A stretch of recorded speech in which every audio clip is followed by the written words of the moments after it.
The following is a Shaw TV live presentation.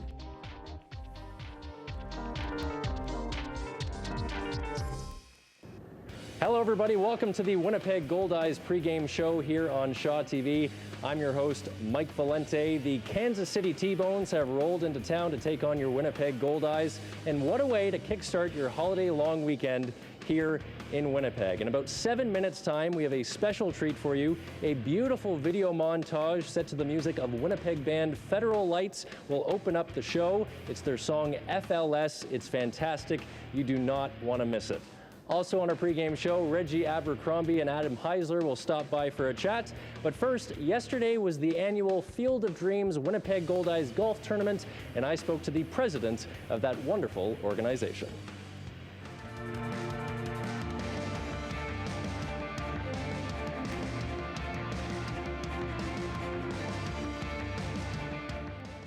I'm standing here with Tony Fletcher, the president of the Field of Dreams Foundation. Tony, how are you? I'm well, thank you. Thank you very much for joining us here on our pregame show. 30 to 40 organizations each year receive financial support from the Field of Dreams Foundation. Basically, just tell our viewers what it is and how does it work? Well, the Field of Dreams Foundation's been around since the Goldeyes were first brought back to Winnipeg. It's a volunteer charitable board. We support children's charities exclusively in Manitoba, and we've been giving out over $2 million since the foundation was first formed, and children's charities across the province each year are invited to make application to the foundation for funding, usually for specific projects, and then the board each year looks through all the applications, decides which ones we have the ability to fund, and we fund them happily. That's fantastic. And we're standing here at Breezy Bend Golf Course. This is the annual Field of Dreams Winnipeg Goldeyes Golf Tournament. How excited do you look forward to this day every year? Well, this is our signature event. This is the one that raises the most money for the foundation.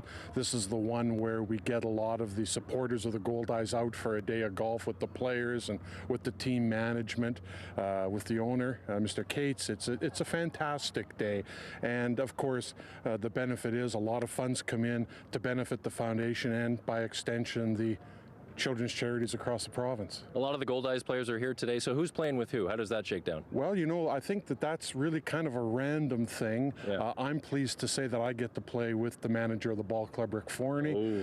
Rick and I have played together in this tournament for a number of years, so it's always a pleasure to spend a day with him, learn more and more about baseball, and Rick's a very nice fellow and a tremendous guy to spend time with on the golf course. How's his golf game?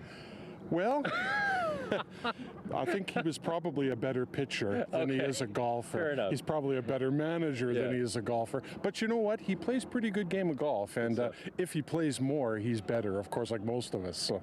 Appreciate your time, Tony. My pleasure. Thank you. Okay, so a reminder that both us here at Shaw TV and the Winnipeg Goldeyes are on social media, and we do that for you to enhance your experience. Facebook, Twitter, Instagram, and Snapchat. You see all the details on your screen at Shaw TV Winnipeg and at WPG_Goldeyes. By the way, if you're watching on TV right now and have to step away, check our Facebook page because we have posted a live internet link so you can stream the game on your phone or tablet. Just another option for you. And hey, don't forget about Snapchat for a behind-the-scenes look at everything Goldeyes. This is the Winnipeg Goldeyes pregame show. I am standing here with the biggest bromance that this team has to offer, Adam Heisler and Reggie Abercrombie. Adam, I'm going to start with you. You've been had a few injury moments this year, off and on. I know you played in the last game, but just kind of give us an update on how you're feeling. I'm feeling better. The All-Star break's going to be nice to kind of get back and rest up. Yesterday, these guys went golfing. Unfortunately, I wasn't able to do that, but it was good to kind of rest up and get healthy again and try to make a run here this last month or two. Absolutely. Speaking of golf, I saw you yesterday at the Field of Dreams Charity Classic. You asked for 16 mulligans. Yeah. How did the day go? A bit better, I hope? It went very good. I got teamed up with a great group of guys, and I'm terrible, but they were good. So, I don't think you have to use too many of my drives or whatever because I lost a lot of golf balls. But, I'm fortunate that the Goldeyes had a lot of golf balls there for this charity, and somebody's going to find some golf balls next week. That's right. Did you notice that you improved as the day continued, or no? I got worse. Okay. You know? That's too bad. I'm sorry to hear that. I got bad. I got worse. Okay. Adam, our last broadcast here, you had a grand slam home run. A 4-run shot, obviously. You know, it must be nice to come to the ballpark every day knowing that this lineup can really hit. Oh, it is. It's funny because we always joke around how we treat ourselves like we're like the Blue Jays lineup. I mean, there's 1 through 9. Yeah, you just don't know who you want to mess with that day. Yeah. So it's awesome when you have guys hitting behind you, guys hitting in front of you, guys on base. So it's really fun. We're glad to be back home here because this seems like this has been our launching pad. So hopefully tonight we'll have some more home runs in there. Right now the team is in the first position for the wild card. Is the confidence level high in the locker room? Yeah, it really is. I mean, we left here on a good homestand. We had a little rough stretch, but you know, anytime you mix in the heat with Kansas City, that heat was no joke. And we're glad to be back home, and we're going to make a run at this thing right here. Absolutely. Reggie, in just a few minutes, we have another beautiful baseball montage that's going to air. And you are one of the main themes of this montage because since we talked to you last, you broke the record for the all-time home runs in the American Association. Okay. What did that mean to you? It meant a lot to me. You know, my family's here, my mom was here, so it means a lot. Then my teammates, they always been behind me this whole season, just let me know they got me. So, you know, like I said, like Adam said, the home runs and everything doesn't really matter to me, but as long as we win. But, you know, it meant a lot to them, meant a lot to me, and I'm glad to have these guys and my family here when I did it. Absolutely. And just one last thing. When we were putting together that montage, in the edit suite, whenever there was a pause, Rudy and I, my editor, kept singing "Birds Flying High, Birds Flying High." So that's the remix from the Nina Simone song, or what? Tell us about that. Yeah, maybe that's what it is. It's from Doe B, but yeah, Hoopy on our team always sings it all the time. Every morning he wakes up, so that's what we wake up to. Okay, it's constantly in my head as well. Thanks very much for your time, guys. This is the Winnipeg Goldeyes pregame show here on Shaw TV. Okay, here's a look what's coming up for the Goldeyes. So after the long weekend, the Goldeyes go on the road for 2 series. First up, the Gary South Shore Railcats from August 4th to the 7th, and then a 2-game set August 8th and 9th versus the Canaries in Sioux Falls. It's the 11th of August that the Goldeyes return home to host the Wichita Wingnuts at Shaw Park. You can visit goldeyes.com for more information. And by the way, we will have the game for you on Shaw TV on August 14th. That's a Sunday. It's a 1 o'clock start. We'll be on the air at 12:50 p.m. with our pregame show. The Toronto Star once called Winnipeg band Federal Lights quietly electric, emotionally unguarded, and so thick with regret, you'd need a hoe to cut through it. How's that for a preview? Federal Lights and their song FLS opens up our broadcast. Coming up, it's the Winnipeg Goldeyes and the Kansas City T-Bones on Shaw TV. And with the holiday weekend upon us, of course we're hoping for gorgeous weather. But the band members in Federal Lights, these guys were found in the fog.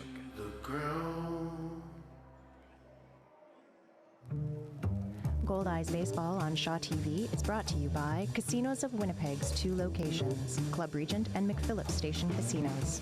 CasinosofWinnipeg.com.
The band Federal Lights opens up Casinos of Winnipeg Goldeyes baseball here on Shaw TV. Hello, everybody. Welcome to the show. I'm your host, Mike Valente. What a way to kick off our broadcast. Our thanks to Federal Lights for their piece of music. You know, there's a lyric from that song that says, "I will never, ever be the man that you can control." And I think that ties in perfectly with Reggie Abercrombie breaking the all-time American Association home run record just a few weeks ago. Listen, it's a beautiful night for baseball. We want to thank Federal Lights, of course. Also want to give a special shout out to Tara Miller, Jeff Miller, and Dan Lamole. They're photographers for the Winnipeg Goldeyes, and some of the images you saw in that montage were courtesy of them. The Kansas City T-Bones take on your Winnipeg Goldeyes. Scott Taylor, Ken Wiebe have the call. We are just seconds away from action. Hi, everybody. Welcome to the ballpark. We're going right down to field level for the national anthems. Oh, say, can you see by the dawn's early light what so proudly we hailed at the twilight's last gleaming, whose broad stripes and bright stars through the perilous fight o'er the ramparts we watched were so gallantly streaming, and the rocket's red glare, the bombs bursting in air, gave proof through the night that our flag was still there.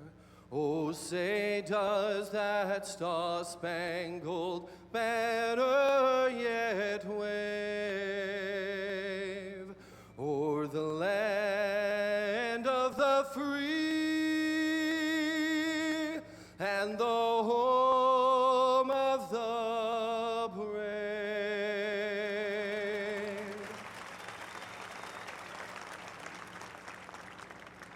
Oh, Canada, our home and native land, true patriot love in all thy sons command.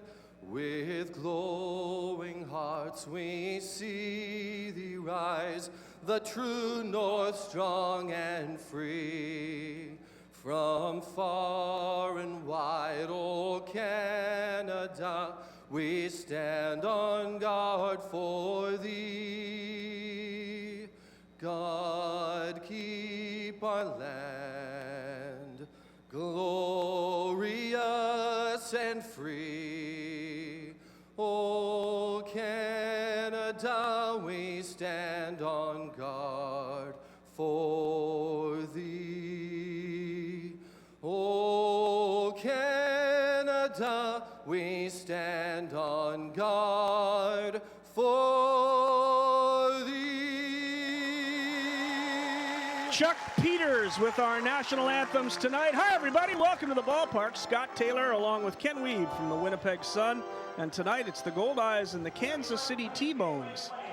In the first game of a three-game weekend series, at the end of this weekend series, the Goldeyes will be off. There will be a kids' baseball clinic here at the ballpark. Meanwhile, David Rome will head off to St. Paul for this year's All-Star game.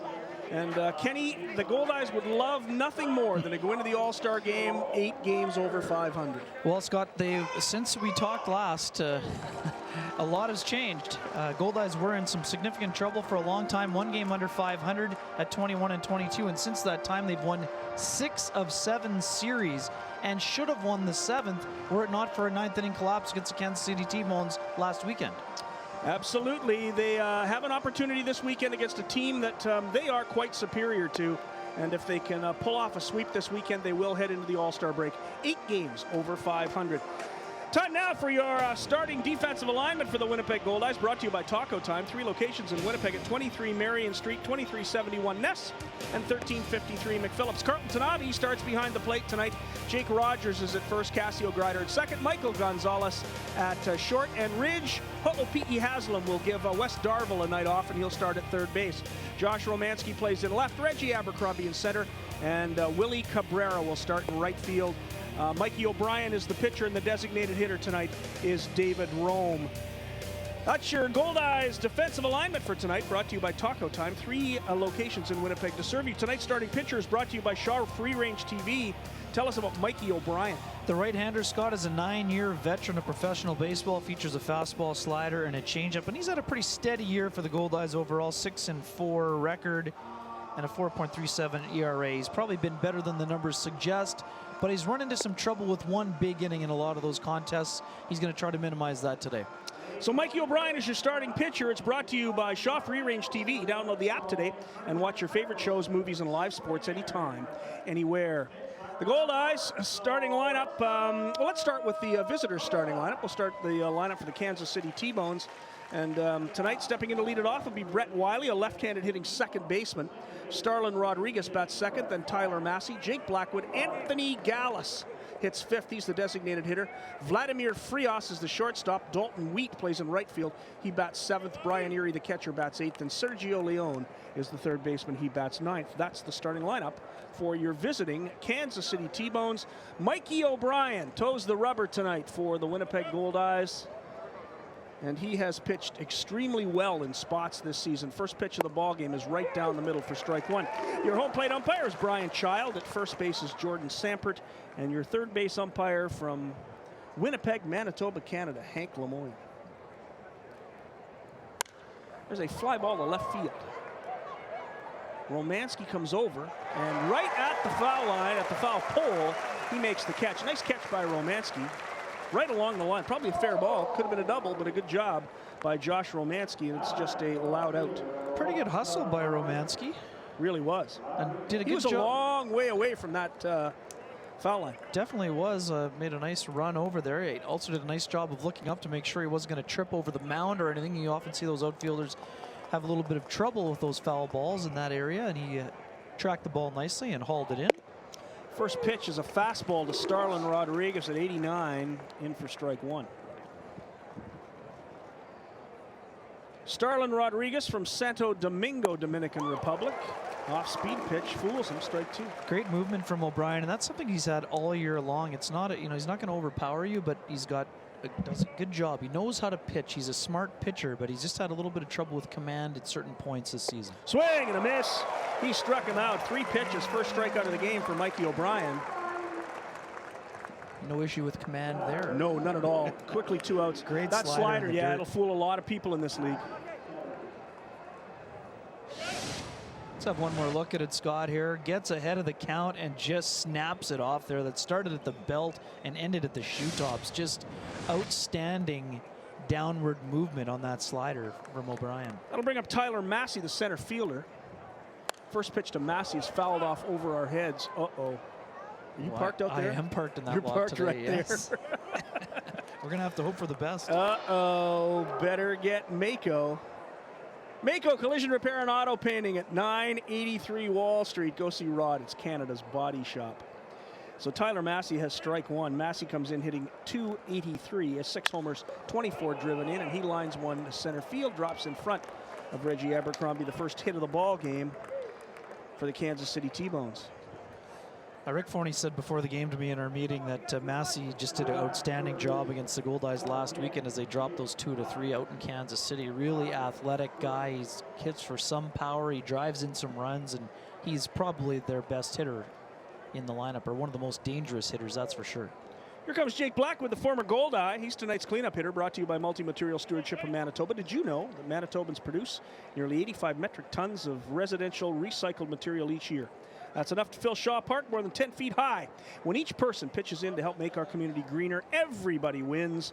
Visit simplyrecycle.ca to learn what you can recycle. The first pitch to Jake Blackwood misses for ball 1. Blackwood having another productive season. He's done a nice job since rejoining the T-Bones. 11 home runs. Here. Yeah, 11 home runs, 51 driven in. That's pretty good numbers for the guy hitting in the middle of the order.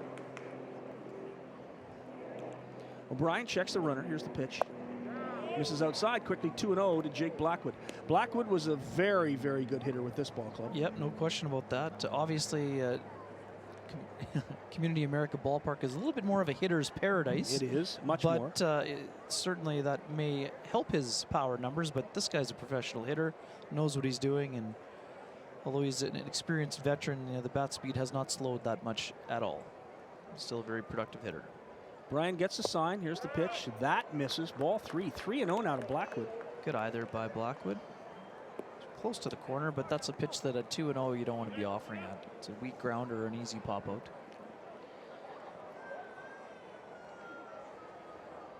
What a perfect night for baseball.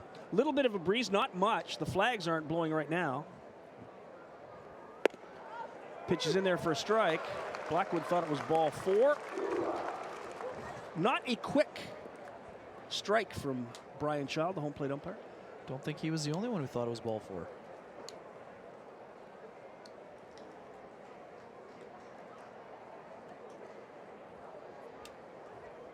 Three balls and 1 strike to Blackwood. There goes the runner. There's a pitch. It's in there for strike 2. It'll be a stolen base for Tyler Massey. 12th of the year for Massey. Only been caught twice, Scott. So as I mentioned, has that good speed.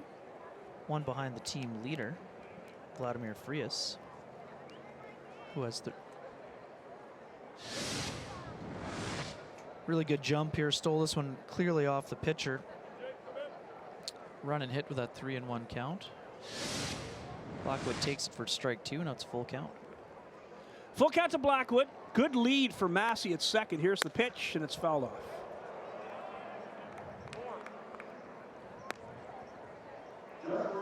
Massey had a real nice jump on the 3-2 count. First game of a 3-game series. Tonight's game, of course, start time 7:05. We'll go at the ballpark at 6:05 tomorrow, and then at 1:05 on Sunday, weather permitting. And we expect a good weekend. Been a great week of weather. It has. It's been tremendous all week long. 3-2 the count to Jake Blackwood. Here's the pitch. Just inside, and that's ball 4. Blackwood draws a walk. And after getting 2 quick outs, now Mikey O'Brien has himself in a bit of a jam. He's got runners at first and second. And here comes Anthony Gallus. Gallus has had an interesting season. He has 10 home runs and 26 driven in, but he's hitting 197.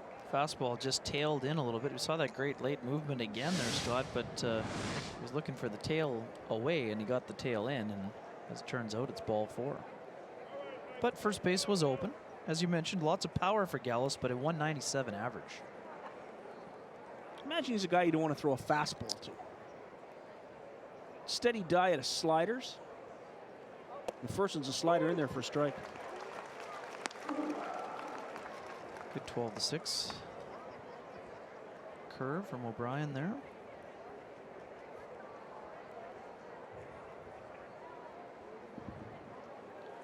Anthony Gallus is from Strongsville, Ohio. Got as high as AAA. And there is a long fly ball. Over comes Abercrombie. He's there. He makes the catch and hits the wall. Good catch by Reggie Abercrombie. A high fly ball into that gap, but it was hit high. It gave Abercrombie a chance to get over and chase it down. And the Goldeyes are out of the inning. No runs and a hit, no errors, 2 left. We've played the first half of the first inning here at Shaw Park in downtown Winnipeg. Kansas City nothing with the Goldeyes coming to bat. This is Casinos of Winnipeg. Goldeyes baseball live on Shaw TV.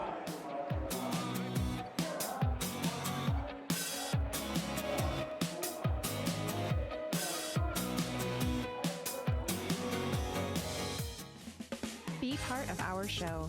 Join the conversation, share your photos, or ask the Goldeyes a question. Follow us at Shaw TV Winnipeg and hashtag Let's Play WPG.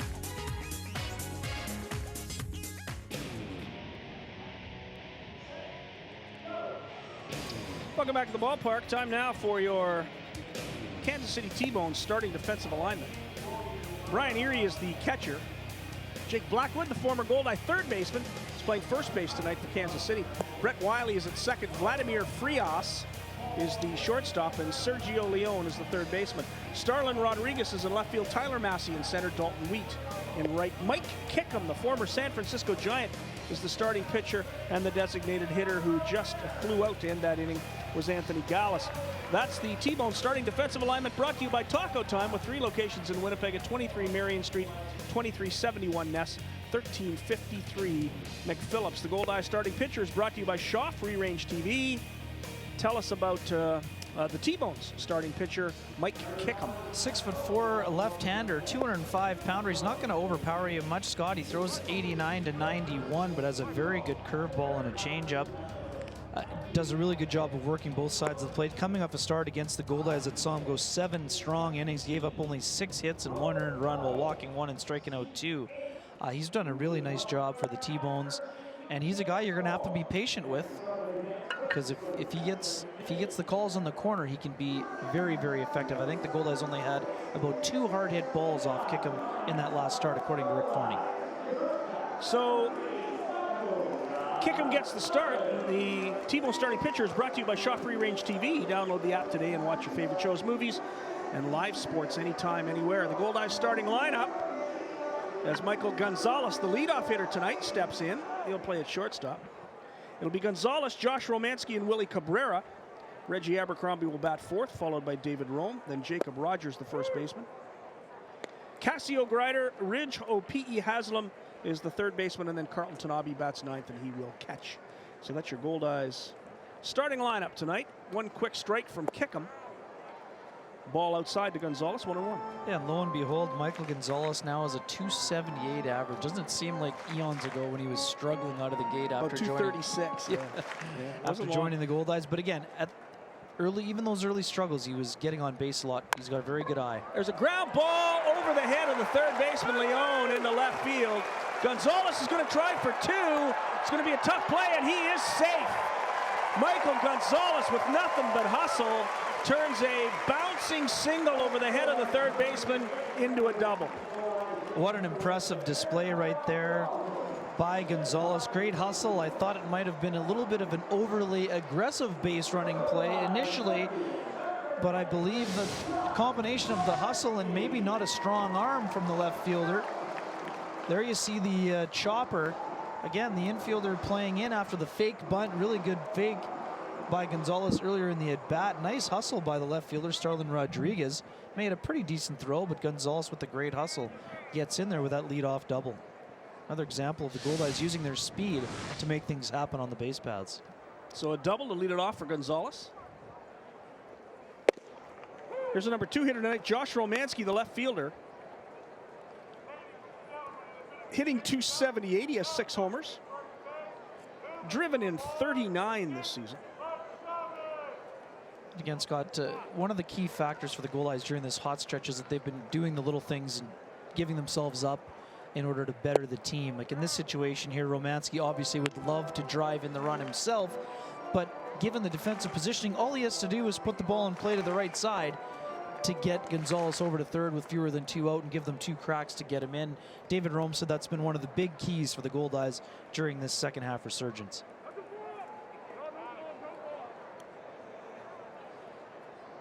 Some grandstand umpires calling Lots for of a them balk tonight. there. Lots of them in the crowd tonight. It's nice to hear. Our hecklers are here. Is our sign guy here? Sam, the sign guy? I don't see him.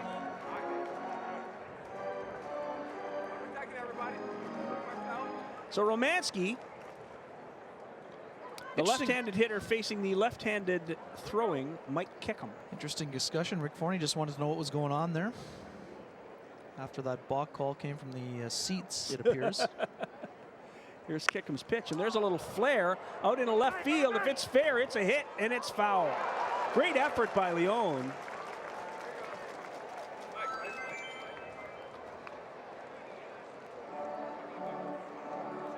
Great effort by Leone. Couldn't Real quite good get hustle, there. absolutely. Yeah. Tough play over the shoulder. Almost made it. Good diving attempt. Here, let's have one more look at it. There you see Kickham's pitch away. Romanski flares it down the line. Leon with great hustle down the line. He's tracking it nicely. Just couldn't get to it. Just about got there. Yep, good hustle. Just could not get there. And the ball was slicing away from him, which made that play even harder. So 1-2 strikes to Romanski. A lot of excitement for Leon here early in this ball game. A lot of action for sure. There's a one hopper. Good block. Handled nicely by Erie. I'm still a little bit confused by the positioning of Leon. We have not seen Michael Gonzalez bunt very often this year. We know he has great speed, and he did show the fake early. But that defensive positioning, quite frankly, probably cost him in that situation. If he's playing in regular position, that's an easy 2-hopper into the glove for the first start of the inning. Instead, it's a leadoff double. There's ball 3 inside. 3 balls and 2 strikes now to Romanski. Yeah, the only time that I recall at home when Gonzalez has bunted, it's been a few occasions, he's taken it toward first base. A sacrifice situation. I haven't seen him try to bunt for a hit very often. That's right, yep. Counts full. There's Kickham's pitch, and that's inside for ball 4. Romanski draws a walk. Kickham 94 on the gun. We mentioned earlier he doesn't really overpower you, but a lefty throwing 93, 94, that's could be a pretty dangerous, dangerous weapon for the T-Bones. Here comes a guy who loves to see 90-mile-an-hour fastballs, Willie Cabrera. Now, I think it's great that David Rode made the All-Star game. I think it's tremendous. How did Willie Cabrera not? 11 homers, 55 driven in. Sitting .317 with the Goldeyes, .328 on the season. That was a bit of a whiff by the voters, I would say. First pitch to Cabrera, swing and a miss. He does not get cheated. I'm guessing that there was not a lot of support for Joplin Blasters on those ballots, Scott. That trade was only made on July 7th, I believe. So. Speaking of the Joplin Blasters, the Winnipeg Goldeyes acquired the reversionary rights to former Major League right-handed closer Winston Abreu. There's a high chopper to short. Over to second, he just got him! And Cabrera was safe at first. I thought for a second, he's calling him safe. Henry said he pulled him off. And he did. And he did. Good call by Hank Lemoyne at second base. At first, I thought the shortstop, Vladimir Frias, had tossed it into the outfield. Let's have another look. Here's the throw from Frias that obviously pulled him off the bag. That is a very good call. It was a bit late, but both of those calls are the correct calls. Off the bag at second, off the bag at first. Instead of a double play, now Mike Kickham has himself in a bit of trouble with Reggie Abercrombie stepping to the plate.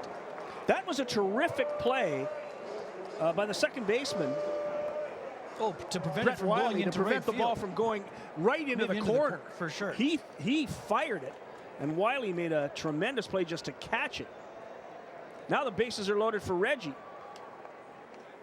And there's a line drive, broken bat, base hit that looks like it's going to score 2 runs. Around comes Romanski. He's safe at the plate. The ball gets away. On to second base goes Abercrombie. 2-run score, and the Goldeyes lead it 2-0. I never even got to say that Reggie Abercrombie was tonight's cleanup hitter, brought to you by Multi-Material Stewardship Manitoba. He did not wait around. I'll do it the next time he comes up. Well, he did not wait around. He's thinking that Mike Kickham is a former big league pitcher. He's going to try to get ahead with the bases loaded. He did try to jam Abercrombie and saw it off the bat, and here you're going to have a look at it here. Good pitch of sawing him off in the inner half, but to Abercrombie with the great power. Look at how far the helicopter of the bat went on that. Rodriguez with a pretty good throw, and Romanski absolutely levels the catcher, Brian Erie. In the majors, that is not allowed, but in independent baseball, if you're blocking the plate, you better be prepared to be hit. Yeah, you suddenly become an offensive lineman. And that's not a malicious play. No, he was standing on the plate with nowhere else to go. Romanski had no choice but to plow into him. There's a little flare. It's going to be caught. Here comes the run. Sacrifice fly. Throw to third. Abercrombie moves up a base. Cabrera scores from third base. It'll be a sacrifice fly for David Rome. The center fielder, Tyler Massey, did everything he could to get Abercrombie. He knew he didn't have a shot at the plate. It'll be not an at-bat, a sacrifice fly, a run scored as Cabrera comes home. Abercrombie moves over to third. Good base running by Reggie. And the Goldeyes lead at 3-0. I was saying this earlier, Scott. Get him on, get him over, get him in. That has been the mantra for the Goldeyes during this hot stretch. It's routine baseball, but it took them a long time to get to that point where that was happening. And David Rome said it to me before the game. It's the concept that every team tries to implement. For whatever reason, it took the Goldeyes a little bit longer to get to that point of committing to doing those little things this season. Here's Kickham's pitch. It's in the dirt. Erie knocks it down. Reggie stays at third base. So a double by Gonzalez, a walk to Romanski. Cabrera safe on a fielder's choice, but the runner at second is safe. An error was charged on the throw. I think just to allow, oh no, I guess the advance would happen on the throw. The advance on the throw, yes. So the error gets Romanski to second base. Right. Cabrera safe on a fielder's choice, and Reggie Abercrombie singles, drives in 2. David Rome, the sacrifice fly, drives in the third run, and the Goldeyes lead at 3-0. But you're right, Reggie didn't fool around. We didn't even get around to the cleanup hitter. Swing and a miss. 2 balls and 2 strikes now to Rogers. Big opportunity here for Rogers, who's got that average up to 267. Got the power numbers starting to be on the rise as well. T-Bone's playing the infield in here, already down 3-0, knowing that they don't want to fall too much further behind. The T-Bone's sort of on the periphery of the wild card chase, entering tonight's action 6.5 back of the Goldeyes and Laredo Lemurs. Another pitch in the dirt, 3-2 now to Rogers.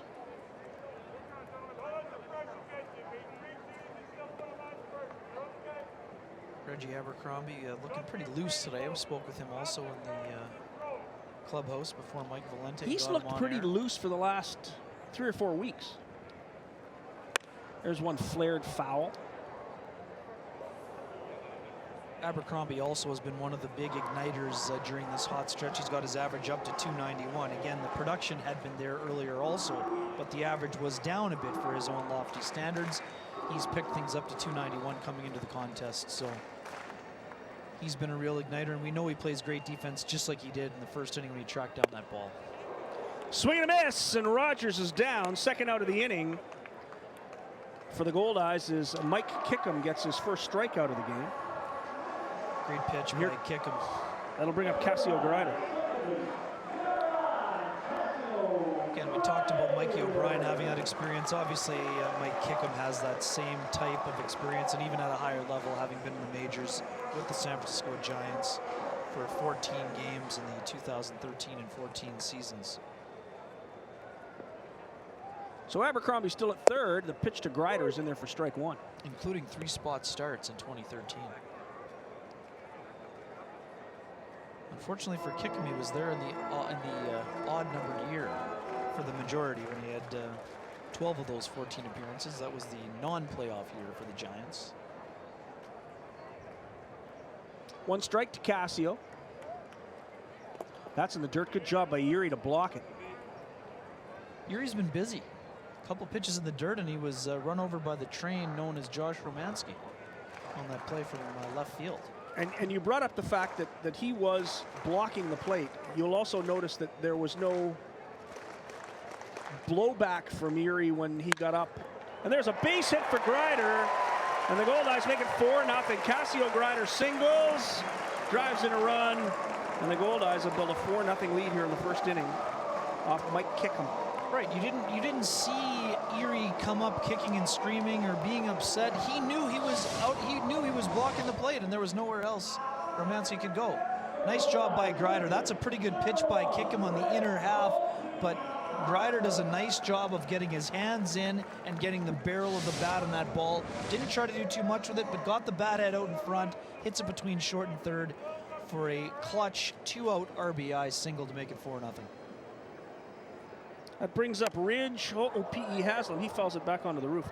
The Goldeyes have actually been a team that's been pretty good in the clutch. They're hitting .316 as a team with 2 outs and runners in scoring position. That'll drive that batting average up. Coming into this game, they were hitting .316 in that situation. And they're leading the American Association with clutch hits. And you need those hits, especially when you're not a high-scoring team. Pitch to Haslam, one hopper all the way to the screen. On to second goes Greider. Be a wild pitch to kick him. And again, it's been obvious the addition of Willie Cabrera has kick-started this offense. Not only is, and again, that's not to say he's been a one-man show, because he has not been, but the threat of Willie Cabrera in the heart of that order has made those guys around him better. Oh, I think for sure. I don't think there's any question about it. You mentioned the Goldeyes are not a high-scoring team. They have been in the last couple of weeks. Oh, yes. In the last 18 games, they've scored 134 runs, so you can chalk up 4 more in this inning. Pitches in there for a strike. 1-2 the count to Ho'opi'i Haslam. And again, July 7th was the day that Willie Cabrera was acquired for a player to be named Willie later. Cabrera is in his 16th game, and this is the 19th game of that streak. It says a lot. Greider at second, 2 away. Pitch in the dirt again. Greider's going to go on to third base. Another wild pitch. And Cassio Greider's another one of those guys you brought up, players that early in the season were struggling, couldn't get any hits. Cassio now hitting .272, 7 homers, 37 driven in. And he has really raised his game in the last month. Yeah, two of the first guys to the cage for early work today. Carlton Tanabe and Cassio Greider. There's a base hit for Ho'opi'i Haslam. Greider comes home, and the Goldeyes lead it 5-0. So a couple of wild pitches, sets it up, and Ridge drills a single, drives in a run. And the bottom of the order getting involved in this first inning. And out walking slowly to the mound is pitching coach Bill Sobey. Kickham seems to be a little bit frustrated here. A little bit too many of his pitches are catching too much of the plate. Again, that's a pretty good pitch. This looks like a slider on the inner half. But again, nice job by Ho'opi'i Haslam to get the barrel of the bat out on the ball, knocking in another run with that single.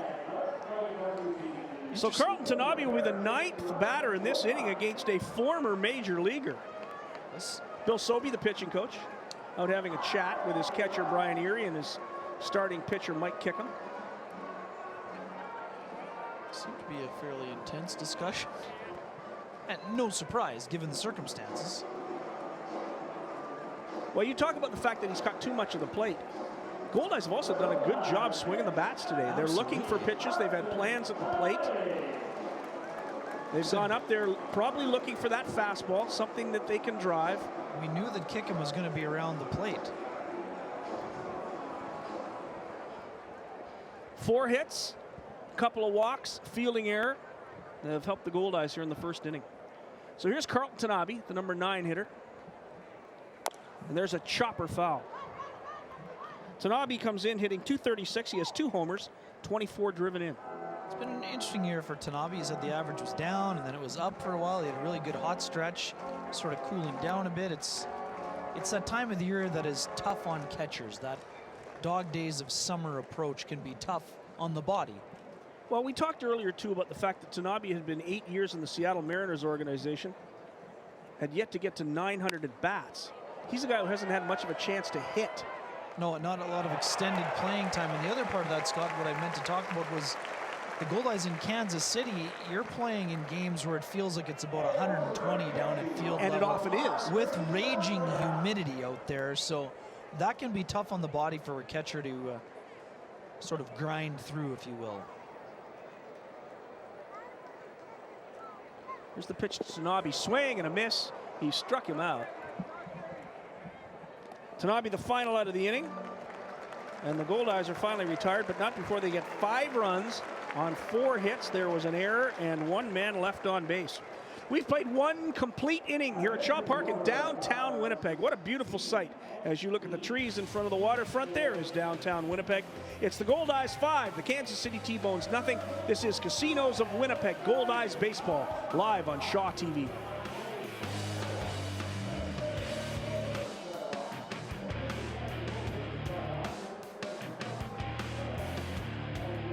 You're watching Casinos of Winnipeg Goldeyes Baseball on Shaw TV.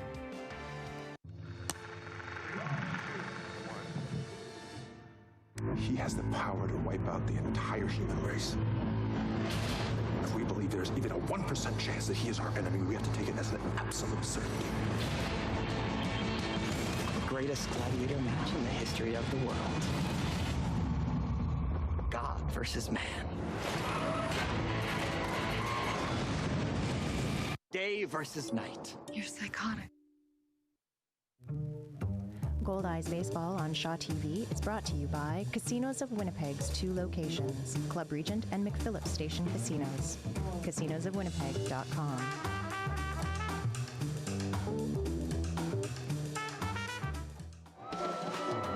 Welcome back to Shaw Park. It's 5-0 for the Goldeyes, a pretty impressive start for the Fish. We want to let you know that we're on social media tonight at Shaw TV Winnipeg. Use the hashtag Let's Play WPG as well, and tweet us your photos for your chance to win a pair of Goldeyes tickets here at some point this summer at Shaw Park. One quick reminder before I send it back to the booth. If you missed the top of our broadcast, Federal Lights, a great Winnipeg band, opened up our broadcast tonight with their song FLS. It was a gorgeous video montage. You can actually find that on our YouTube page now, so type in Shaw TV Winnipeg on YouTube and enjoy the montage. Back to Scott and Ken in the booth. Thank you, Mike Valenti. Enjoy Federal Lights. Nice band. They're pretty good. It's a great tune. For the Kansas City T-Bones here in the second inning, it would be Vladimir Frias, the shortstop, Dalton Wheat, the right fielder, and Brian Erie, the catcher.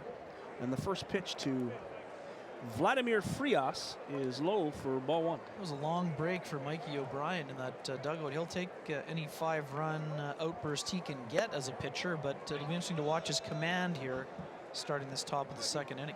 Quickly falls behind Frias, who is from Los Alcarrizos, Dominican Republic. Sounded Spanish there for a second. You did. Yeah.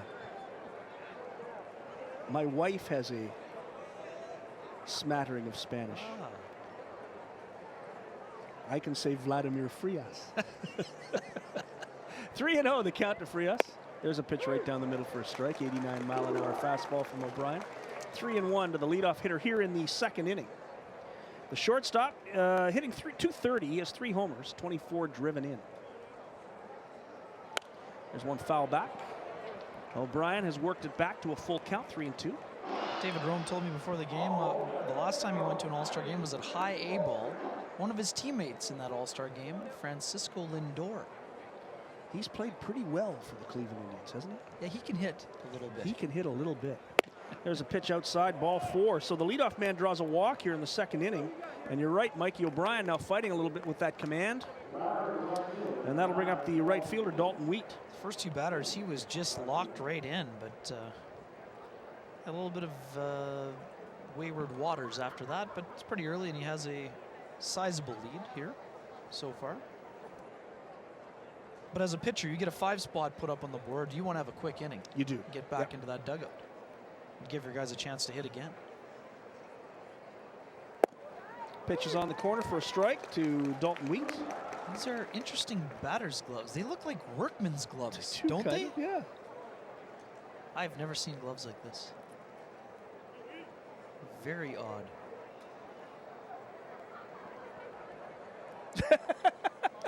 They're different, aren't they? There's a line shot up the middle for a base hit. They work. Frias round second. He's going to go to third. Reggie with the throw to third base. They go. Didn't get him. Frias beat the tag. So Frias goes all the way to third base on the single by Wheat. Good throw by Reggie. Well, great throw considering he threw it off his wrong leg. Look at the play here. Mikey O'Brien can't get the glove up in time. It's by him. Abercrombie not really expecting the base runner to go. Threw it kind of off balance, but right on target. Good call by the umpire. Ho'opi'i Haslam could not get the tag down in time. Really good throw by Abercrombie. Not very good communication by the Goldeyes on that play in order to let them know that the runner was trying to go to third. I don't think the middle infield had any idea he was going to third. Well, he was around second base while they were watching the ball in the outfield. Sure, but they got to be paying attention. I'm not going to argue with you. I just said that I'm with you. It happened so quickly. Definitely, that's what happened. But. So runners on the corners. There's a ground ball to the shortstop, Gonzalez. Over to second for one. Back to first. Safe. Run will score, makes it 5-1. Out at second is Wheat. Safe on a fielder's choice is Erie. He'll get a run batted in, and the Goldeyes lead at 5-1.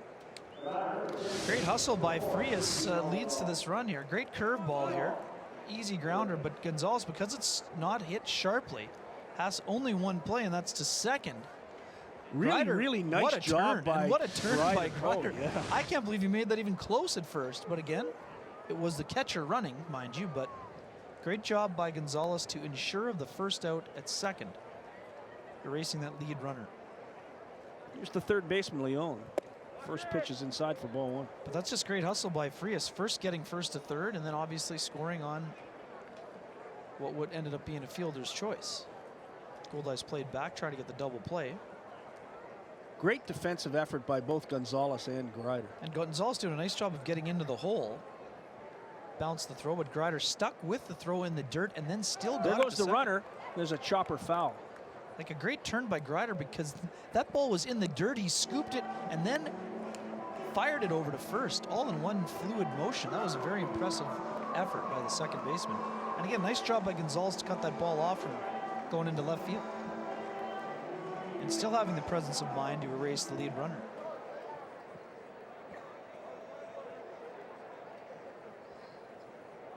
So let's watch Erie at first base. He was off on the hit and run.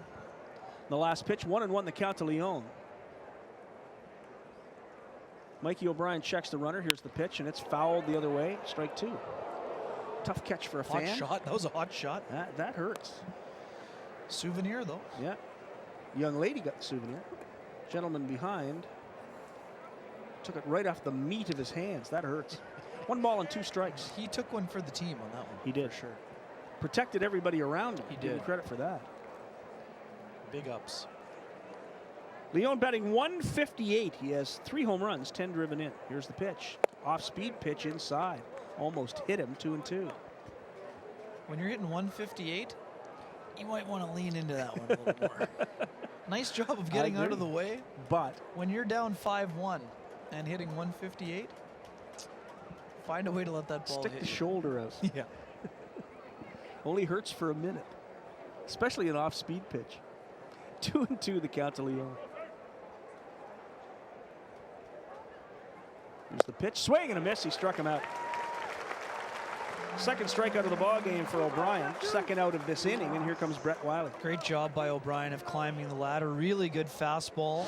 Set him up with the slow curve, and then he brings the high heat sort of just at the T-bone level and got him with the swing and a miss.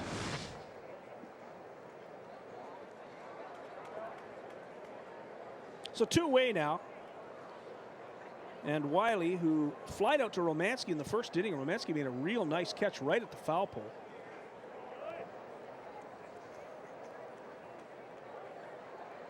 O'Brien checks the runner. Here's the pitch. Swing and a miss. In the dirt. Good slider. Tanabe does a great job to block it. The breaking ball has been quite sharp for O'Brien here today. Again, you had the one where he almost hit Leon in the previous at bat, but for the most part, it's been a very crisp breaking ball. A lot of downward activity on that. Wiley, the leading hitter on this ball club, hitting .327. Off-speed pitch just missed. 1-1 to Brett Wiley.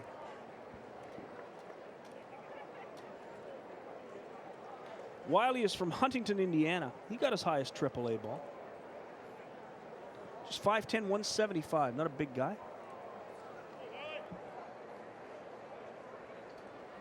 One and one the count. And there's a line drive in a left field for a base hit. Not hit particularly sharply, but sharp enough to be a single. Third hit of the game for the Kansas City T-Bones. Puts runners at first and second with 2 out and brings up Starlin Rodriguez, the left fielder. Yeah, Wiley let the pitcher do all the work on that one. 92-mile-an-hour fastball, down and away. Went down and got it. Flared it into the outfield for a 2-out single.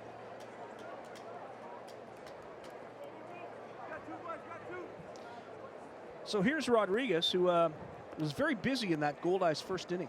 Oh, he certainly was. Out in left field. Rodriguez hitting .250. Off-speed pitch is in there for strike one. 71 miles an hour. The old 12-6 curveball. Rodriguez has 2 home runs this season, 15 driven in. I was looking forward to seeing Tyson Gillies today, but nowhere to be found.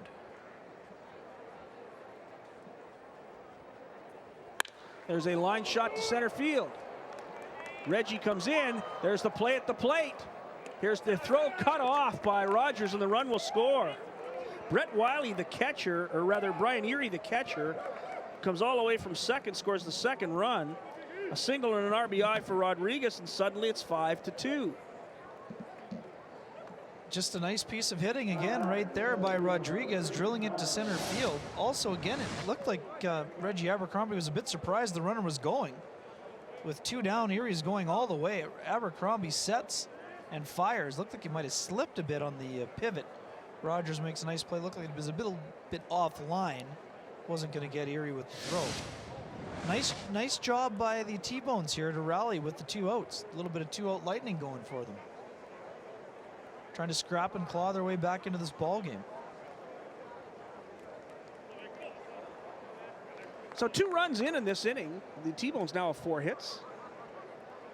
Cut the lead to 5-2. And here's Tyler Massey. You talked about how well he's played. He singled in his first trip. Pitch by O'Brien is in there for a strike.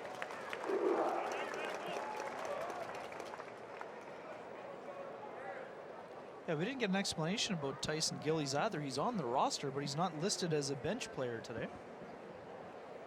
The Canadian, former national team member, or longtime national team member. He wouldn't have had a problem getting into the country. He shouldn't have had a visa issue, being Canadian and all.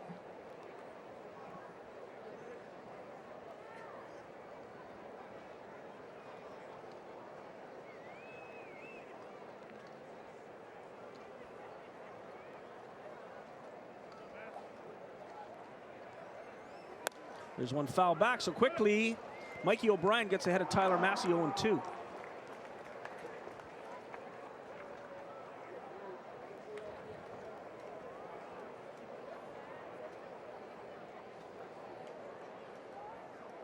Goldeyes scored 5 in the bottom of the first, but Kansas City has rallied for 2 here in the second. Nice job of working themselves right back into the ball game. It can be pretty deflating when you give up a 5 spot in the bottom of the first, but the T-Bones did a nice job of responding. Strike 3. What a beautiful pitch from Mikey O'Brien. Obviously, Tyler Massey is not happy, but that's the 3rd strikeout of the game for O'Brien, and he gets out of a mess. 2 runs on 3 hits. There were no errors. 1 man left on base. Correct that, 2 men left on base. We have played an inning and a half here in the downtown ballpark in Winnipeg, Manitoba. It's Winnipeg 5, Kansas City 2. This is Casinos of Winnipeg Goldeyes Baseball, live on Shaw TV.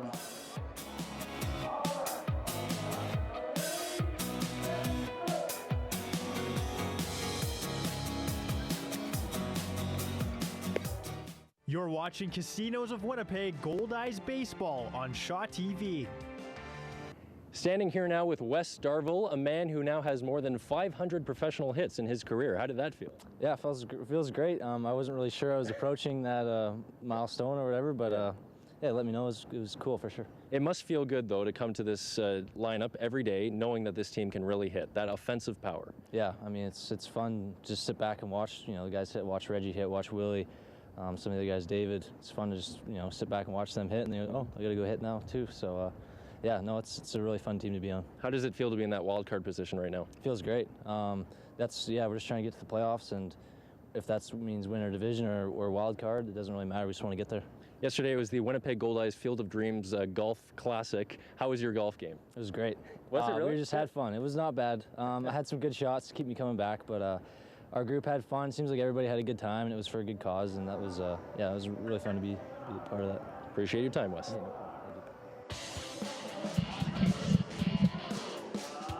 1 in 4 deaths on Manitoba roads involves a distracted driver. Texting and driving is illegal, and it could cost you a $200 fine, 2 demerits, or your life. Please don't text and drive. A message from Manitoba Public Insurance and your Winnipeg Goldeyes.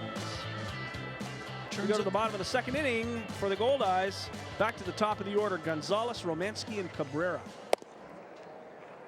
A little research during the in-between innings. It is a visa issue for Tyson Gill. It's a visa issue, not a passport issue. His work visa was with the Sugarland Club, his former ball club. So he could get into Canada, but getting back to the States would have been problematic, so he was unable to travel with the T-Bones for this important road trip, which is a significant loss for the T-Bones because Gillies has been on fire of late, which is no surprise given his pedigree. There is a certain level of irony to that, isn't there? Absolutely. He can't leave the United States because he can't get back in. But he can just stay there if he wants to. 2 balls and a strike to Gonzalez. That's 2-2. It's on the inside corner. People think that being a GM is easy. Oh, poor Andrew. The things people have to deal with. I'll give Andrew Collier a great deal of credit. He is prepared at the start of the season. Swing and a miss. He struck him out. Michael Gonzalez down on strikes. The 3rd strikeout of the ball game for Mike Kickham. One of the things at the start of the season that's the most fun is go to the airport and pick up the players because you get to meet new guys. It's always fun. The thing about it that isn't fun is waiting to get through customs. Because even as prepared as the Goldeyes are, it still takes an hour to get these guys through the paperwork that it takes at the border. Yeah, it's a bit of a process.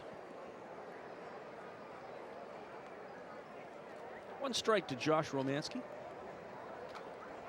Pitch in the dirt, 1-1. Romanski is a .278 hitter this season. He has 6 homers. He's driven in 39. He's already scored a run in this ball game. Walked in the 1st inning. Pitch way outside. 2 balls and 1 strike to Romanski. I think Romanski's certainly enjoying his stay in Winnipeg so far. I get that sense, yeah. Loves the game, a lot of passion for baseball. Loves being out in the field Smart every ball day. player too. Just really understands the game. There's a line shot. Will it drop? On comes Leon, or rather Starlin Rodriguez to make the catch. Hit hard, but Rodriguez was there.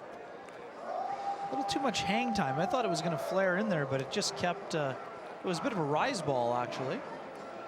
Well struck to left center. Rodriguez getting a good jump on it and playing him perfectly. I think Romanski thought when he hit it that it might drop. Absolutely. But Rodriguez. Great defensive positioning and great hustle. And a lot of speed too. Got a good read on it. So 2 out here in the 2nd. Here's Cabrera. First pitch to Cabrera in the dirt for ball 1. Yeah, the addition of Cabrera certainly gave the Goldeyes a bit of a jolt in the middle of that batting order. Bit of a wake-up call is what Rick Forney called it. He said probably there were a few experienced guys wondering why they were going after a bat, but the Goldeyes just weren't scoring enough runs, and that has changed with the addition of Cabrera. 2 balls and no strikes to Willie. Cabrera lives in LA, or he was born in LA, lives in Northridge, California.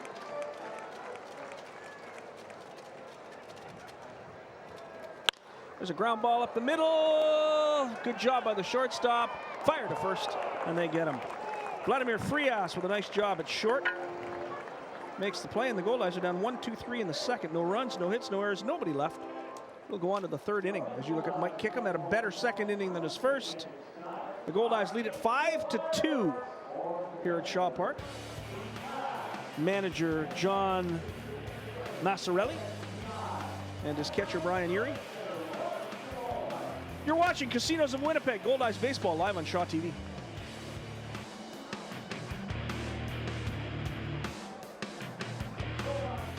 You're watching Casinos of Winnipeg, Goldeyes Baseball on Shaw TV. Standing here with Winnipeg Goldeyes pitcher Kevin McGovern. Kevin, in your last 2 appearances, you've had 11 strikeouts versus St. Paul and then 10 versus Kansas City. What did you think of your performance? It was a pleasure for us to watch it. It was a lot of fun to get out there and pitch. I just wanted to go out and win the ball game to the best of my ability, and it just turns out that those guys were getting really aggressive, and you know, it pretty much sums up. It's nice to have that kind of stuff for those kind of games because we really need a big push. We need to win pretty much we need to win out as much as we can against a high-level team. So it felt good. Earlier tonight, we had a special video montage set to the music of Federal Lights, who's a Winnipeg band here in the city. Earlier in the month, we had a Sweet Alibi montage, another band in the city. And out of all the pitchers on this team, you were the focus. How does that make you feel? You're getting some attention there, Kevin. I need to definitely check out most of these videos. Hopefully they're good. They're very good. Yeah. But it's kind of exciting to just continue to stay consistent during the year. I feel like that's the most important thing that I want to bring to the table is when it comes to my start, I want to be consistent. So every now and again when you guys have great sponsorship and, great promotions that I get to show up in them, I just, hopefully I'm going to stay consistent throughout the year, pitching well too for you guys. So you look pretty slick, if I do say so myself. I'll get you the link, okay? All right, sounds good. Thanks, Kevin. Yep. First pitch from Mikey O'Brien here in the top of the third inning to the leadoff hitter Jake Blackwood is low for ball one. Kevin McGowan's one of the great guys to have played on this team. There is a line shot base hit. Reggie gets over quickly. Blackwood thinking about two for about 1 second. Reggie gets it back in quickly. Another single. Fifth hit of the ball game for the Kansas City T-Bones. The leadoff man is on, and that'll bring up Anthony Gallis. Real student of the game, Kevin McGovern. He really loves the game. Always thinking out there, always trying to get better, always paying attention to the opposing pitcher, to his teammates, to the bullpen when they're in there. He just really seems to be thinking about the game a lot. He said from the time he was 10 years old, he was going to be a baseball pitcher. Aim high. Aim high. First pitch to Gallis is just a bit outside, ball one. How was the Field of Dreams tournament yesterday? That was wonderful. I had the greatest time. Perfect day. Playing with Kerry Sampson and Kirby Inskip and Matt and Mike from Downtown Biz, or Matt and Mark rather from Downtown Biz. We had such a great time. It was a wonderful day on the golf course. Swing and a miss, strike one. Andrew Collier does such a sensational job putting that tournament together every year. Prizes were terrific. It was just really a lot of fun. And the food at Breezy, man. My goodness. Fun event. Of course, in good shape, too. You played yesterday. I played in a shotgun before the tournament started. I got it warmed up for you, if you will. You did.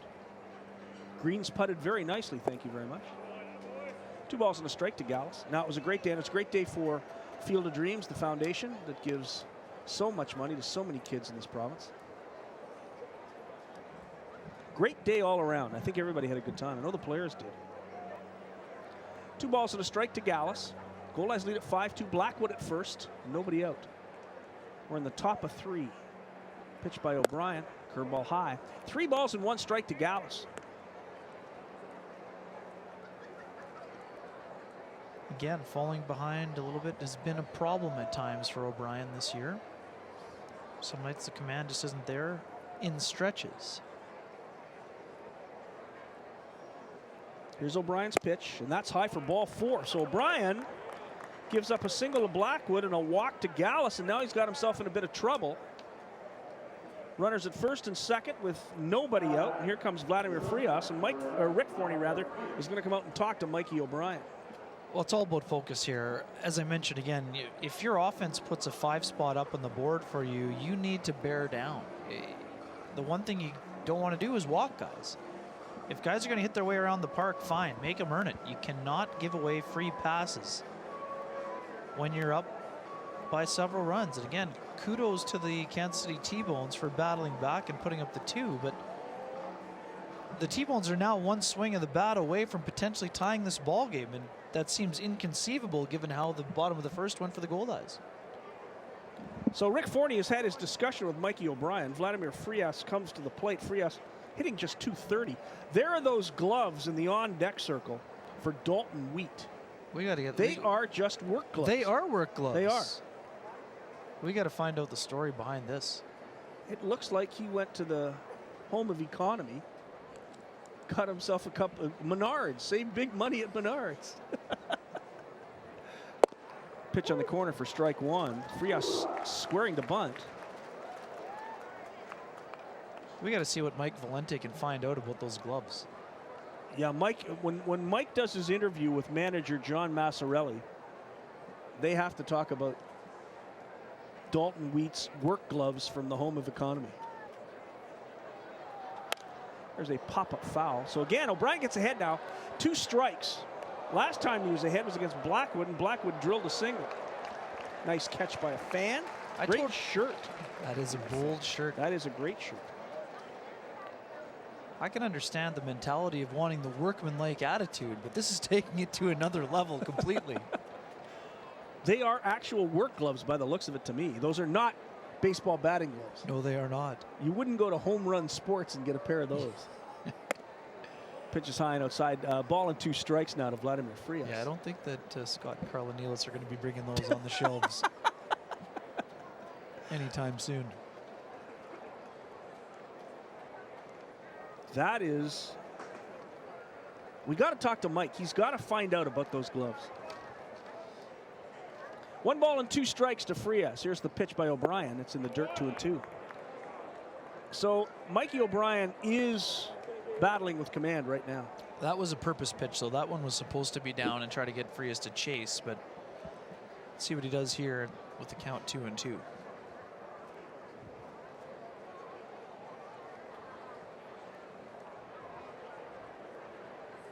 Runners at first and second. Blackwood with big lead off second base. Here's the pitch. Just misses. O'Brien thought he had strike 3, and the count's full now to Frias, 3-2. Pretty good spot to miss on that outer edge, but must have just been outside the edge. So 3-2 the count to Frias. In the opinion of Brian Child, and his is the only opinion that matters. It's the only one. O'Brien checks the runner. Here's the pitch. And that misses for ball 4, and the bases are loaded. 2 walks.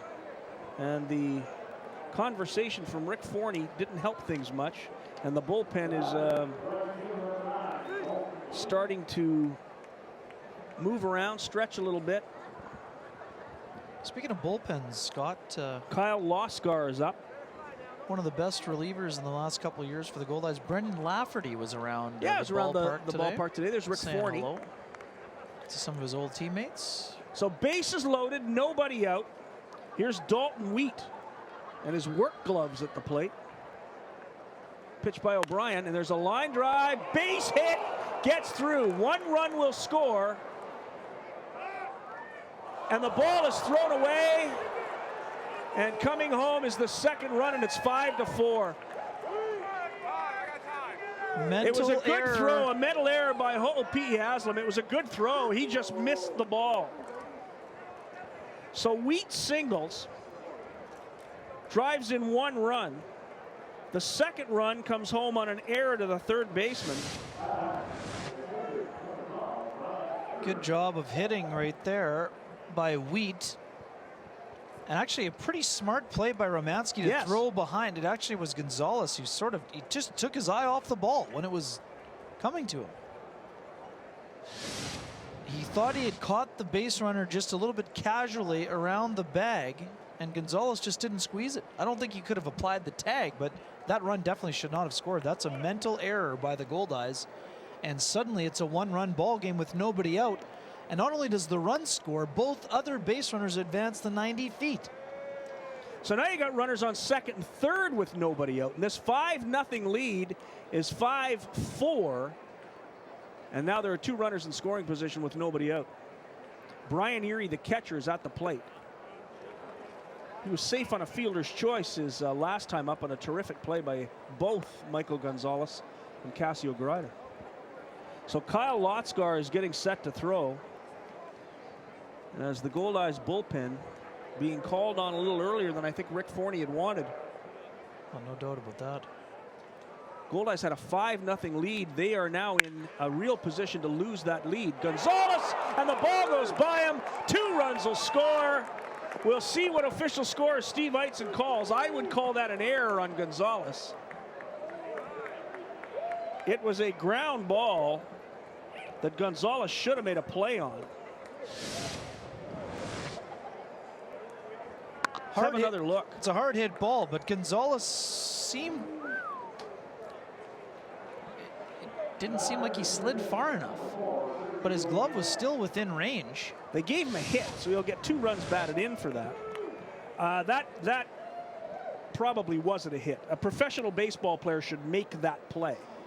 Again, it was up the middle, but Gonzalez seemed to get himself in position where the glove should have been able to scoop up the ball. And it's now 6-5 T-Bones.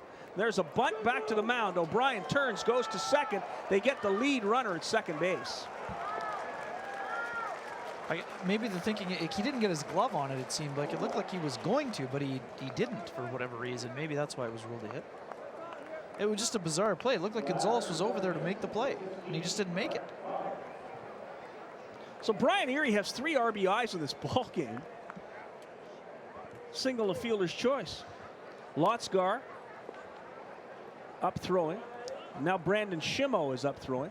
Not a good bunt there, by the way. Not a good run at all. 1 away, runner on first. 4 runs in here in the 3rd inning. Pitch by O'Brien is in there for a strike. 1 strike to Brett Wiley. Good execution on the attempted sacrifice. Or good execution by the Goldeyes, I mean. Poor bunt. Brandon Shimo warming up.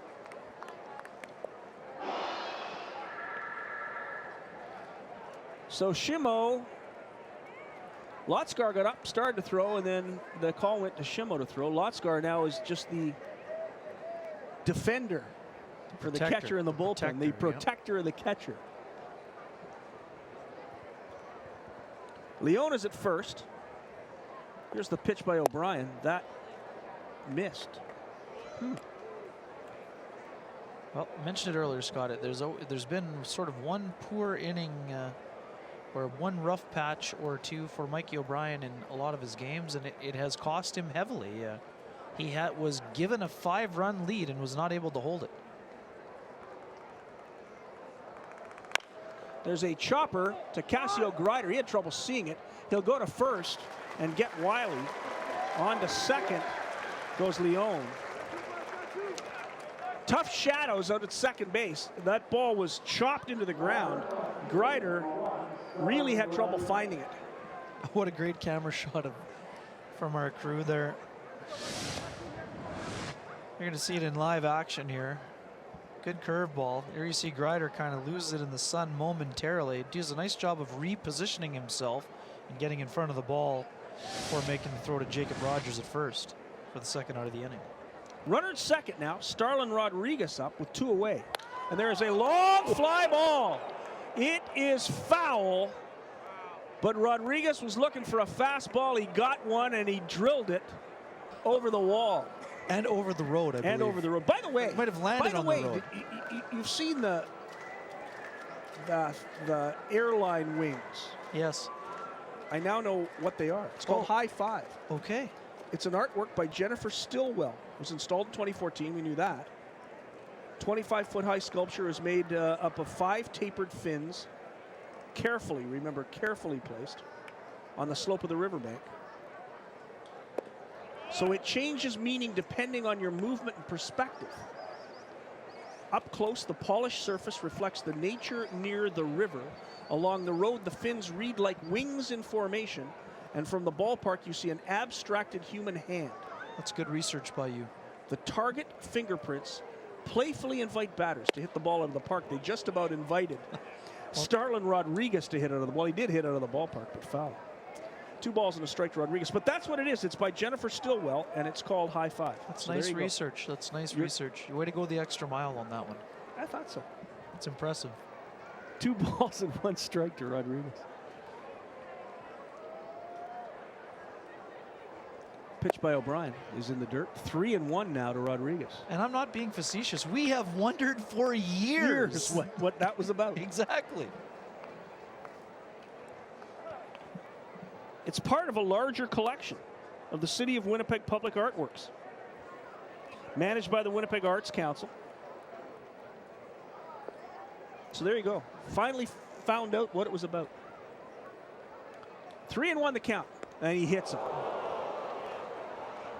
And that will do it. Rick Forney has seen enough. Oh, yeah. I guess. We're going to see Brandon Shimo, and a lot earlier than Rick Forney ever wanted to see Brandon Shimo. So Starlin Rodriguez is hit right in the back.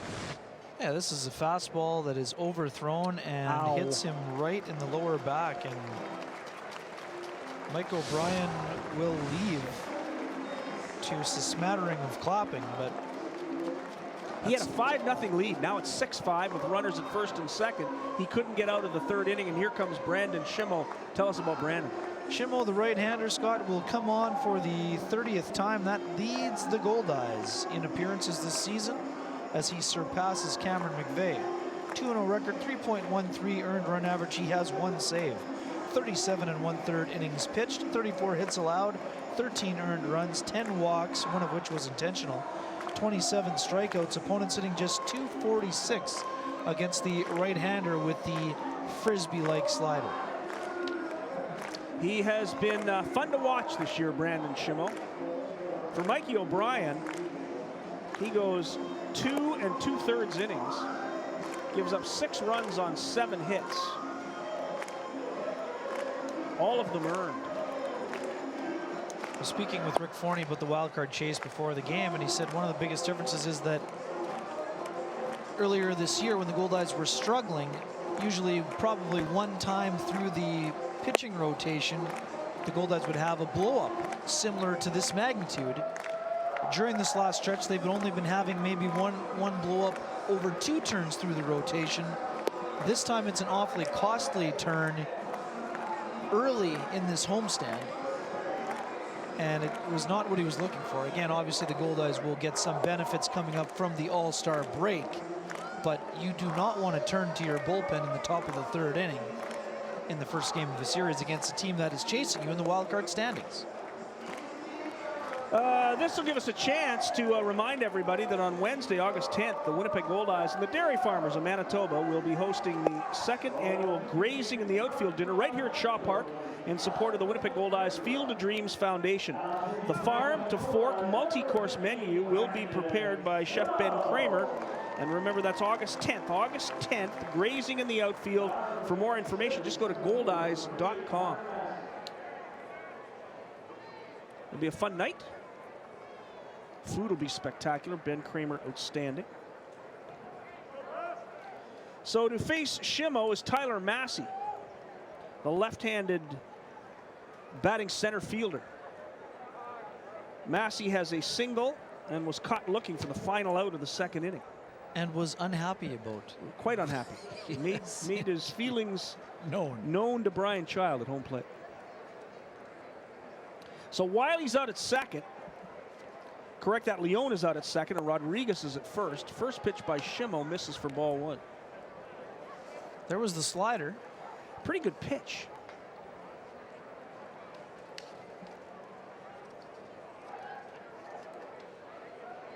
Maybe Wiley yelling at the umpire had an effect.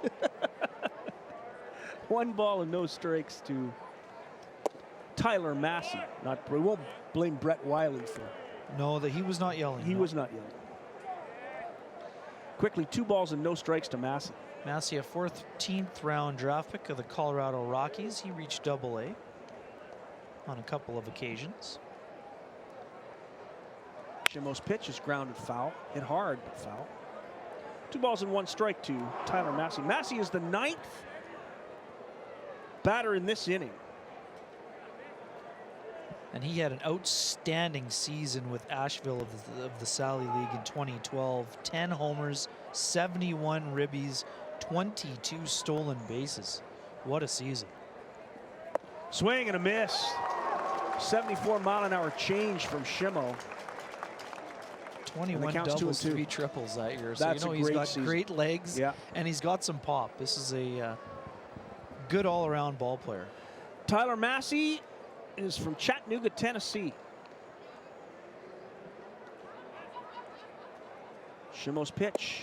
Slider misses. 3-2 now to Massey.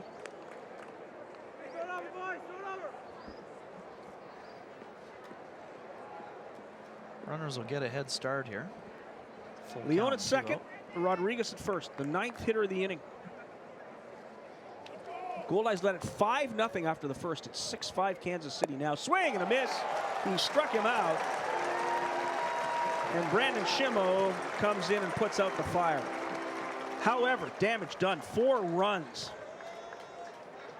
on 3 hits. There was an error. 2 men left. We've played 2.5 innings here at Shaw Park in downtown Winnipeg. It's Kansas City 6, Winnipeg 5. This is Casinos of Winnipeg. Goldeyes Baseball on Shaw TV.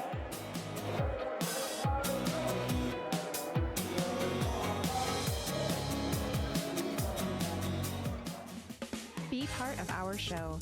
Join the conversation, share your photos, or ask the Goldeyes a question. Follow us at Shaw TV Winnipeg and hashtag Let's Play WPG.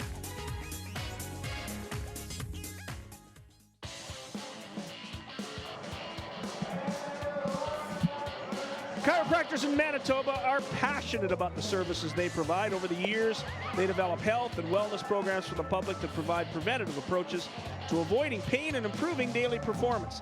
One of those programs, Straighten Up Manitoba, we do it right here in the ballpark, will help improve posture, stabilize core muscle groups, enhance health, and prevent problems with your spine. Complete the exercises when you have 3 free minutes anytime during your day. Mike Valente out in the crowd. Mike, talk to us. It's 6-5 for the T-Bones as we head to the bottom of the 3rd inning. Social media, we're on Facebook, Twitter, and Instagram tonight, and we encourage you to send us your pictures. Let's show you some right now. This is the type of experience you can have here at Shaw Park on a wonderful summer night such as this one. So many people contributing to Facebook, Instagram, and Twitter, sending us all kinds of pictures. This place is pretty much full tonight.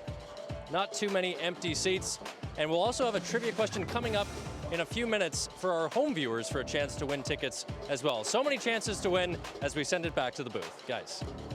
Thank you very much, Mike Valente. Reggie Abercrombie steps in to start this inning. Reggie's tonight's cleanup hitter, brought to you by Multi-Material Stewardship Manitoba. Did you know that Manitobans produce nearly 85 metric tons of residential recycled material each year? That's enough to fill Shaw Park more than 10 feet high. When each person pitches in to help make our community greener, everybody wins. Visit simplyrecycle.ca to learn what you can recycle. 2 pitches from Kickham, and it's 1-1. He did. He didn't go after the first pitch this time.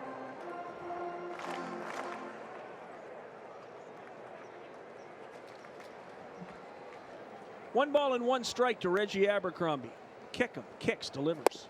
Curveball is in there for a strike. Reggie can't believe it. He's going to go for a walk.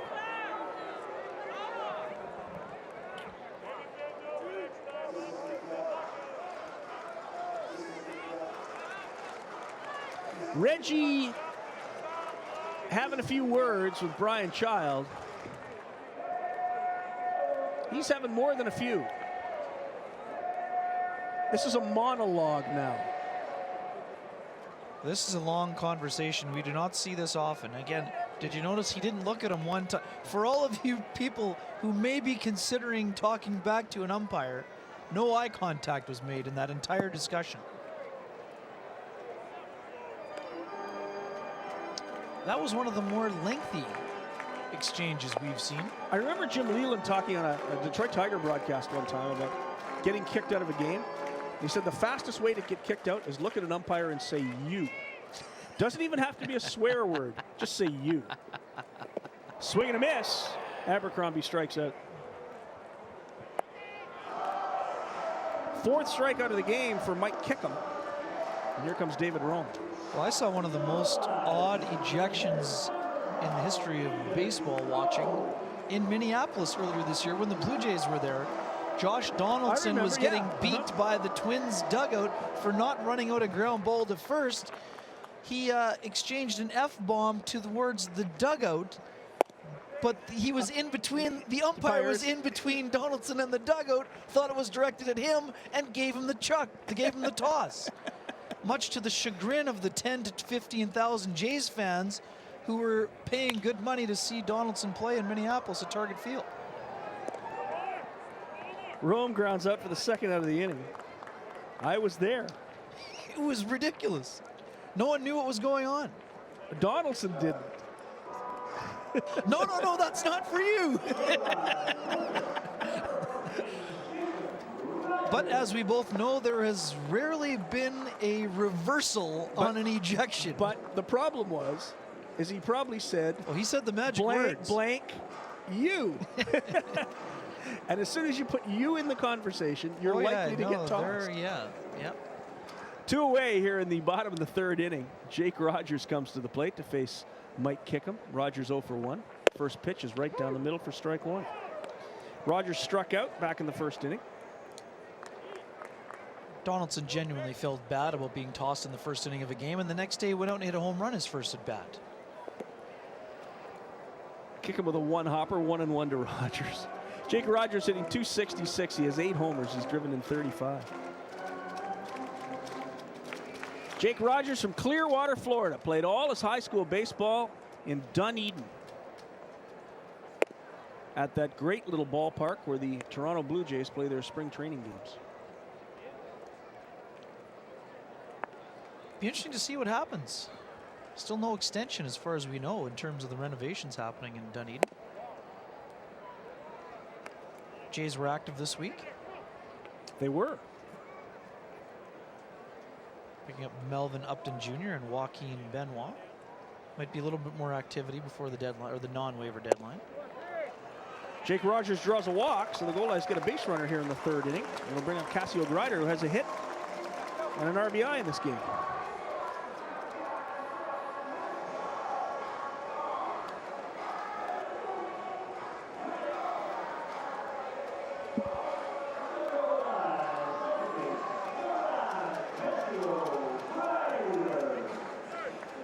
So Cassio Grider, who drilled a single, then went to second in a wild pitch, third in a wild pitch, and scored on a single by Ho P. Haslam. Here's Kickham's pitch. It's out. Oh, it's on the corner. It's a strike zone I don't recognize. However, it is what it is. And as you said, it's Brian Child's decision. 1 strike to Grider. Pitch is way outside, 1-1. Well, the issue that the players are having is that said strike zone seems to be shifting at times. As a player, all you want is a consistent strike zone, and that doesn't seem to be happening. When you have that much barking from both sides, yeah, consistency has been an issue. 1-1, the count to Grider. Here's the pitch. Grider squared to bunt, it's outside. Kickham thought that was a strike. But again, we know it's a hard job. The players just want consistency on both sides. 2 balls and a strike to Cassio Grider, the Californian who spent last offseason in Georgia. Rogers lead at first. Here's the pitch. Swing and a miss. 2-2 the count to Cassio. Grider hitting .273, 7 homers, 37 driven in. What a difference in the pitching performances. Kickham, after falling behind, really elevated his game, whereas O'Brien just could not find it after getting that 5-run lead. There is a fly ball hit pretty hard. Moving over quickly is the center fielder Tyler Massey. He makes the catch, and that does it for the Goldeyes. In the third inning, no runs, no hits, no errors, 1 man left on the walk. We have played 3 complete. We'll go to the 4th. Kansas City 6, Winnipeg 5. This is Casinos of Winnipeg. Goldeyes Baseball live on Shaw TV.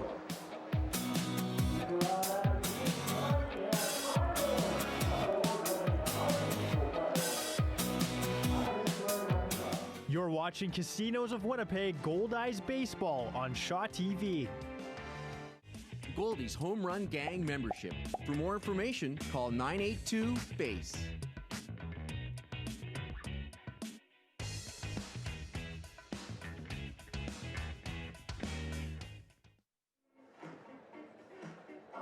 Here with manager of your Winnipeg Goldeyes, Rick Forney. I know you didn't want to see Brandon Schimmel that early, Rick. Tough outing for Mikey O'Brien. But when you're out in the mound there, what's the message to the guys? Just to settle things down or what? Well, you're just trying to make some adjustments in game right now. Obviously, Mikey was having command issues out there. Couldn't stay ahead of anybody. And when you're facing a team for a second time in a week, it's imperative that you have good fastball command, especially if you're a pitcher that doesn't have a true defined out pitch. So he didn't have fastball command today. It was tough for him to get anybody out.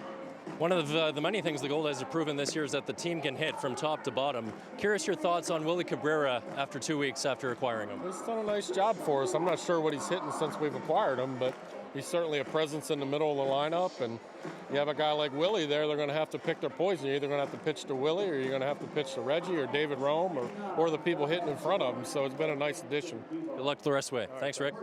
Back to you guys upstairs. Thank you very much, Mike Valente. And Rick Forney probably has a better handle on it than we do by a mile. But we were concerned about the command for Mikey O'Brien tonight, and Rick confirmed that he just did not have that fastball command that he needs. And that's why a 5-0 lead became a 6-5 deficit as we go to the 4th inning for the Kansas City T-Bones. It'll be Jake Blackwood, the former Goldeye, Anthony Gallus, and Vladimir Frias to face Brandon Schimmo. Schimmo's first pitch is that slider, and it's perfect.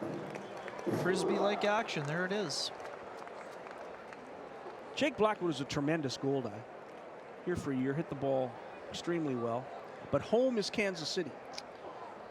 He had a young family and made a good decision, and he just hit one a mile. That is gone. A home run bouncing toward the river. This home run brought to you by Home Run Sports. Home Run Sports, bringing you home runs all year long. Jake Blackwood always liked to hit in this building, and he does so tonight to make it 7-5. Jake Blackwood with the solo shot to lead off here in the 4th inning, and Kansas City extends its lead. Oh, just a really good compact swing from the powerful Blackwood. This is a hanger over the heart of the plate, and Blackwood just jumped all over it, as you're going to see right here. Right over the heart of the plate, dead center, and that's just absolutely crushed for his 12th homer of the year. So Kansas City now leads at 7-5, and that'll bring up Anthony Gallus.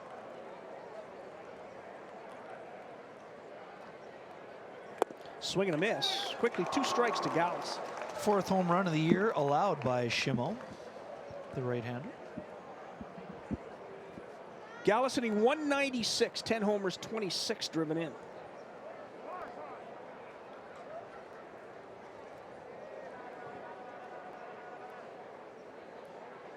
Schimmo gets the sign from Tanabe.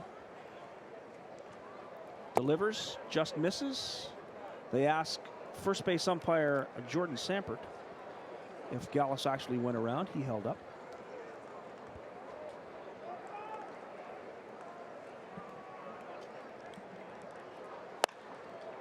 There is a pop fly.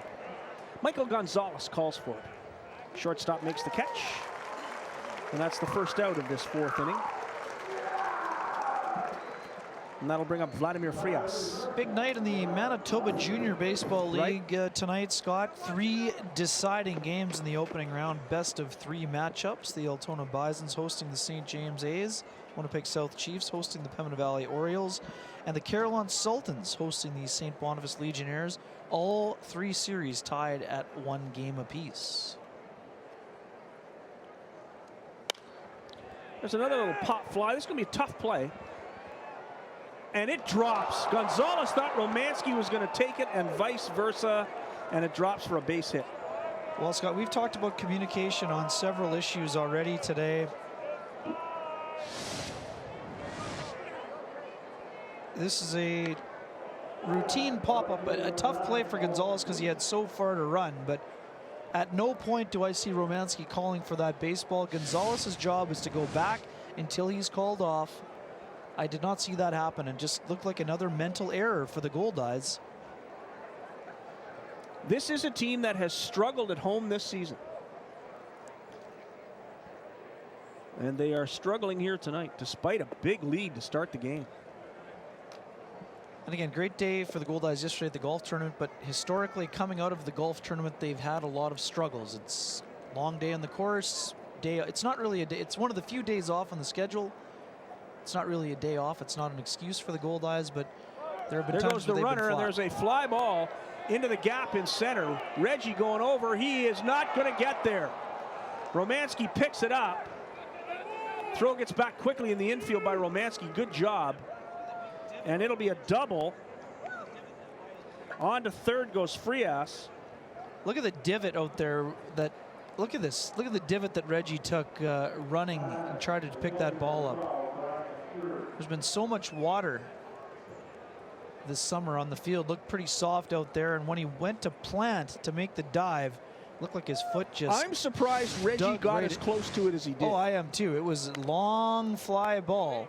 Look how far he had to come. He was shading him to right center, and he nearly came up with it. That was just an outstanding effort by Abercrombie. Great throw by Romanski to get it quickly into the infield. And now we have runners at second and third with one out, and here comes Brian Erie. Infield is in for Erie. First pitch, the slider is inside for ball one. To a degree, I think the Goldeyes were fortunate because Frias was, he thought because of the respect for Abercrombie's range, he thought the ball might be caught. Otherwise, he scores easily. If he thinks that's down, he scores easily. It's the correct base running play, but it was because of the respect for his range. Swing and a miss, 1-1, the count to Erie. Yeah, Frias had to hold. He had to see if it was going to be caught. You can't get doubled up in that situation. But if he's cheating at all, he scores fairly easily, I think, even with a good hustle by Romanski covering up.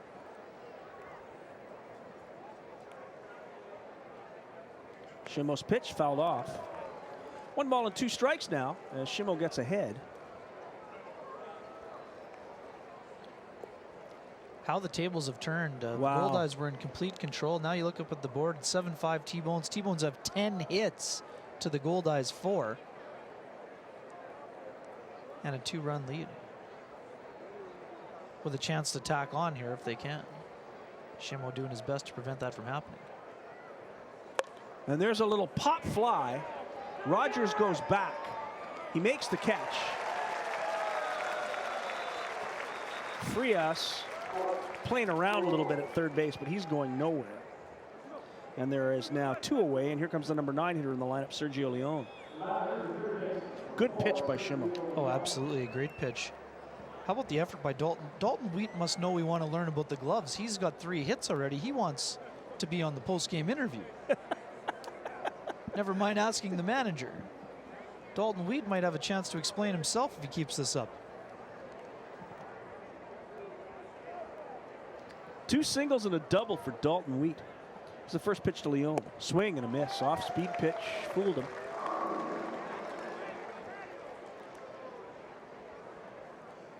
One strike to Leone. He struck out back in the second. Was safe on a fielder's choice in the third.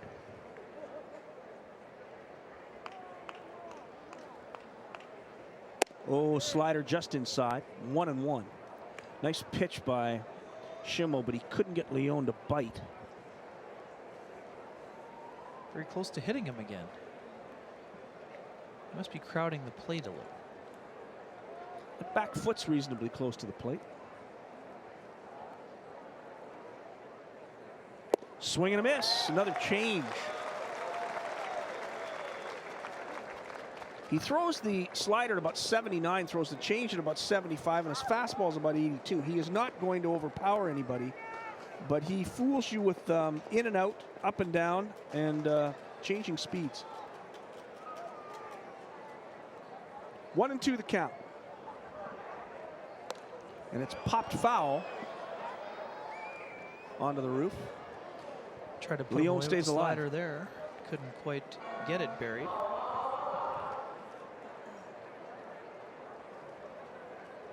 First lemon heaven of the year. Very tasty. Did you enjoy it? Oh, I did. They are yes. terrific, aren't they? The lemon heaven here at Shaw Park. Here's Shimo's pitch, and there's a pop fly foul. That'll get out of play. Count remains at 1-2. Leone's batting 155. He has 3 homers, 10 driven in. He does have some pop in that bat, but of course he plays in Kansas City, as you mentioned, with that short porch. And when it's humid there, the ball just flies. It just absolutely flies out of the park. A couple of jet streams there at Community America Ballpark. Great ballpark. There's a young man with a Pedro Martinez jersey. Ooh. Shimo's pitch fouled off. Leone stays alive again. Pedro Martinez into the Hall of Fame festivities. He was down there for the reunion of Latin ball players with Juan Marichal and Tony Perez. Sure. Also there to support Dan Shaughnessy of the Boston Globe, I believe. Yeah. What a great day to see Mike Piazza and Ken Griffey Jr. be inducted. I love that Griffey went to the backwards hat at the end of the speech. Absolutely sensational ending. 1-2 the count. Swing and a miss. He struck him out. Shimo gets Leon and gets out of the jam. 1 run on 3 hits, no errors, 2 men left on base. So Shimo gives up the home run to Blackwood, a single and a double, but gets out of the jam, and the Goldeyes are only down by 2. We've played 3.5. We'll go to the bottom of the 4th. It's Kansas City 7, Winnipeg 5. This is Casinos of Winnipeg. Goldeyes baseball live on Shaw TV.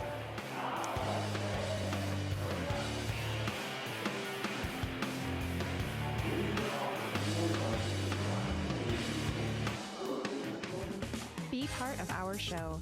Join the conversation, share your photos, or ask the Goldeyes a question. Follow us at Shaw TV Winnipeg and hashtag Let's Play WPG. Here with John Massarelli. John, after the first inning, you're looking at the scoreboard and you see 5-0, and then not 3 innings later, your team's up 7-5.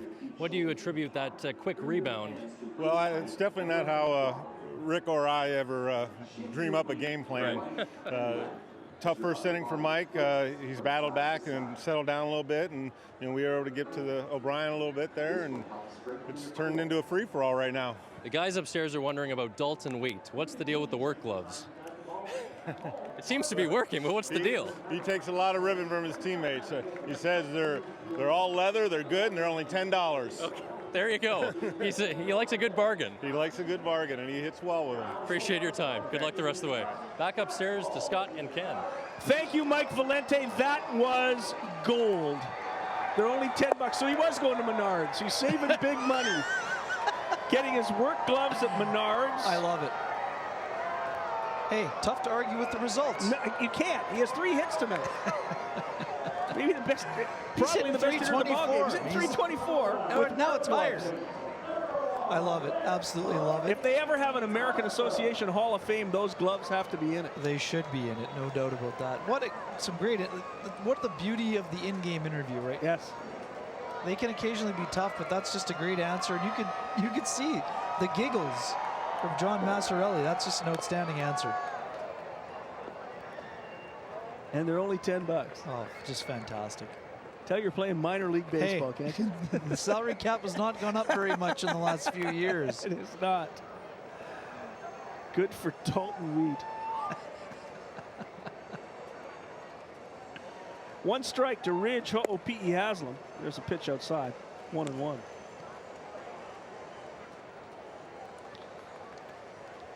Dalton Wheat, fresh out of college from Emporia State University in Emporia, Kansas. He's a local. Pitch way outside. 2 balls and a strike to Ridge. Ridge is 1 for 1 with an RBI. He singled back in the first inning, drove in the 5th run of the first inning for Winnipeg. There's 1 foul back as he protects the plate. 2-2. Ridge hitting .239. He has 3 homers, 23 driven in. Fairly decent RBI totals for a part-time player. Tremendous for the amount of time he plays. He has driven in some big runs too. Pitch inside, 3-2.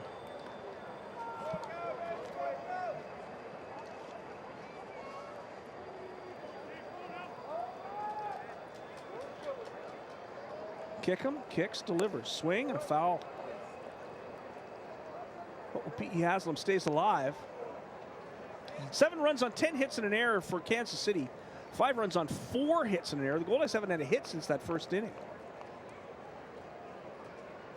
Ho'opi'i Haslam's coach growing up, the father of Colton Wong of the St. Louis Cardinals. There's strike 3. And Ridge didn't agree, but he is called out on strikes. Strikeout number 5 for Kickham. Never a good idea to be 3 steps to first before the call has been made.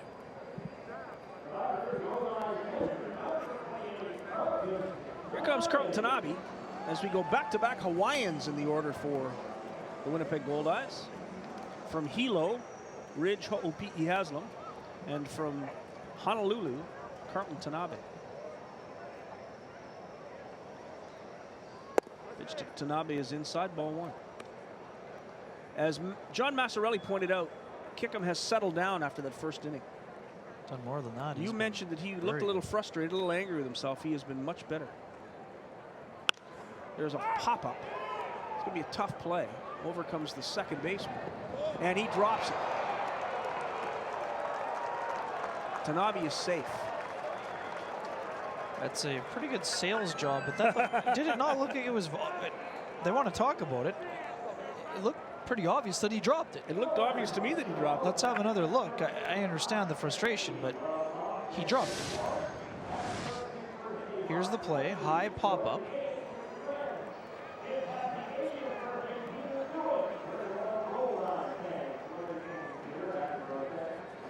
Hang on.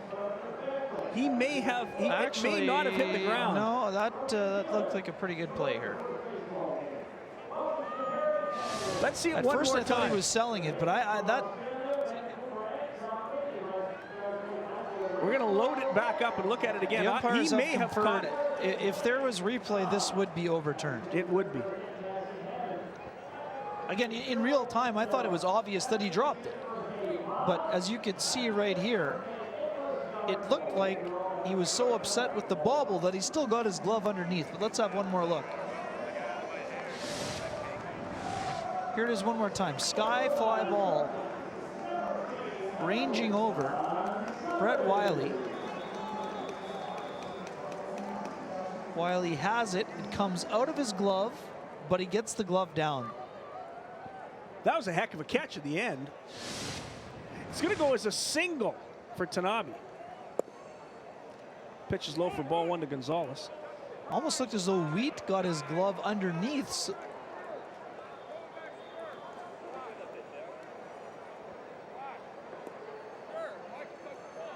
I think they're going to call Gonzalez out for touching the baseball. What's the play here? They've sent Tanabe back to first base.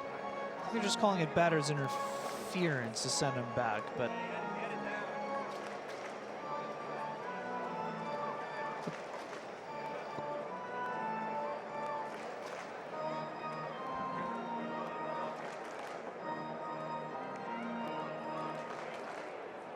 so let's see what the call will be. Gonzalez is still at the plate.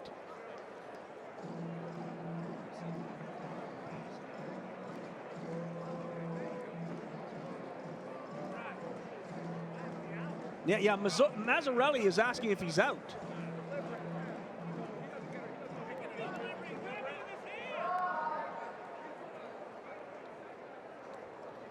this has been interesting.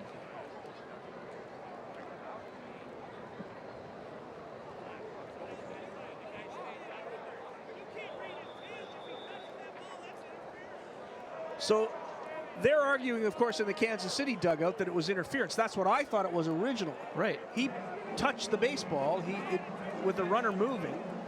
He should be out for interference, and Tanabe should be sent back to first base. And that's what the argument is from Kansas City. As it happens, Tanabe's going, let's have a look. Oh, this is the Tanabe shot. Well, it's a better shot. Yep. Oh, that's just absolutely phenomenal camera catch. work, guys. Good job. Yes, that's great stuff. Great camera work. That was a catch. Pitch to Gonzalez is low for ball two. Wow. A tremendous job by our cameras here at Shaw Park. That, on replay, Tanabe is out. Definitely out.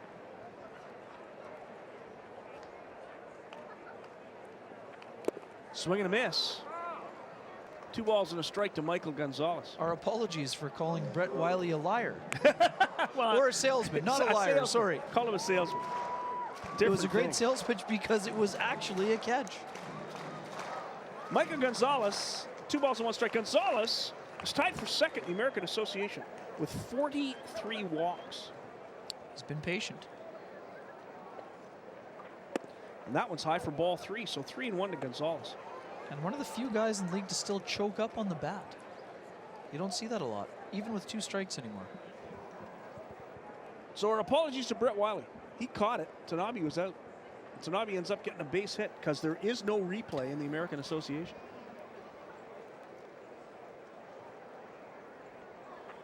pitch is way outside for ball 4, 44th walk for Gonzalez. And that puts runners at first and second with one out and brings up Josh Romanski. And pitching coach Bill Sobey is going to come back out and have another chat with Mike Kickham. Well, the last time he came out, it worked wonders. So he's trying to recapture that magic. He's telling him, don't get upset about the fact that your teammate caught the ball.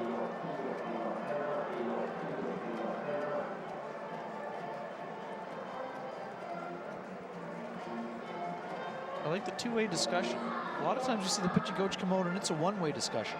Well, Kickham's a veteran. Oh, he's a guy who made absolutely. it all the way to the majors. So he has some definite opinions about he knows his what he's job doing out there. And again, he's not rattled. He's right into it. He's a pretty intense guy. I love the intensity from Kickham. My kind of player. Yeah, you play like that in celebrity slow pitch games. The only man I know who played every position in the infield while there were other people at the other positions. Here's Romanski with runners at first and second, and one out. Chance to maybe get the Goldeyes back in this ballgame. A lefty-lefty matchup, Kickham and Romanski. Willie Cabrera in the on-deck circle. There's the first pitch, and that's way inside. There's a throw down to second base. Everybody's safe. It'll be a pass ball, I would believe. It is a pass ball. Moves both runners up 90 feet. Now 2 runners in scoring position. A base hit could tie this. Big break for the Goldeyes right there. It just seemed. It also again, ends the double play opportunity. Talked a lot about mental breakdowns. That seemed to be a little bit of a mental breakdown for Brian Erie. So now Romanski with a base hit could tie this game.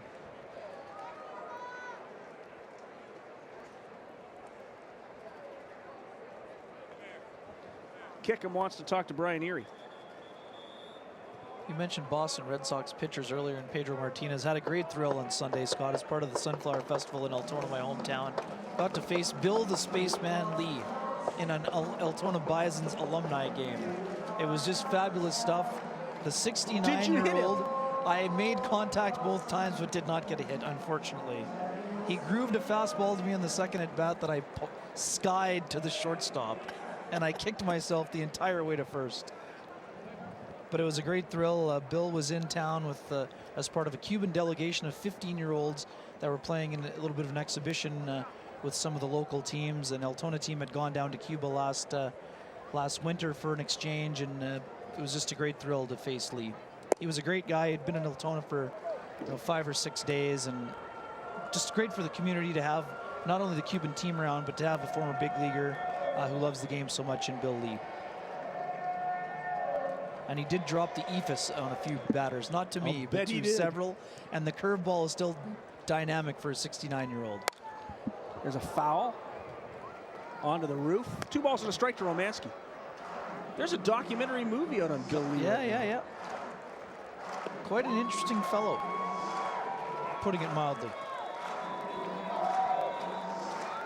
There have been a lot of sports celebs in southern Manitoba. Bill Lee, Eric Fair brings the Stanley Cup out. Big week in Winkler, or big day in Winkler.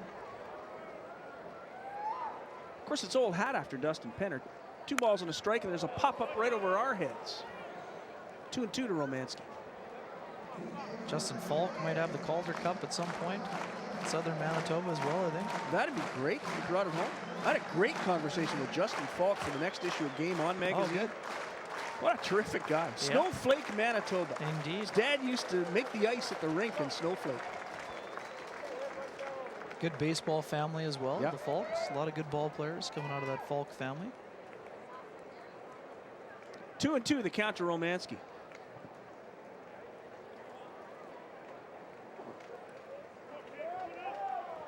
Gonzalez at second, Tanabe at third. There's the pitch, and there's a line shot, and it's going over the head of Starlin Rodriguez. Rodriguez, 2 runs will score. It'll be a double for Romanski, and the Goldeyes have tied it at 7. Romanski just drilled that one. Rodriguez misread it, came in 2 steps, and it flew over his head. And you could see the look on his face. Oh, boy. Uh-oh. Yeah, he got on the surfboard and was unable to pick it up. That ball is absolutely rocketed by Romanski the other way. And it looked like it came out of a can, and here you see it right there. Hit hard, and there were 3 steps in and then 17 back as he picked it up off the warning track. Nobody more frustrated than Starlin Rodriguez after that happens. Outfield is a tough position, especially for a left-handed batter when he flares one towards left field. No worse feeling than the one where you think you have to come in, and next thing you're like, oh boy, it's going to be over my head. Nothing worse than that. No worse feeling in sports as an outfielder. Well, it wasn't really a flare, was it? No, sorry. It was a rocket crushed. ship. No, that was absolutely ripped, but nothing worse when you take those 2 steps in thinking you have to, and you're like, oh boy. It's sailing. That is way over my head. So we have a 7-7 ball game, 6th hit for the Goldeyes. A double for Romanski. Again, we talked about mental breakdowns. With a 2-run lead, you would expect the defense to be in no doubles defense to prevent plays like that from happening, to prevent balls from going over your head in the outfield. But to be fair, he misread the ball. He was back far enough. If he'd taken 2 steps back immediately, he might have had a shot at it. Yeah, but he took close, 2 in, and then it was ripped. Full credit to Josh Romanski for going the other way. Oh, he drilled. 7-7 the score. Romanski at second, 1 away. Swing and a miss to Cabrera, 1-1. This all started on a missed call by an umpire, but in fairness to him, in real time, we thought he dropped it too. Everyone in the ballpark thought he dropped it. But it was a remarkable catch. Except for Dalton Wheat, who saw it in right field. Right in right field. And of course, Brett Wiley, who caught the ball. Pitch misses, 2 balls and a strike to Cabrera. And once again, tremendous camera work by our guys at the ballpark. And thanks so much for getting that other view from Dave Neufeld in center field, because it really showed that he made the catch. 2 balls and 1 strike to Cabrera. Here's the pitch, and it's high, 3-1. So 3-1 to Willie with Reggie Abercrombie in the on-deck circle. Yeah, Kickham better be careful here, because if he thinks he's just going to sneak a fastball by him, that would not be my best advice. Oh, he's sitting dead red right now on a 3-1 count. And there's a ground ball the other way. On to third goes Romanski. Kickham takes the throw from the first baseman, Jake Blackwood. Tip of the cap to Kickham, who challenged Cabrera and got him to hit a weak grounder on the infield. So Cabrera's the second out of the inning, and here comes Abercrombie. Reggie is 1 for 2. Singled in the first, scored a run, drove 2 in, and struck out in the third.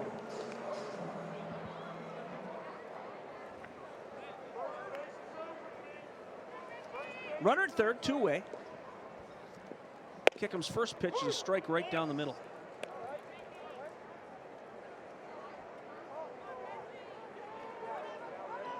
Reggie hitting .291, 13 home runs, 40 driven in.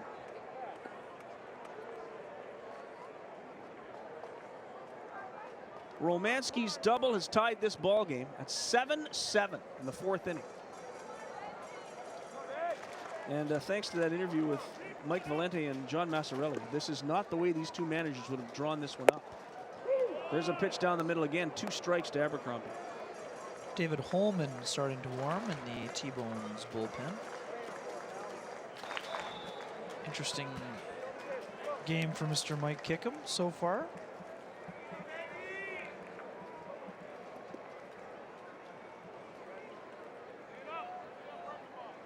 Kickham gets the sign. Swing and a miss. He struck him out.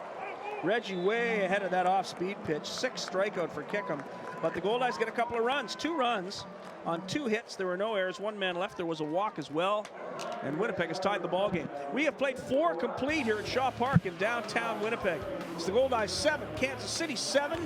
This is Casinos of Winnipeg, Goldeyes Baseball, live on Shaw TV.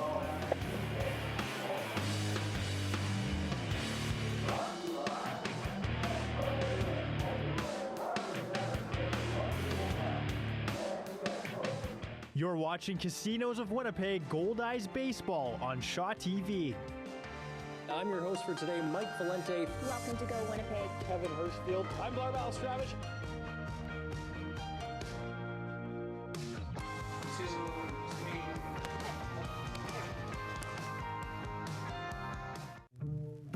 Goldeyes Baseball on Shaw TV is brought to you by Casinos of Winnipeg's 2 locations, Club Regent and McPhillips Station Casinos. CasinosofWinnipeg.com. Here with a very special guest. It's time for a moment with Marlene. Marlene, how are you? I'm just great tonight, thank you. You have been a season ticket holder for the Goldeyes for how long? 18 years. 18 years. So I'm curious, what keeps you coming back? Well, the baseball, of course. Well, yeah. The fans. I've met some wonderful people here. Some really good friends. So you get to know people pretty well in 18 years. And you're all decked out, of course. You're one of the biggest fans here. So what happens? I'm curious. You're here at every game. So what if there's like a family function? What happens? Well, my granddaughter was getting married last year in BC, and I told her if she did it during baseball season, I wouldn't come. I can just feel the love. Yes. That's fantastic. Well, I thought if she loved me lots, she'd do it. Yes. And she did. That's very funny. Quickly, tell us, what do you do with the newspapers here? Well, I cut out every article that's in both the Press and the Sun for anything to do with our baseball team. And then I put it in brown envelopes, and each time that we have a meet and greet on the field, I give the fellas their envelopes full of the clippings. Right. Now, every one of them seems to really enjoy it, because I figured if my sons were here and playing baseball, I'm sure they wouldn't have time to phone their mother and tell her what they were doing. That's right. So I said to them when I first started doing it a couple of years ago, I said, well, you can give these to your mom or your wife or your girlfriend or whoever. And they just loved it. And most of the boys said, my mom will just love you. And I have since met quite a few of the mothers. Right. And that's the first thing they say to me, oh, I just love you, Marlene, for doing that. That's so fantastic. How selfless. Very nice of you. Thank you very much for joining us, Marlene. And I think that we should have a meeting at Shaw TV and make this a reoccurring segment. We'll get like a sponsor and everything. Are you serious? I don't know if I am. We'll bring it back to my boss. Back to you guys in the booth. Thanks, Marlene. You're welcome. Thanks, Mike Valente. Thanks, Marlene. We're in the top of the 5th inning, and already Brendan Schimmel finds himself behind Brett Wiley. 3-1 the count.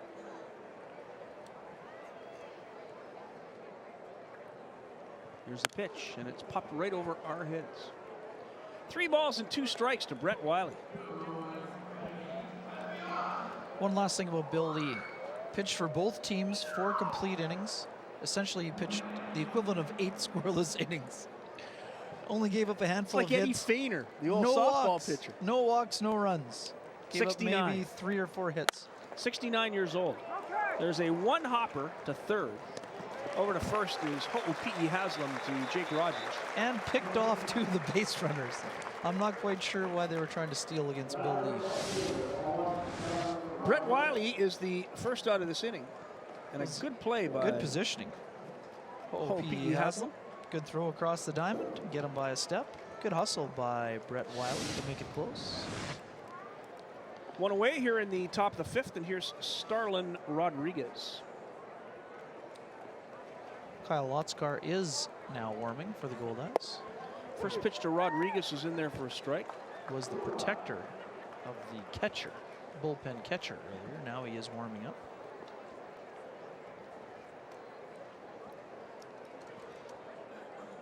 Dominican left fielder, Starlin Rodriguez. Here's the pitch. The slider is in there for a strike.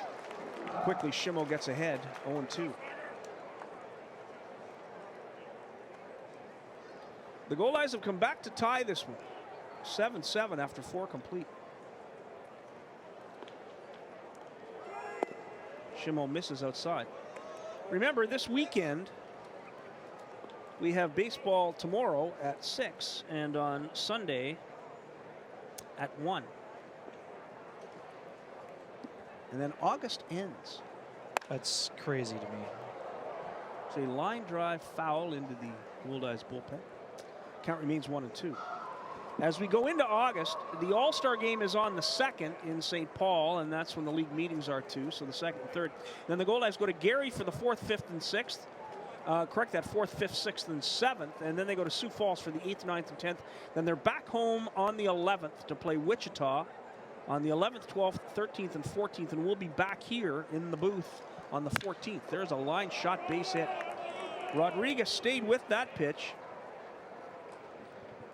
And lines a single to left. So a runner on with 1 out and brings up Tyler Massey. He's had an eventful game, Starlin Rodriguez. He has had a very eventful game. Been very involved defensively and offensively. He has a run batted in, 2 hits, was hit by a pitch, and struck out. Eventful. And in the outfield, he has had an adventure, made a good throw that led to a collision at the plate. It was a great throw. Very good. Shimo's first pitch to Massey is outside for ball 1. A lot of things happening in this one. A lot of moving parts. It's 7-7 after 4. It's already been 17 hits in this ballgame.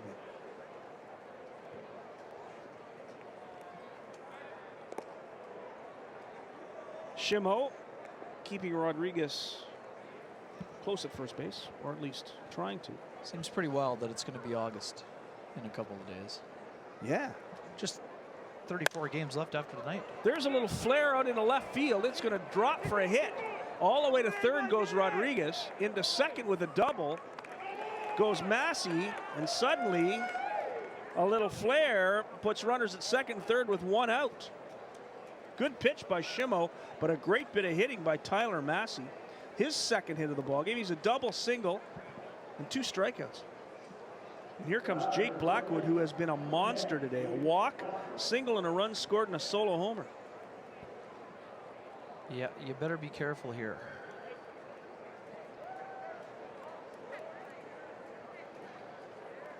Yes, August 1st is Derby Day. Oh, they're going to walk. Yeah, they're going to be very careful as it turns out. They are going to walk Blackwood.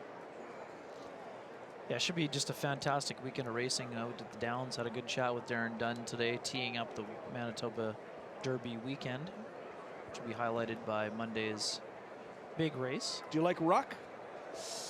A lot of good local horses. A lot of good candidates.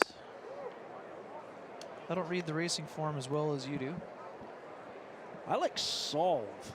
Okay. I find him to be an interesting entry in this one. Okay.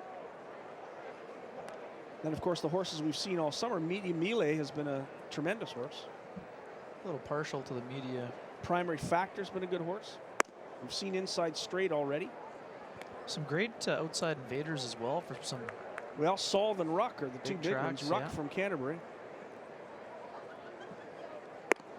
So Blackwood is walked intentionally to load the bases, and here comes Gallus, a 195 hitter, and Rick Forney is going to come out and either have a chat with Shimo or bring in Lotsgar. We'll see what happens. And how about the high five as well? What a weekend. It could be $1 million on Monday. Could be $1 million. And a 20-cent bet will get you into it. It's crazy. Lotsgar is coming into the ballgame. No, they're sending him back out. Tanabe's waving at him, boy. and Hank Lemoyne is waving at him, and Lotsgar is not pitching. He was all set to go, and Brandon Shimo is going to face Anthony Gallus. Well, there was never any point from Rick Forney, like the actual point to the bullpen. That was interesting. Lotsgar is wandering into pitch. Like we said, a lot of things are happening today. A lot of things are happening. I think the thinking from Forney is you just pointed he got the on-deck hitter if there's not a double play ball. I think he's looking for the Frisbee-like slider for either the strikeout pitch or to find a way to get a weak ground ball to turn 2. Well, Gallus is 0 for 2 and batting 195 on the season. He has some pop in his bat. A fat pitch could make it 11-7. But he also could get the double play ball he's looking for, and the slider is in there for a strike. And 53 strikeouts on the team. That leads the T-Bones.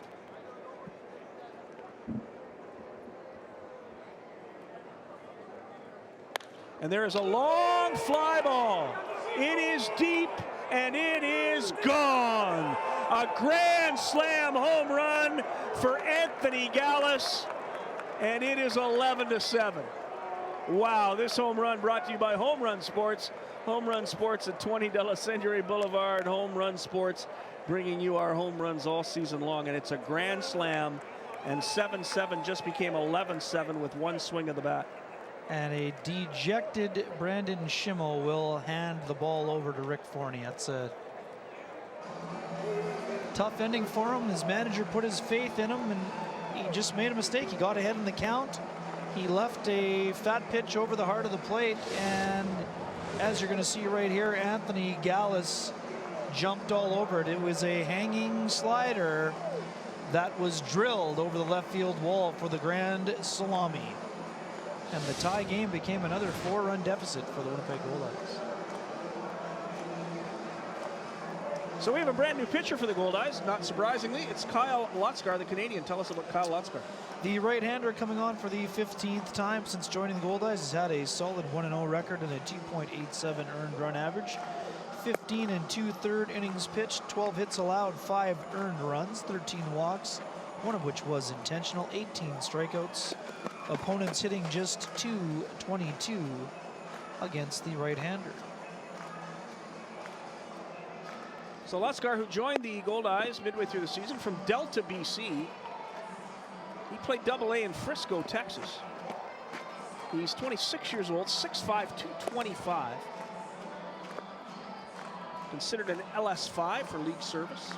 So Kyle Lotzgar, who told Steve Schuster, our radio announcer this weekend, that he loves to play hockey, never been a fan of a team. Really? Not even the Vancouver Canucks. Interesting. So I don't watch much of it, but I love to play, love to get out with my buddies. Thought he would have got Canucks fever in 2011, maybe. No? I thought everybody Apparently in Vancouver had Canucks fever. Also competed for the Canadian national team as well. Also played for the Langley Blaze, where Wes Darville played. Of course, Brett Laurie has just been put on the DL in Chicago. What a mess in Chicago. How about Chris Sale? Oh, boy. Well, first they had no... As it was suggested, if a clubhouse boy had done that, he would not only have been fired, he might have been charged. But a guy making $20 million a year can go cut up all the uniforms, and they suspend him for 5 days.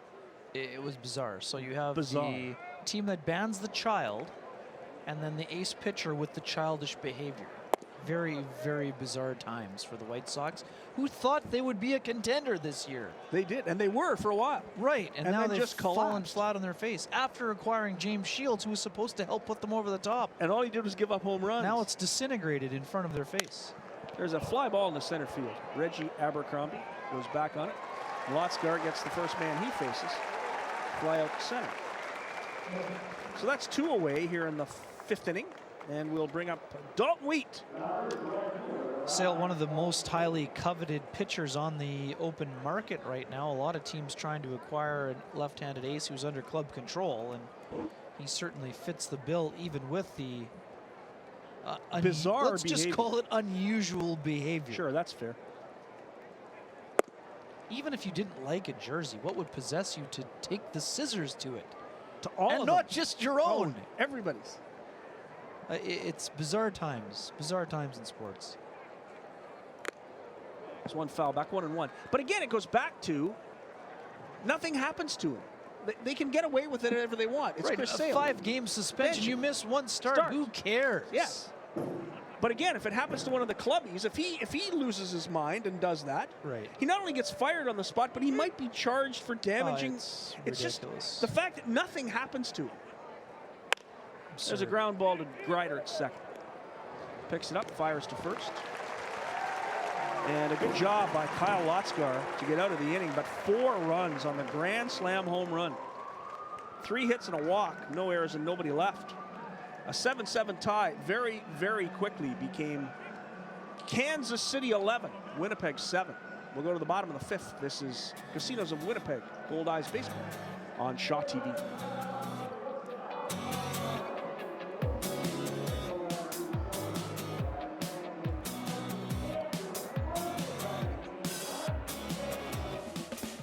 part of our show. Join the conversation, share your photos, or ask the Goldeyes a question. Follow us at Shaw TV Winnipeg and hashtag Let's Play WPG.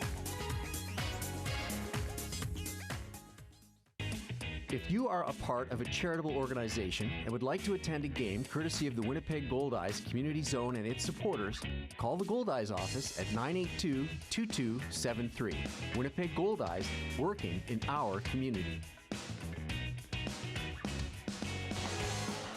Throughout the 2016 season, the Goldeyes, in partnership with Quarks and Urban Trail, are collecting new or gently used footwear for donation to Manitoba families. Quarks and Urban Trail working toward ensuring everyone has a pair of shoes on their feet. Mike Valente, where are you? Just on top, pretty much, of the Goldeyes dugout here. A grand slam for the Kansas City T-Bones in the top half of the fifth inning, I should say. Let's get to some trivia for our home viewers now for your chance to win a pair of tickets to a Goldeyes game here at Shaw Park. The trivia question this week is, what team was Reggie Abercrombie a part of when he joined the American Association in 2010? If you know the answer, tweet us at Shaw TV Winnipeg. Use the hashtag Let's Play WPG for your chance to win. Back to you guys.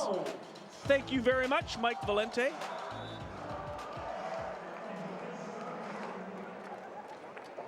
Here's David Rome. He'll lead it off in this fifth inning. It'll be Rome, Rogers, and Greider to face Kickham. Rome hitting .335. He has 6 homers and 52 driven in. He'll go to the All-Star game on August 2nd in St. Paul, Minnesota.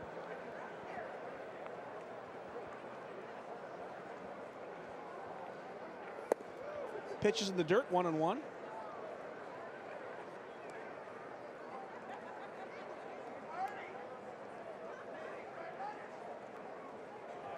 Kickham has pitched an interesting ball game. He has given up 7 runs, only 6 hits.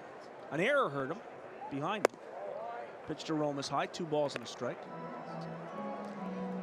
But he got into trouble in that first inning, gave up 5, then went 3 innings without giving up a run. And there's a ground ball to third. Handled easily by Leon. And Rome is the first out of this 5th inning. It'll bring up Jake Rogers. Well, the Goldeyes had battled back. They went ahead 5-0, fell behind 7-5, battled back to tie it at 7. And then Anthony Gallus hit one. He hit a mistake? He hit a mistake, and he hit the right in between the art installation over left field. Jennifer Stillwell's art installation. Indeed. Pitch by Kickham, line drive base hit. Solid single to right field by Jake Rogers. He drilled that first pitch he saw from Kickham over second baseman Brett Wiley's head. And we got a runner on first. It'll bring up Cassio Greider. Greider has a hit, a couple of runs batted, or a run batted in rather, tonight. 35 games to go, including tonight. Goldeyes tied for the wild card with the Laredo Lemurs. Probably going to take somewhere in the neighborhood of 23 or 24 wins in the 35 to get a playoff spot is the projection. That's going to be tough, especially if you don't win at home. This is a team that's 20-15 on the road, and a massive 15-14 at home. Massive discrepancy in games at home, which should be a huge benefit to them. And it has not been so far this year. There's a strike. 2 strikes quickly to Greider. Nice curveball from Kickham. I want to say it's 13 road games left. It's too bad. They played well on the road.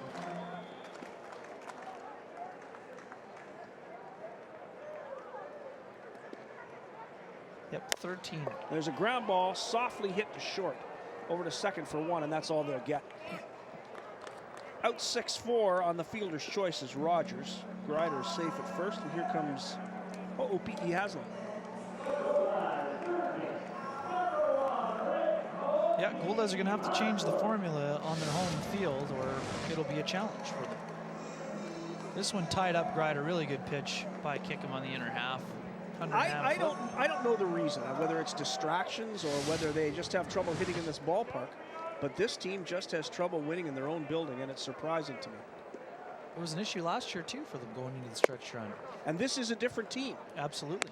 It's with the exception of Reggie and Adam Heisler, it's a different ball club.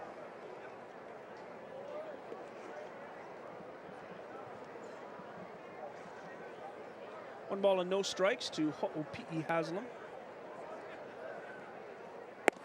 Pitch is high and outside, 2-0. Certainly adding a closer at some point should help them.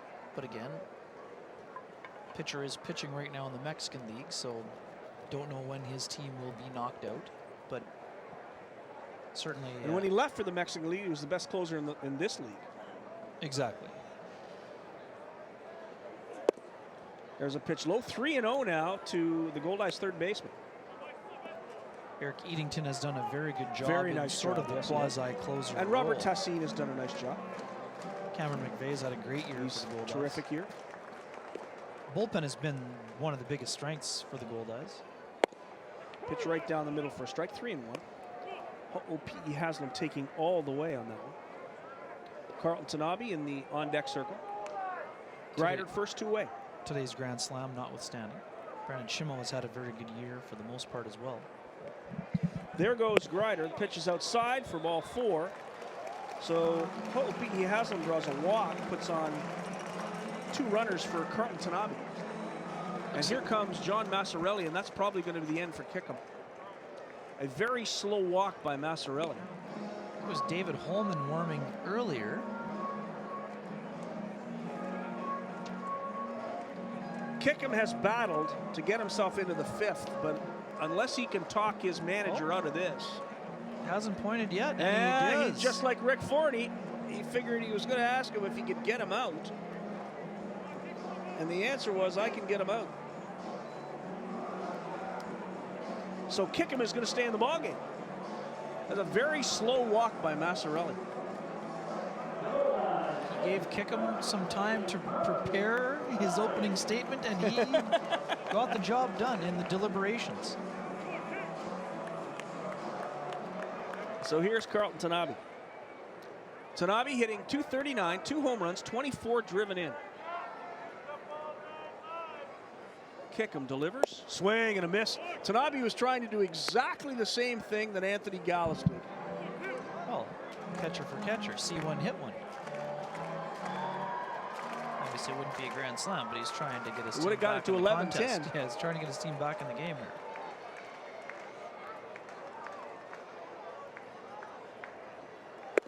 Pitch is in there quickly, 2 strikes. So way ahead goes Kickham. When you tell the manager you can get the guy, the best plan is to attack him and get to 0-2.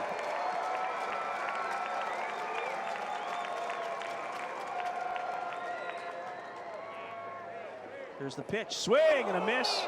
He struck him out. Tanabe strikes out for the 2nd time. Kickham very demonstrative as he heads to the dugout. Well, he talked his manager into leaving him out there, and he got the job done. And he is going to be finished, I believe. Great effort by Kickham. Great pitch, just an absolute wipeout slider to put Tanabe away with 3 pitches. So Carlton Tanabe strikes out to end the inning, and the Goldeyes come up empty-handed. They had 2 runners on with 2 out, but Tanabe couldn't get the job done. They still trail at 11-7. We'll go to the 6th. It's Casinos of Winnipeg Goldeyes baseball live on Shaw TV.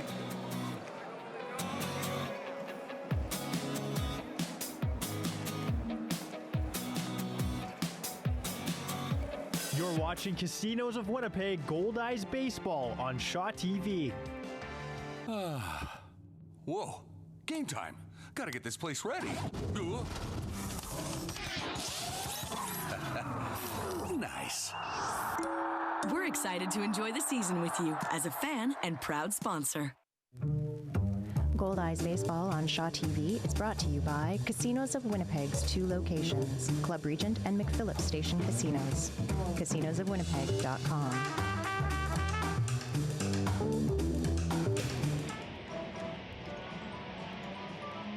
Welcome back to Shaw Park. It is 11-7 for the Kansas City T-Bones. I'm here with a fan. How are you enjoying yourself tonight, sir? I'm loving it. I heard there's fireworks tonight. It's going to be great. There is indeed fireworks tonight, sir. I hope you enjoy it. Time for your American Association Saves Leaders, sponsored by Manitoba's Hydro. The leaders in saves in the American Association are Ryan Rodabaugh from St. Paul. He's got 17. Evan Reed in second place from Lincoln with 15. Mark Haynes from Kansas City with 13 in third place. The American Association Saves Leaders are brought to you by Manitoba Hydro. Know what's below. A free line location service is available at clickbeforeyoudigmb.com. Have your underground natural gas and electrical lines marked so you can dig safely. Back to you guys. Thank you very much, Mike Valente. We'll go to the top of the 6th inning for the Kansas City T-Bones. It'll be Brian Erie, Sergio Leone, and back to the top of the order with Brett Wiley. And the Goldeyes having a conversation, Goldeyes manager Rick Forney, with home plate umpire Brian Child. Okay, what, do we have some defensive changes, or what's happening here? Well, Tanabe's still behind the plate. P.E. Haslam. Cabrera, there are no defensive changes that I can see. No, I don't see any either, but there's a lengthy discussion happening. Grider's at second.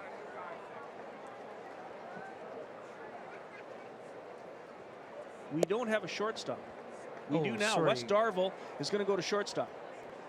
So Michael Gonzalez is coming out of the ballgame, and Wes Darville will come to short, and he'll bat in the leadoff spot.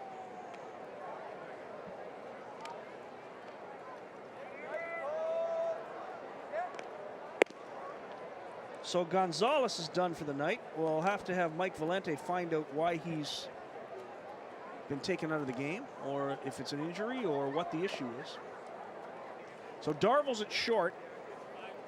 Gonzalez is gone. And Kyle Lotzgar is still the pitcher. There's John Massarelli. He's getting filled in on the change that's been made. Didn't see anything with Gonzalez, did you? He was in the on-deck circle when Tanabe struck out. Odd. It's very odd. Darville has played some short before. He's comfortable at all the infield positions. So maybe Mike Valente can go down and ask Rick Forney why the decision to make the change. Certainly wouldn't second guess the decision. Wes Darville is as good a fielder at shortstop as he is at third base. But I wonder what the reason is. Anyway, having said that, Brian Erie, the catcher, will lead it off. He'll be followed by Sergio Leone and then Brett Wiley. So Lotzgar will face Erie to open up this 6th inning of the ball game, and it's inside for ball one. Lotzgar at 93.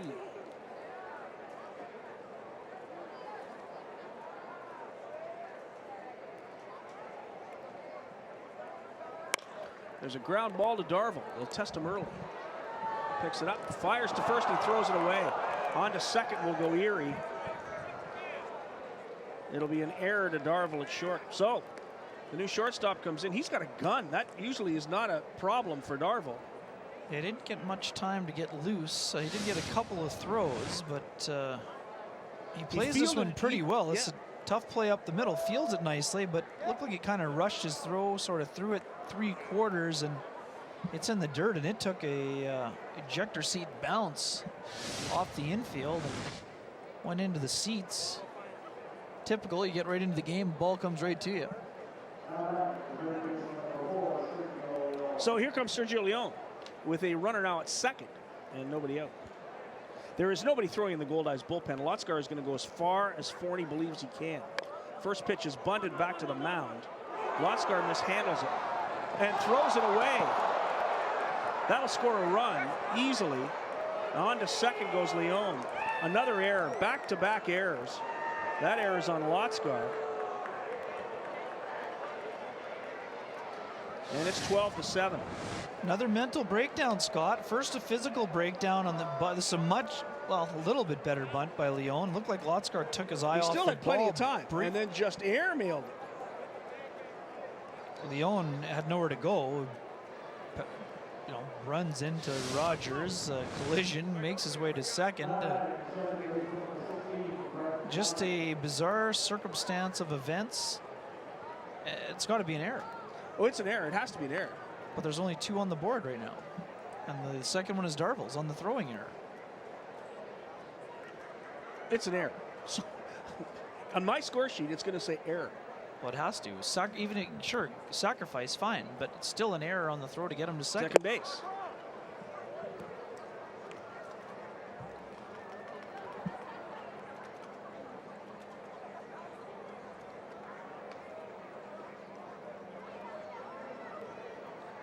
So discussions with Steve Eitzen. There has to be a third error for the Goldeyes on the night. Swing and a miss. Sack bunt for sure, but the error gets him to second base. And the run scores on the error.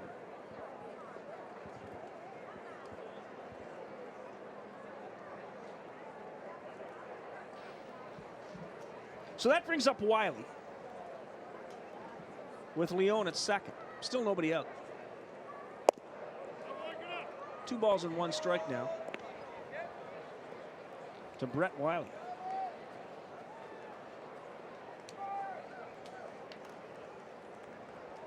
Not a very crisply played ball game No, by it hasn't the Fish.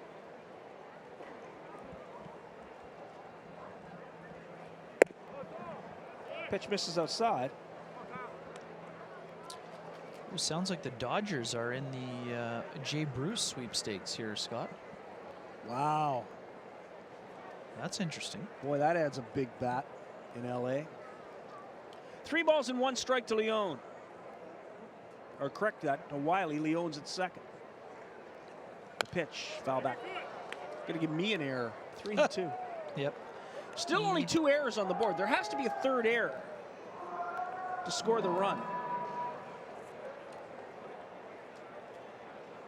Do me a favor, go talk to Steve. You'll handle it here? I'll handle it here for a minute. I'd feel better if it was a Fish. There has to be an error to move the runner to second and have the run score. Correct? Yes. There has to be. Well, the throwing there it is. error advanced. It just went up. There we go. Just went up on there the board. we go. So there's the third error. So they'll give him the sack bunt and then an error on the throw to send the runner to second. No RBI. No run batted in. Slotskar's pitch, and it's a ground ball to Rogers. Rogers handles it easily. And around to third goes Sergio Leone.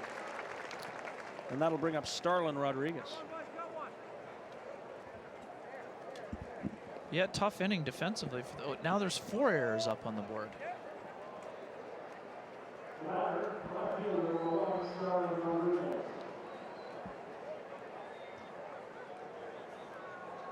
Buster only talking about Yasiel Puig going to Tampa Bay.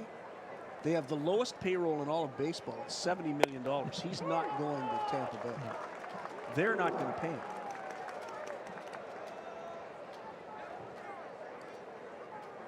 (12-7). T-Bones lead it. They have a runner at third and 1 out. The infield is in. And there's a ground ball to third, and Hoopy Haslam can't make the play. It'll be a double for Starlin Rodriguez, and it's now 13-7.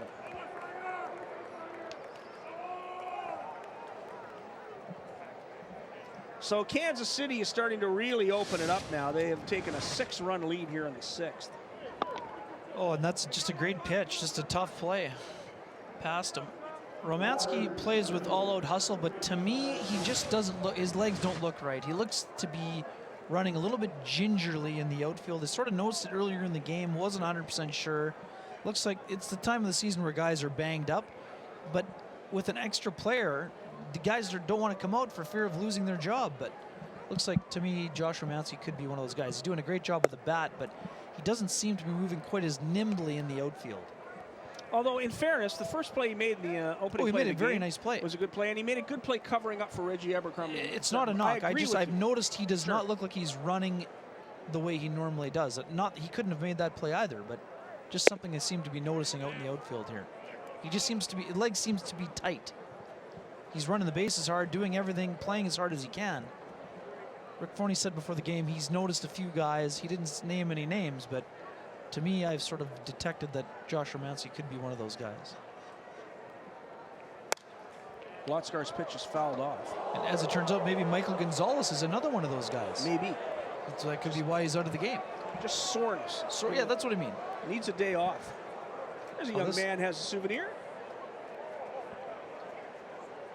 He is the happiest guy in the ballpark, and his buddies. Oh, that's show and tell right there. School's not for a couple of months, though.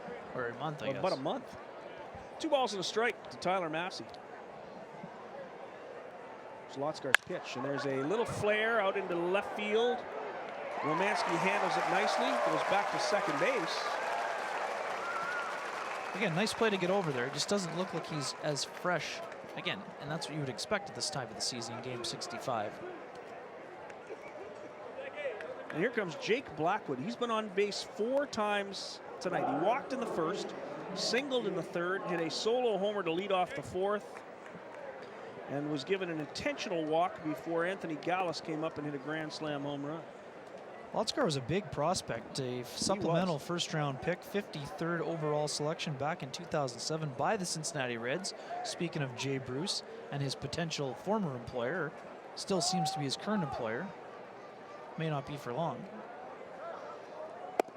Pitch right down the middle for a strike. $600,000 signing bonus for Kyle Lotzgar. Had some arm trouble. So he bought the post-game beverages for his group, I guess, at Breezy Bend. Oh. Well, I'm just guessing. Well, that was a long time ago. But I'm guessing he took good care of that money. I would suspect he did. The scoreboard is still 12-7.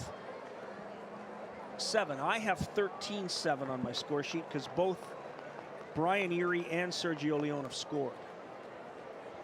So it should be 13-7. Tough night for the scoreboard. Pitch to Blackwood, ground ball to he has it. Fires across the diamond, and that does it. Goldeyes finally get out of it, but they gave up 2 runs on just 1 hit. There were 2 errors and 1 man left. An eventful inning for Kyle Lotzgar. Unearned runs, a couple of them. Kansas City leads at 13-7. We'll go to the bottom of the 6th. This is Casinos of Winnipeg Goldeyes baseball on Shaw TV.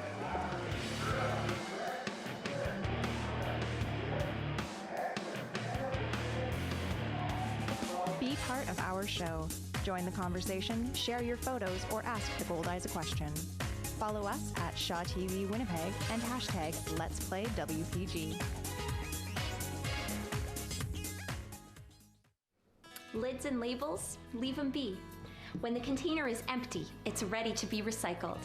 For more recycling tips from Multi-Material Stewardship Manitoba, visit simplyrecycle.ca.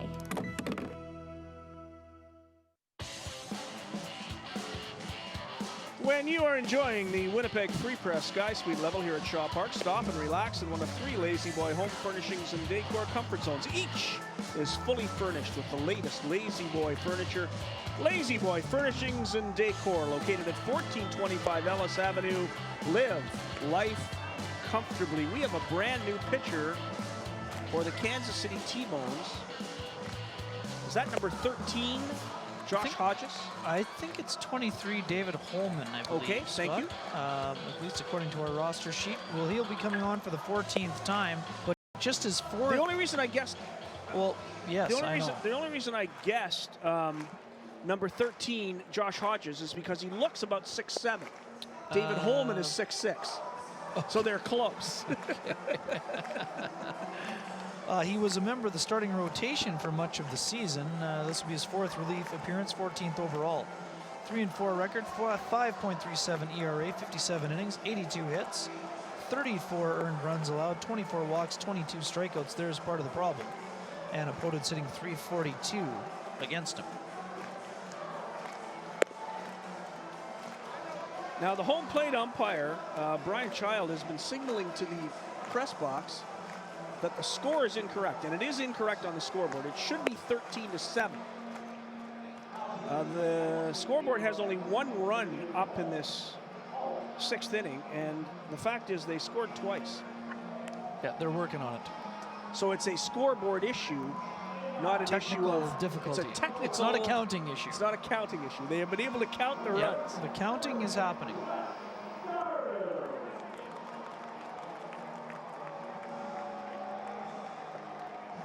Technology. Who can trust it? Wes Darville comes right in and leads it off. It'll be Darville, Romanski, and Cabrera. It's the first pitch to Darville. It's in there for strike 1. 91-mile-an-hour fastball by Holman.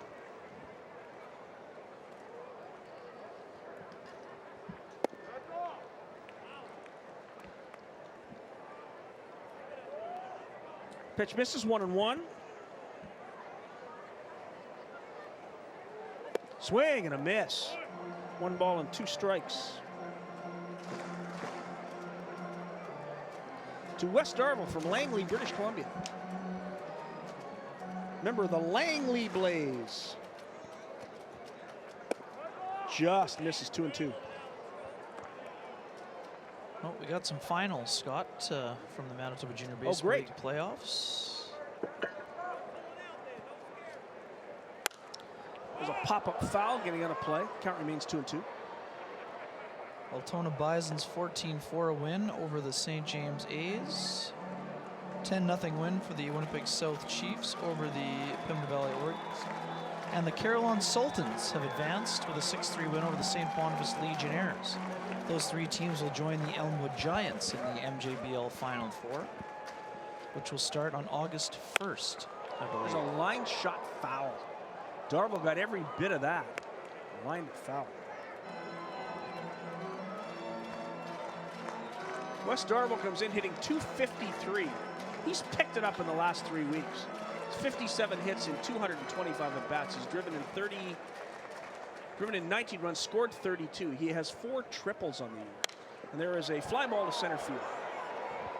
Not a problem for Tyler Massey. And that's the first out of this 4th inning. Darville had one of those triples against the T-Bone starter Mike Kickham last week, I believe.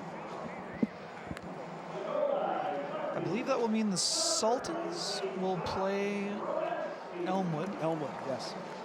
And it'll be the Chiefs and the Bisons who are the defending MJBL champions.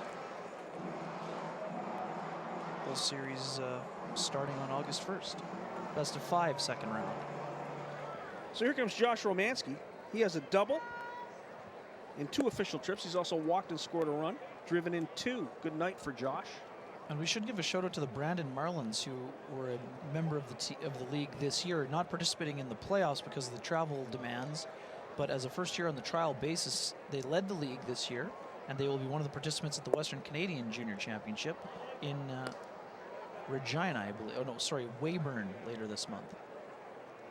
2 balls and no strikes to Romanski. Or in August, sorry, middle of August. We're almost in August. Yep. This weekend feels like August.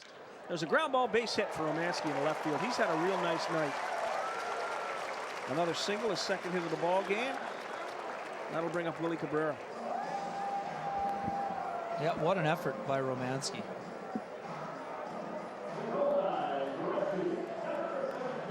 The scoreboard is now completely down. So we will try to get the balls and strikes correct from umpire Brian Child. We're getting no help now. So Willie Cabrera steps in with Romanski on first. 13-7, Kansas City leads it. The pitch by Holman is in there for strike 1, a fastball at 90. We are in the bottom of the 6th inning. And the Goldeyes have some work to do if they want to come back in this one.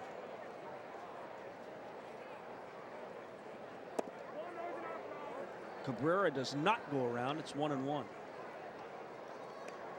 Thought he might go to the Edwin Encarnacion where the batter asks the first base umpire, Miguel Cabrera does go? that too. Did I go? No, I did not. Miguel Cabrera does that as well all the time. Did I go? I love it. 1-1 the count to Cabrera.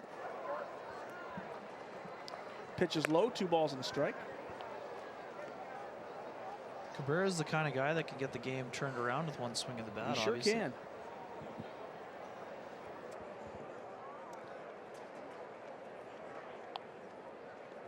Holman's pitch is grounded to third. Oh, and misplayed. Leon let it go off his glove. It'll be an error to Leon. Another error in this ballgame. That's 5 for the 2 teams together. This was almost a double play ball. And Leon was thinking about the double play before securing the baseball, and as a result, it's an E5, and the Goldeyes have runners on first and second with 1 out. So here's Reggie Abercrombie. Speaking of guys who can change the complexion of the game with one swing. Reggie has a single, 2 runs batted in, a run scored, and a pair of strikeouts.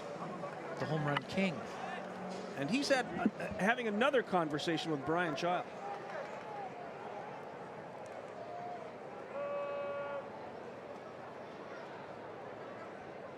Holman's first pitch is ripped down the line. Romanski's going to score. Cabrera is going to stay at third. And on to second goes Reggie. And it's 13-8. A double for Reggie Abercrombie. It's been interesting.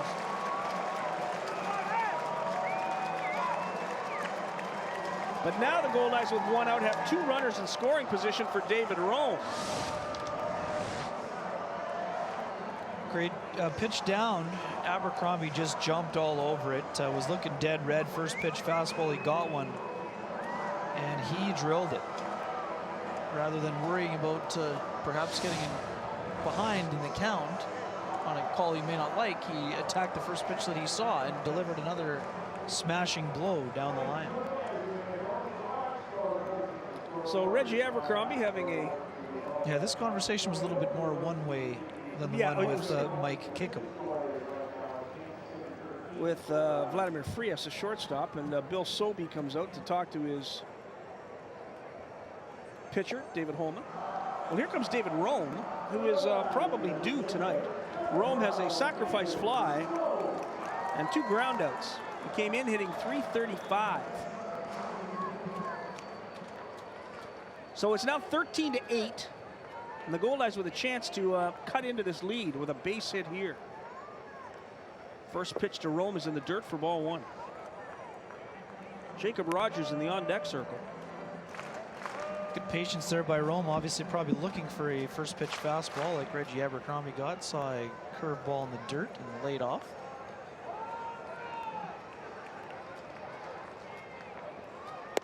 There's one outside. 2 balls and no strikes now to David Rome.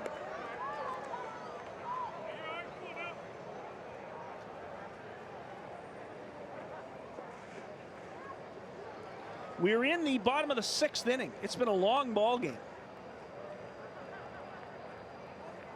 There's one fouled off onto the road all the way out on the Pioneer.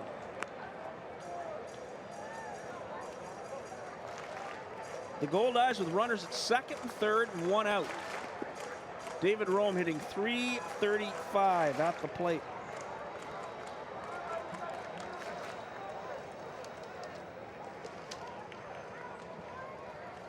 Holman gets a sign. There's a little looper to shortstop. The throw is high, it gets away. The run scores. Rome is safe at first, and on to third goes Abercrombie. Wow. It'll be another error. This time to the shortstop. In to score comes Cabrera to make it 13-9. On to third goes Abercrombie. Runners on the corners now with 1 out. And Jake Rogers will come to the plate. My goodness. It's been a bizarre one. It was kind of a looper. Jam shot. Yeah. Sort of jammed him, but it got a lot of height on it. Throw was a little bit high. Blackwood, not normally a first baseman, can't come up with it. We remember more as the third baseman. Throw was high, though. Tough play for Blackwood. First pitch to Rogers is in for strike 1. 1 strike to Jake Rogers. Error on Frias.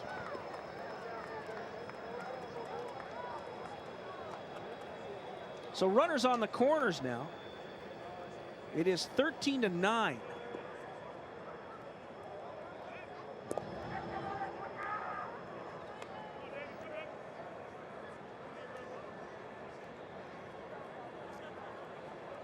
The Goldeyes are just like Kansas City. Neither team has given up tonight.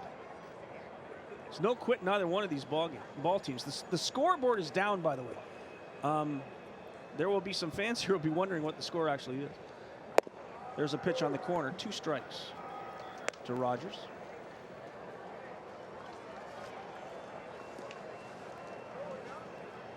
No balls and 2 strikes to Jake Rogers. Abercrombie at third, Rome at first.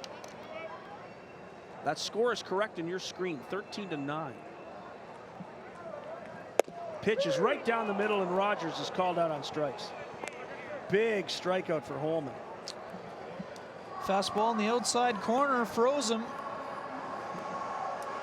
Johnny Shuttlesworth warming up in the T-Bones bullpen. So here comes Cassio Grider.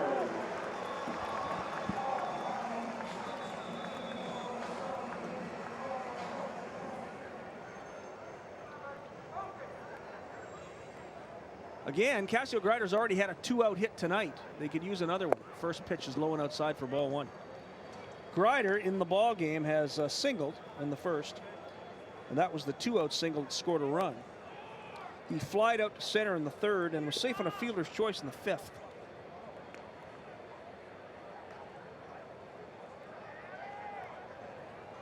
Misses again.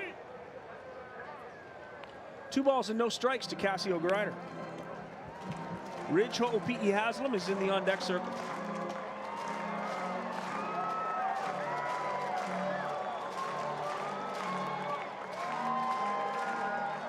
We're closing in on 3 hours of baseball, and we're only in the 6th inning.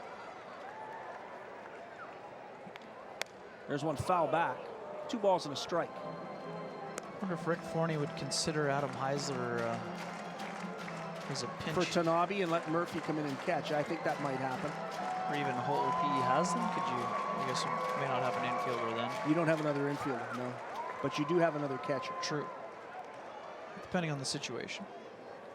There's a line shot into the right field corner. That might score Rome. He's being waved home. David Rowe, and they held him. Great throw. Wow, what a terrific throw from the right field corner by Dalton Wheat. What a gun into the infield. Easily scoring from third is Reggie Abercrombie to make it 13-10. Abercrombie makes it 13-10. It's a double for Grider, another run batted in. Around to third goes Rome, and we're going to get a pitching change. Shuttlesworth is going to come in to replace David Holman. Great piece of hitting by Grider. Looked like a slider away. Drills it down the right field line. Incredible hustle by Wheat. Rick Forney is thinking about sending him, but he does not want to run his team out of the inning. Good job to be cautious, went down. Single here would score 2, so great piece of hitting by Grider, and another pitching change in this wild one at Shaw Park. It is now 13-10 as John Massarelli comes out and replaces David Holman with Johnny Shuttlesworth. Tell us about Shuttlesworth. Shuttlesworth will come on for the 25th time. Scott, 20th relief appearance. He has made 5 starts. 3-4 record, 5.07 ERA. He has 1 save. 49 2/3 innings, 62 hits allowed, 28 earned runs, 18 walks, 44 strikeouts. Opponents have been hitting .305 against the right-hander. So the Goldeyes. And Rick Forney trying to get someone's attention in the bullpen here.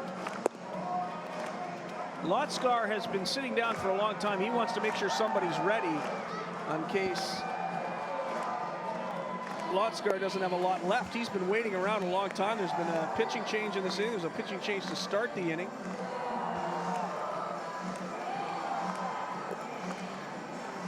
And a couple guys getting up, start stretching. Well, it's a wild one. It is a wild one. 13-10. 23 runs have been scored. To count the hits in this ballgame. Kansas City has 4, 10, 13, 14 hits for Kansas City. 13 runs on 14 hits. The Goldeyes, 4, 6, 7. 3 hits in this inning, 10 hits. 10 runs on 10 hits for the Goldeyes. 13 runs on 14 hits for Kansas City. There have been a pile of errors. Just a load of them. And other poor plays that were not ruled errors, but were not sharp defensive efforts. So here comes Ridge Ho'opi'i Haslam.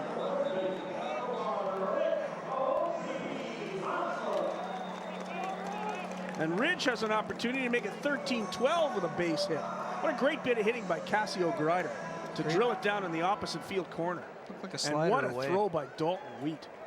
Got it in there quickly as well. So Ho'opi'i Haslam comes to the plate. Curveball, first pitch is in there for a strike. 83-mile-an-hour off-speed pitch from Johnny Shuttlesworth.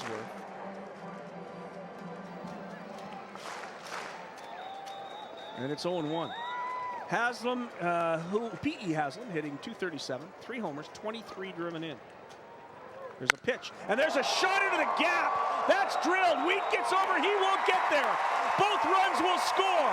Ho'opi'i Haslam is rounding second. He's coming to third. There's the throw, and he's dead. What a throw from Dalton Wheat. That's 2 in a row. Just bullets. A double for Ho'opi'i Haslam, and we have a 13-12 ball game. Wow. My goodness, what an effort. It was another slider. Ho'opi'i Haslam adjusts, drills it to right center. Wheat just about comes up with it initially. Ho'opi'i Haslam thinking about third, and just an absolute one-hop bomb by Dalton Wheat from the warning track. Mows him down. That might be the best arm I've seen in this league.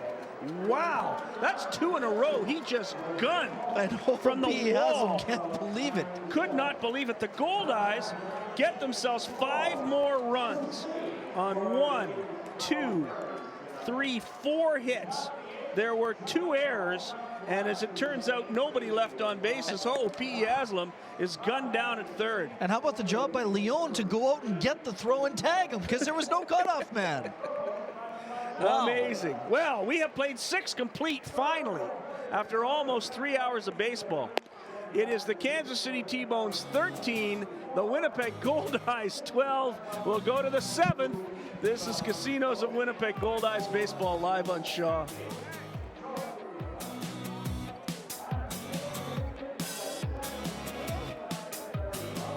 You're watching Casinos of Winnipeg Goldeyes baseball on Shaw TV. It's a sport dating back more than 900 years. It's fast-paced, exciting, and it's all real.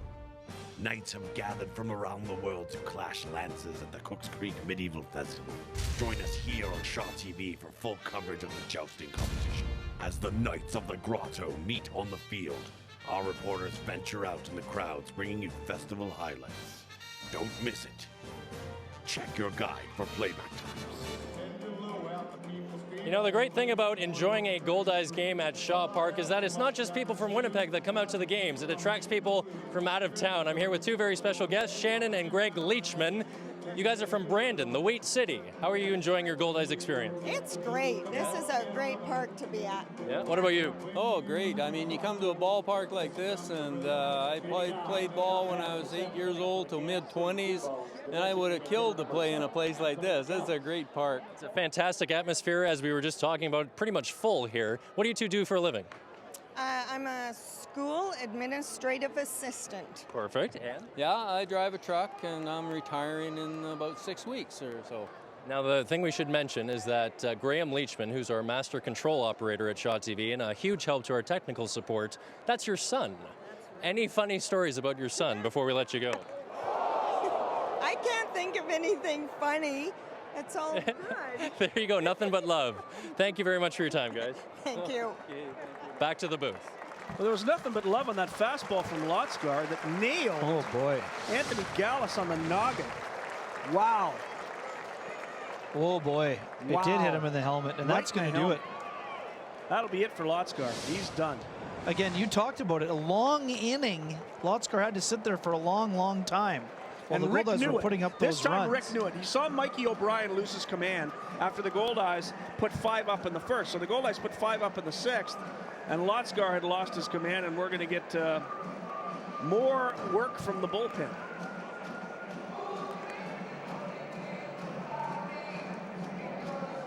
It's Cameron McVeigh. He was with no. Is this Tassine? Robert It's Tassine, yeah, coming on for Tassine. the 9th time. Scott, 0-1 record, but a tidy 2.25 earned run average. He has 3 saves since joining the club. 8 innings, 7 hits allowed, 3 runs, 2 of which are earned, 6 walks, 7 strikeouts. He's given up 1 homer. Opponents hitting .226 against the right-hander. So Robert Tassine, for his first appearance at home, if I'm not mistaken, maybe second. He has not had many here at Shaw Park. I think maybe his second appearance at home. So Tassine will try to get through this 7th inning. As the Goldeyes have cut the lead to 13-12. The Goldeyes had a 5-run first. Kansas City came back with 2 in the second, and then 4 in the third to take a 6-5 lead. They made it 7-5 with a solo homer in the 4th. But the Goldeyes came back and tied it at 7 with 2 runs in the bottom of the 4th. Then Anthony Gallus hit a grand slam home run in the 5th to make it 11-7. And then a couple of errors really put the pitching staff, Brandon Shimo, behind the 8 ball, or rather Lotzgar behind the 8 ball. 2 runs were given up in the 6th, and it was 13-7. The Goldeyes came back in that bottom of the 6th with 5 runs to make it 13-12. And we have a CFL game going here. As Tassine comes in, as Kenny pointed out, a relative newcomer. He's from Houston, Texas, lives now in Spring, Texas. Played last year in the New York Penn League. In the Philadelphia organization, he is still considered a rookie in the American Association.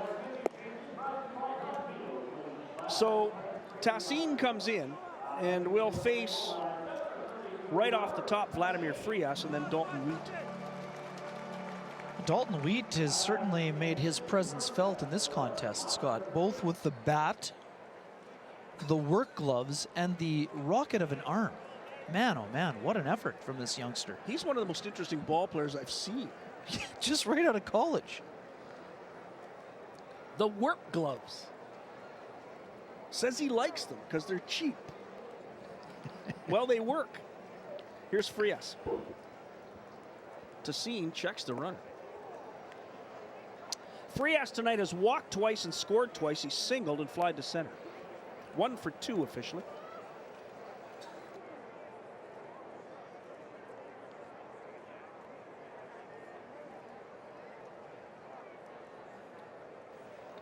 Tassine kicks, delivers, misses.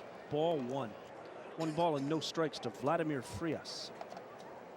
And how about the jousting? That's interesting. It's aggressive. Oh, and the fans are roaring for the scoreboard resuming. We have a scoreboard, ladies and gentlemen. Tassine nearly threw the slider away from Jake Rogers at first base. So the scoreboard is back. It's 13-12. 13 runs, 14 hits, 3 errors for the T-Bones. 12 runs, 11 hits, and 3 errors for the Goldeyes. 25 hits, 6 errors. We're not even counting walks yet. There's a ground ball. It's through. A base hit for Frias, his second hit of the ballgame. Don't forget the hit batsman. There's been several of those. Oh, we've as had well. a couple of hit batsmen, yeah. A couple of them. Sterling Rodriguez was hit. Anthony Gallus was hit. So now runners at first and second, and that'll bring up the ever dangerous Dalton Wheat. We said it early on, he wants to be the player of the game, and he's going to have an opportunity to make another impact in this contest during this at-bat. Goldeyes are hoping for a sharply hit ground ball to the second baseman to try to turn 2 here. Potentially get out of this inning. Tassine's pitch and the bunt is fouled off. Strike 1.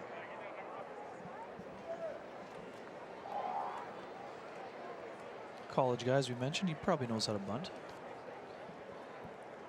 Dalton Wheat has 2 singles, a double, grounded out, run scored, and a run batted in. 2 brilliant throws from the outfield and work gloves on his hands. Misses outside, 1-1. Emporia State University Hornets. Also played at Butler County Community College in Butler, Kansas. It's as local as it gets for this young rookie. I can't get over the gloves. I love it. I've never seen anything like it. There's another bunt foul. A ball and 2 strikes now. The ball and strike and outline still doesn't work. But the score on the scoreboard does. A lot of crooked numbers up on that scoreboard here this evening. 0-2-4-1-4-2 for the T-Bones. 5-0-0-2-0-5 for the Goldeyes. How many games have you seen a team score put up 2 5s? Yes, 2 a 5 pair run of 5s. And the other team has a pair of 4s. There's one fouled off. Still a ball and 2 strikes. Well, they've made the strike line work. Oh, now we go. 2 strikes, and there's the ball, and now the entire scoreboard is functional again. Yeah, in poker, 2 5s in a beats 2 13-12 4s, ball but game, not that's in a 13-12 game. That's the best thing that's happened to the Goldeyes tonight. The scoreboard working again. Look at that board. There's a pitch low, 2-2. Good patience by Wheat to take that pitch. Dove down late in the zone and right out of the strike zone.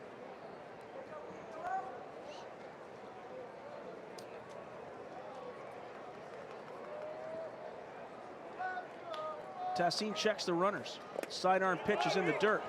On to third goes Gallus.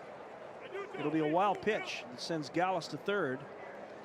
The count goes to 3-2.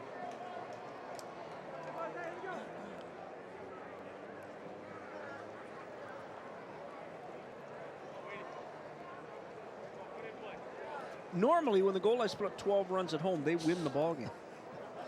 Nothing, very little normal about this one tonight. Nothing normal about this one tonight. We're 4 minutes away from 3 hours, and we're in the top of the 7th.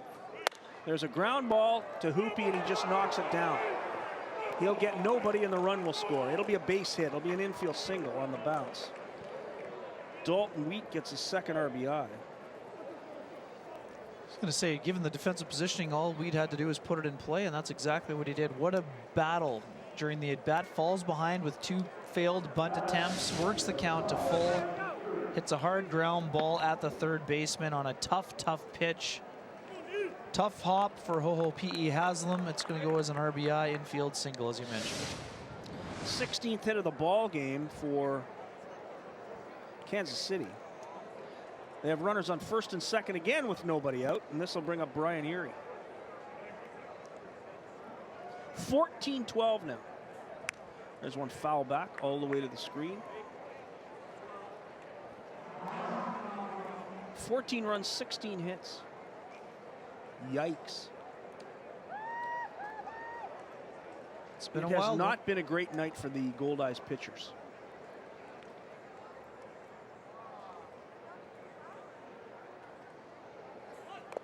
Erie tries to bunt, fouls it off. 2 strikes to Brian Erie.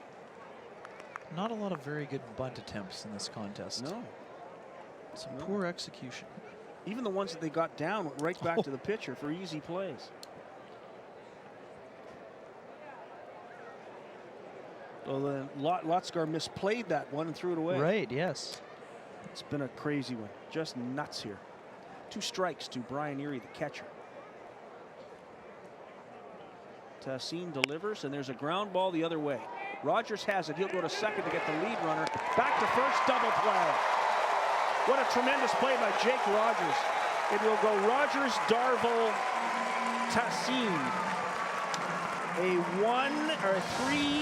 3-6-1 double play. That doesn't happen often. Great pitch, slider in, jams him. Rogers has only 1 play. It's to second. Great turn by Darville and an outstanding arm to get him on a bang-bang play at first to complete the double play. Excellent job by Jacob Rogers. I don't think Tassin could have got to first to get the batter. Yep. Initially. Well, I guess maybe he probably could have, because he beat him on the double play ball. But it was a great throw by Rogers to second. And again, because Rogers went to second, it allowed him more time to get over to first. First pitch to the number 9 hitter, Sergio Leone, is in there for strike 1. So the Goldeyes may have dodged a second bullet if Tassin can get Leone here. And all of Rogers' momentum was taking him towards the second base bag, which is where he wants to go anyway. There's a chopper foul. So quickly, Tassin gets ahead 0-2. And great hustle by Tassin to get over there to complete the double play as well.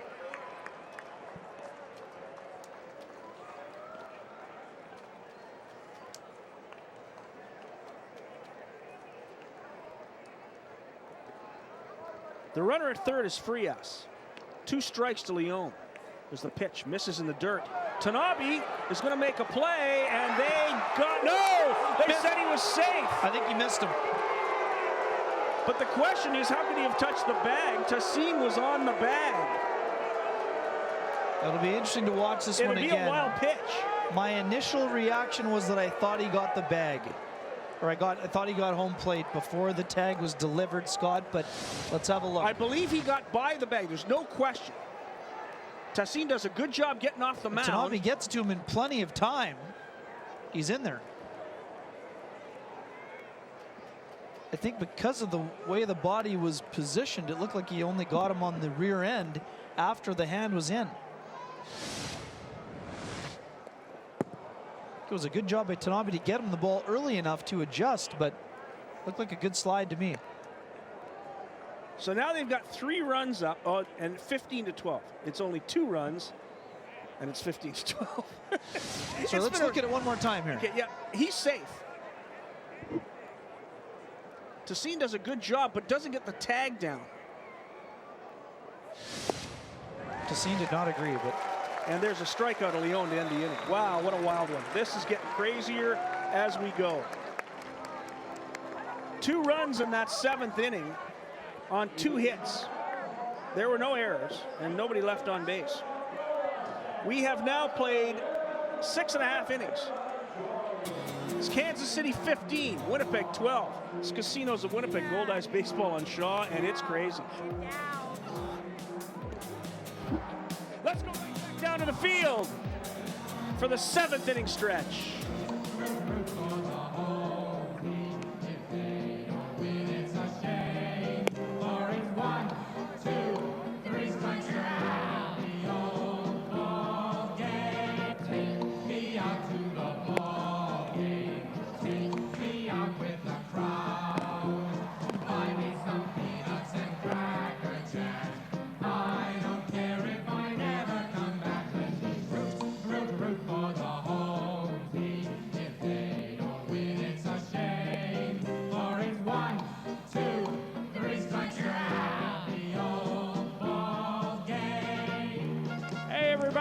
Birthday boy, Anders Lysak, and Tara Maslowski, and Catherine Cohn, and all the kids with the Goldeyes fan services reps leading the crowd into the 7th inning stretch. Brought to you by the Dugout Souvenir Store with 2 locations right here in Shaw Park.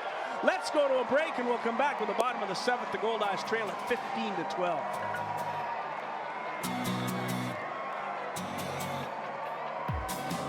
Be part of our show. Join the conversation, share your photos, or ask the Goldeyes a question. Follow us at Shaw TV Winnipeg and hashtag Let's Play WPG.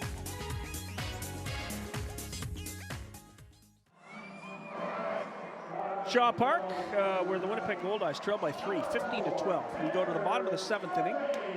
I am getting my cot out. I suspect we're going to be here all night long. Tanner Murphy into pinch hit, Scott. So Tanner Murphy will pinch hit for the catcher Carlton Tanabe. So Murphy fouls off the first pitch he sees from Johnny Shuttlesworth. 1 strike.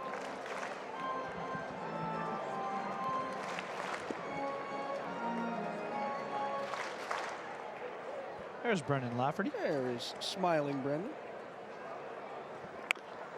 There's a ground ball to second baseman. Handled by Wiley, and 1 away. So Murphy grounds out to open the 7th inning, and that'll bring up the shortstop, Wes Darville.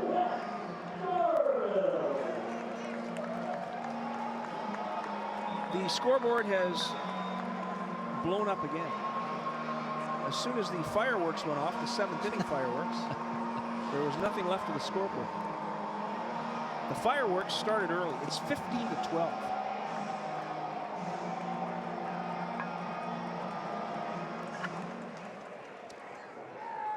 as we go to the bottom of the 7th. Here's the first pitch to Darvin. Shuttlesworth's curveball is in there for a strike. Tyler Ibarra warming for the T-Bones. Could be the next pitcher coming. He's a left-hander. Big looping curve. Pitch in the dirt. 1 ball and 1 strike to Wes Darvin.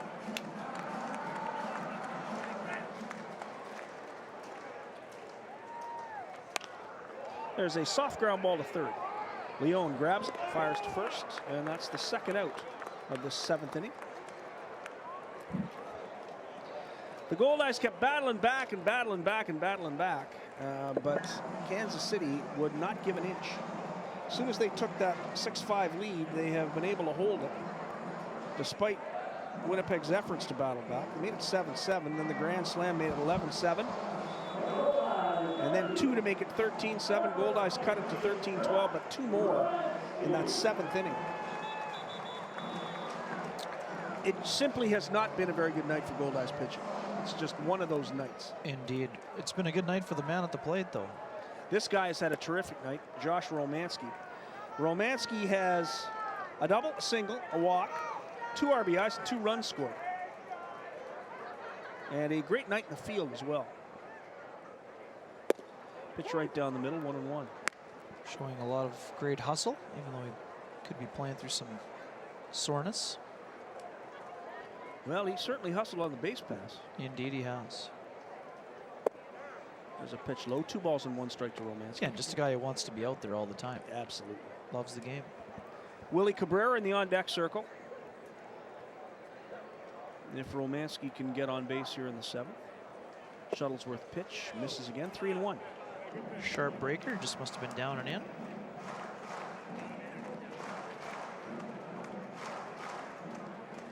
Scott Taylor and Ken Weed, glad you could join us tonight. It's been a wild one. There's a pitch that misses, ball 4. Romanski draws his 2nd walk of the game. He's been on base 4 times now.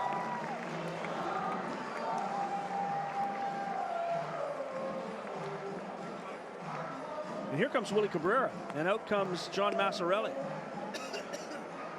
I'm sure this is just a discussion. I can't imagine. He has a left-hander up throwing. And he's going to bring the left-hander in to face Cabrera. Indeed he is. So that's it for Johnny Shuttlesworth. And we're going to see a left-handed pitcher come in and face Cabrera. So obviously, manager John Massarelli isn't concerned at all about a lefty-righty situation. Very interesting, Scott. Tyler Ibarra coming on for just the 3rd time this season. No record, no ERA. 2 1/3 innings pitched. He's given up 1 hit, no earned runs, no walks, 3 strikeouts. And of the 10 batters he's faced, they're hitting just 111 against him. So Tyler Ibarra, pretty effective left-hander, is going to come in and face one of the Goldeyes' toughest outs, Willie Cabrera. Although Cabrera's had an interesting night. Safe on a fielder's choice in the 1st inning and scored a run.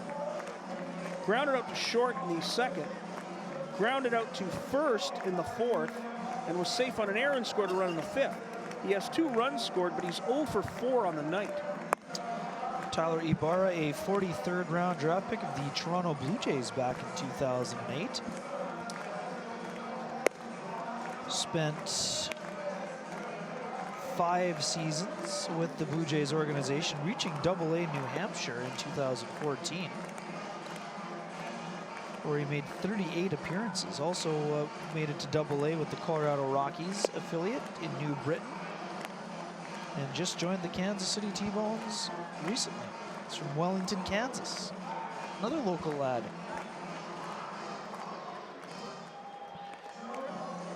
So Tyler Ibarra will face Willie Cabrera. Reggie Abercrombie will step into the on-deck circle. David Rome is, as they say, in the hole, and the boys are dancing tonight, and the girls. It's a fun night at the ballpark. Having a great time up in the suites.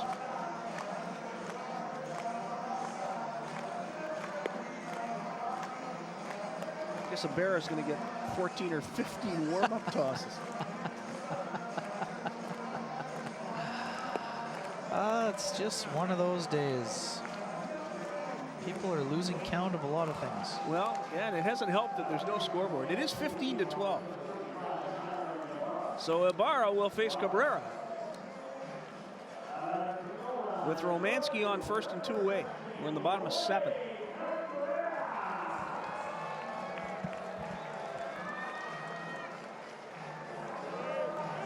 Remember, we're going to do it all again tomorrow, 6 o'clock, right here at Shaw Park, downtown Winnipeg. Get your tickets. Should be another wild one tomorrow. This Kansas City team can hit. Scrappy bunch, no question. There's Ibarra's first pitch way outside. Whoa. Ball 1 to Cabrera. 97 on the gun. That's pretty quick. That might be one of the quickest we've seen in this park. Whoa. 97 miles an hour.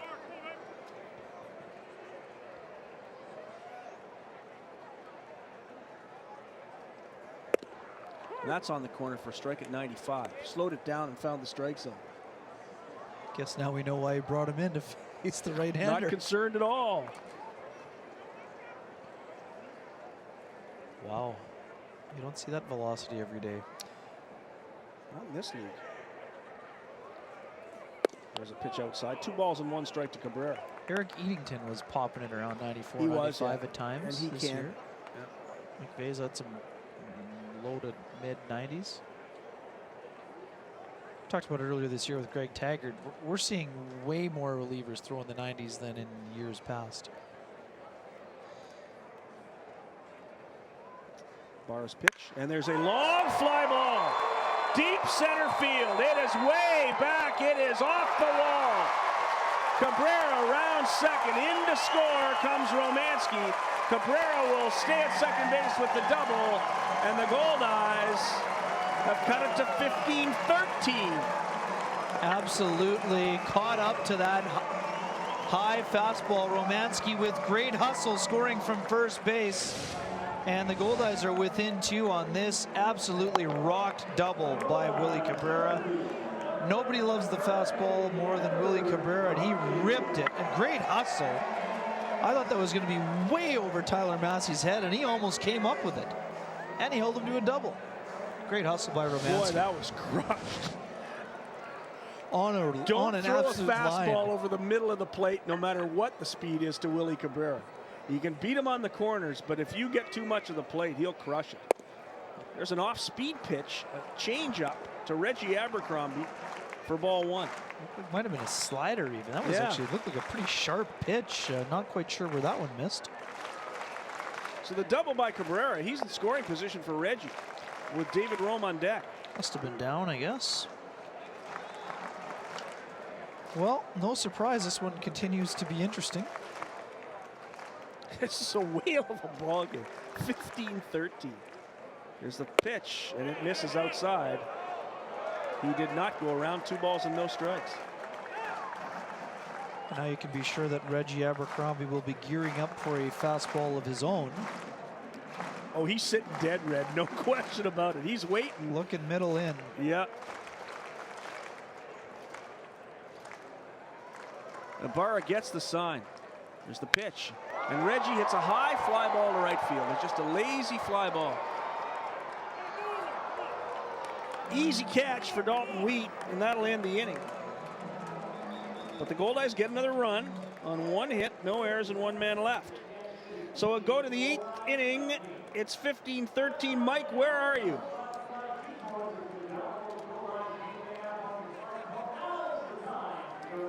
Mike is not anywhere. We're going to go to break. It's 15-13 for Kansas City. We'll go to the 8th inning. It's Winnipeg Casino. It's Casinos of Winnipeg, Winnipeg Goldeyes Baseball, and we're live on Shaw TV.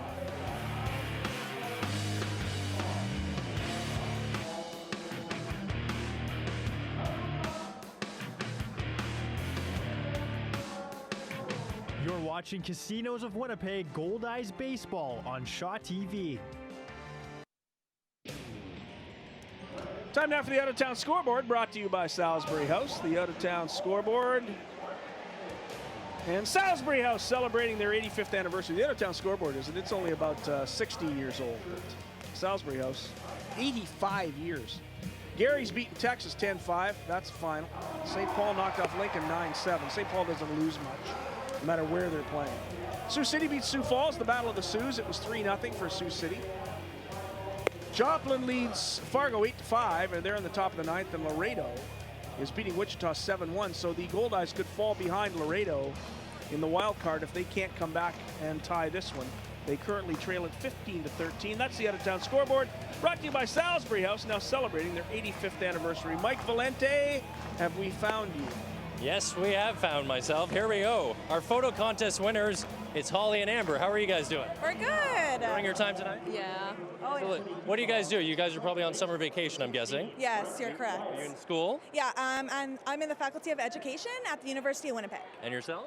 I just graduated from high school. There you go. Well, enjoy these free pairs of tickets here. You're going to the game on August 11th versus the Wichita Wingnuts. Congratulations. Thank you very much. Enjoy yourself. Thank you. That's Mike all it is. Valente, Thank you very we're, much. Back to the ballpark. And that's a great picture of downtown Winnipeg from center field from Dave Neufeld's camera. Out in our tent. We'll call it a tent. It's not a lot more than just scaffolding, but it's in center field and it's covered, so it's a tent. So Robert Tassine will come in and work into his second inning.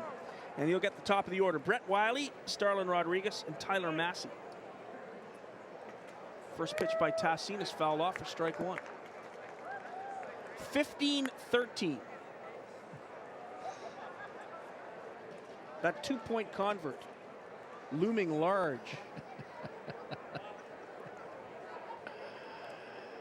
Yeah, could be just a rouge, I guess. Could have been a rouge. Massey tonight. Pitch misses. 1-1 to Brett Wiley. Wiley flied out to left in the first, singled in the second, grounded out to second in the third, grounded out to third in the fifth, grounded out to first in the sixth. There's a ground ball. What a play by Grider. Outstanding play by Cassio Grider for the first out of the inning. That ball was scalded. Blistered. I like scalded. That's a good one too. Right at Cassio Grider, and he made a tremendous play. Boy, he has been outstanding, hasn't he? Great body adjustment, as you're going to see right here. This ball is ripped. Looked like it might be by him. He adjusts his body position perfectly, snares it with the glove, and then still has the presence of mind to make a smart and accurate throw. Excellent defensive effort by Cassio Grider. First pitch to Starlin Rodriguez is in there for a strike. Rodriguez had a great night. Struck out in the first, then singled in the second, hit by a pitch in the third, singled and scored a run in the fifth, doubled and knocked in 2 in the sixth. He has 2 runs batted in and a run scored and 3 hits in the ballgame. There is another home run foul. That is out going down Waterfront Drive. That will probably be on the front, well, maybe in the patio of that Argentinian steakhouse down there. Wow, that's a long way down Waterfront Drive, but it's foul.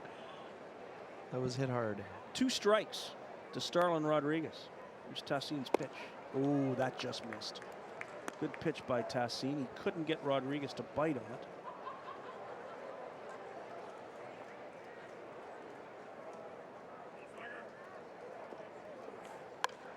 Slider fouled off onto the roof. Oh, just hit the facing of the roof, and a nice catch by a fan.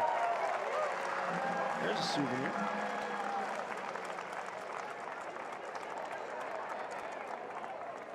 Great catch. Carnival is what we were looking for. Carnival. Yeah, it's probably in Wasn't somebody's. quite that far, but somebody's. It was ripped pretty hard. Yeah, it was, and it was bouncing down Waterfront. Oh, that just missed. 2-2. Tassine thought he had strike 3. And he knows Rodriguez is a tough hitter, and he knows the next guy can be even tougher. That's Tyler Massey, who already has 2 hits and a run scored in the ballgame. Tassine gets the sign from Tanner Murphy, and that is a fly ball into center field. Lazy fly ball for Reggie Abercrombie. He makes the catch for the second out of this 8th inning. My goodness, could we see a 3 down inning? I don't think we've had one of those tonight. We have not. There has not been a 3-up, 3-down inning in this ballgame. Bottom of 2. Yes, you're right. Way back in the bottom of the second, a strikeout, a line drive to left field off Romanski's bat, and a ground out to short by Cabrera. So there's been one 3-up, 3-down inning in the night. And that feels like so long ago that it didn't even happen. It looks like Cameron McVeigh is maybe entering this contest. Another pitching change. That is pitcher number 5 for the Goldeyes team. As Cameron McVeigh comes in from the bullpen. Tell us about Cameron. Cameron McVeigh, the tall right-hander, coming on for the 30th time. That will tie him for the team lead in appearances with Brandon Schimmo. 1-2 record, 2.70 earned run average. He has 1 save. 26 2/3 innings, 18 hits, 11 runs, 8 of which are earned, 14 walks, 31 strikeouts. He's given up just 1 home run. And of the 113 batters he's faced, opponents hitting just 186 against the man who throws hard and features the rarely seen split-fingered fastball. And it is rarely seen. The Bruce Sutter style split-fingered fastball. He is the 5th pitcher for the Goldeyes team. Kansas City has used 4. The score is 15-13. And we started this game at 5 minutes past 7. It's now 10:25. That's what pitching changes of this magnitude will do. Oh, and 28 runs and almost 30 hits and 6 errors and a couple of hit batsmen. Sprinkle in a couple of walks. A disputed call on a ball that appeared to drop but was caught. It was caught. That was that. Only thing we're missing is an ejection. Only thing we're missing is an ejection. Well, we almost got one from Reggie. Reggie had looked at him. That was a very long conversation. But Reggie, A, didn't say you, nor did he even look at him. No, he did talked. not. There was a lot of talking happening. Oh, it's been a ball game. There's been a lot of two-way discussions out there. There have been some one-way discussions with pitching coaches and managers to pitchers. Been some two-way discussions. There's been some pitchers talking managers into staying into the ball game. So Cameron McVeigh from Glendora, California. He's 27 years old, 6'5", 205. Played in Sioux Falls last year. Still considered a rookie in this league. So McVeigh will come in to face the number 3 hitter in the lineup, Tyler Massey. McVeigh just hit 95 on the gun in his last warm-up pitch. He throws hard. And the splitter gives him a pretty pronounced difference in fastball to forkball. McVeigh's first pitch is grounded foul. He's hit hard by Massey, but foul for strike 1. For the Goldeyes in the bottom of the 8th, it'll be Rome, Rogers, and Greider.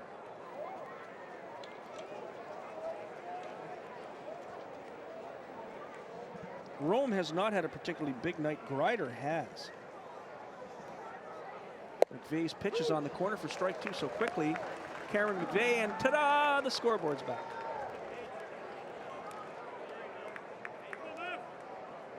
It still looks crazy. 2 strikes to Tyler Massey. 28 hits and counting. Pitch just misses. 1 ball and 2 strikes. There's that split finger right there. Massey tonight singled in the first, struck out in the second, struck out in the third, doubled and scored a run in the 5th, flied out to left in the 6th. Calls timeout. So he's had 2 hits in 5 trips.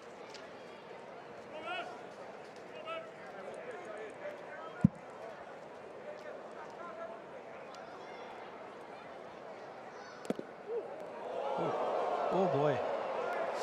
There's a off-speed pitch at 77. The drilled home plate umpire Brian Child. Yeah, that one hit in a sensitive area. He says he's fine. Yeah. Sends everybody back. Cameron McVeigh, a 22nd round draft pick of the San Francisco Giants back in 2011.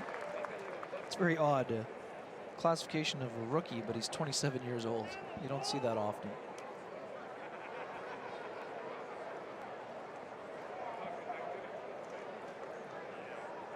Probably a pretty big thrill to be a Californian chosen by the San Francisco Giants. Absolutely.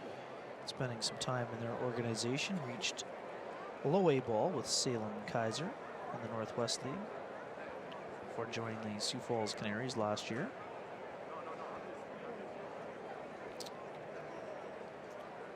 Two balls and two strikes to Tyler Massey. 2 out, nobody on. We're in the top of the 8th. 15-13 is our score. McVeigh gets the sign from Tanner Murphy. Here's the pitch. Fastball fouled off. Can Haslam get there? He cannot. Good hustle. Oh, P.E. Haslam did hustle.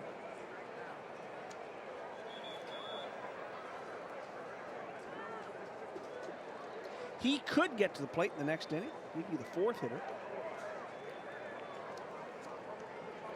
If Cameron McVeigh can take care of the always difficult Tyler Massey.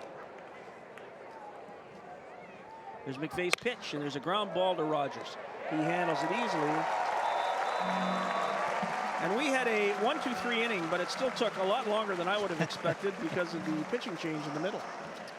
3 up, 3 down by 2 pitchers for Kansas City in the 8th. Nothing across. As you look at Cameron McVeigh, Kansas City leads at 15-13. And you're watching Casinos of Winnipeg, Goldeyes Baseball, live on Shaw TV.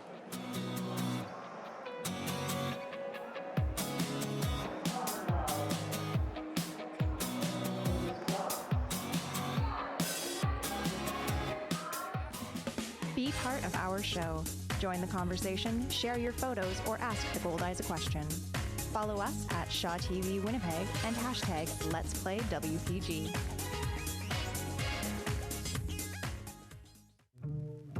Goldeyes Baseball on Shaw TV is brought to you by Casinos of Winnipeg's 2 locations, Club Regent and McPhillips Station Casinos.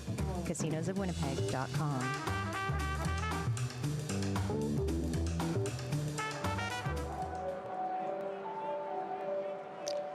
Fans tonight at the ballpark having a really good time, and most of them now have just reached the point where they're waiting for the fireworks.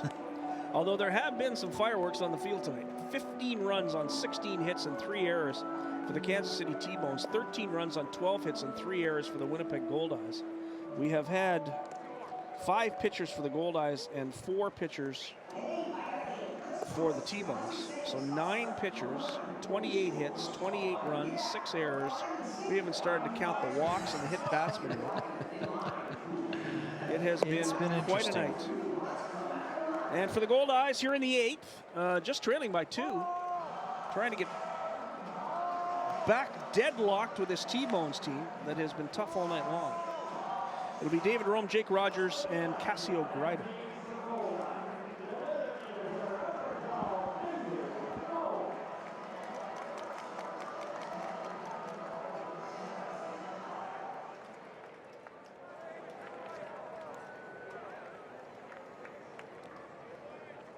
Rome came in hitting .335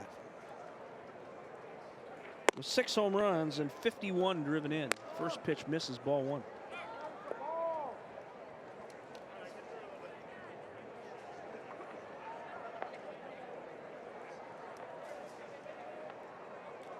Fireworks are scheduled. There's a foul ball onto Pioneer, 1-1. There have been guest coaches at first base all night long for the Goldeyes. Duke von Schauman's been down there for a while. Edwin Carl, who's going to pitch Sunday at 1:05 p.m. Trying to mix it up, mix up the luck. Is the first base coach. He looks like a first base coach. Looks like he's into it. There's an off-speed pitch on the corner. 1 ball and 2 strikes to Rome.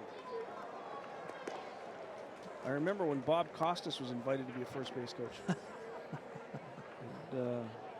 Pretty much the total of his effort was to walk over and say pertinent information. 2 out. There's a pitch in the dirt, and they say he went for strike 3. Rome doesn't agree, but Brian Child has punched him out. That's the first out of the inning. And that'll bring up Jake Rogers.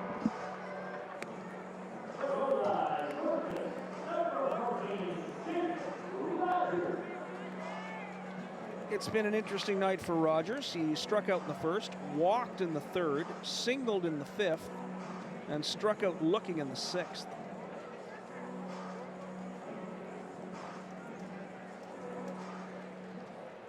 One hit in 4 trips. This will be his 5th trip to the plate.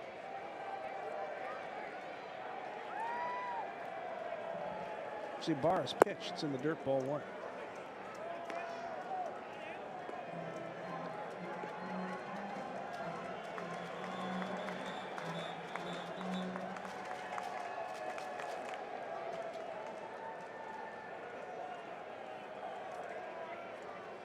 Ibarra throws the fastball at 94 right down the middle for strike 1, 1-1.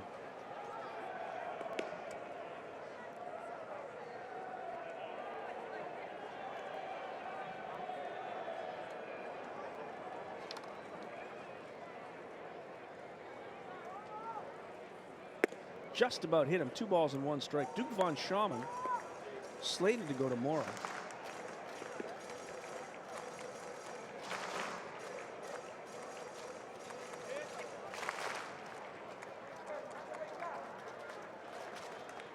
Edwin Carl on Sunday. And then it's the All-Star break. Pitch is low and outside. 3 balls and 1 strike to Jake Rogers. Goldeyes trailing by 2. They need some base runners.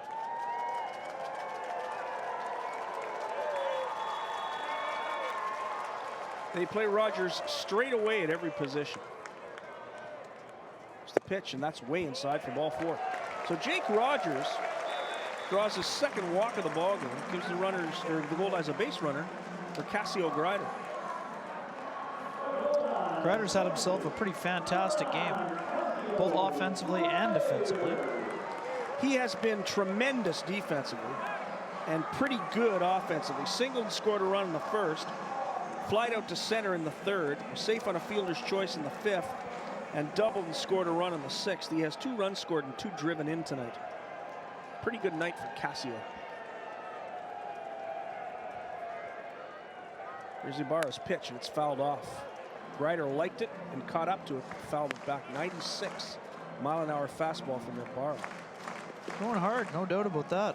Popping that radar again.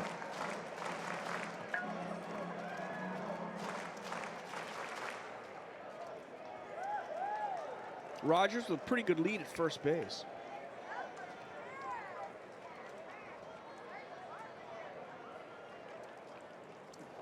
And there's a fly ball, a little pop fly. This could be trouble, but getting over nicely. And this time he did drop it. Wiley drops it, goes into foul territory.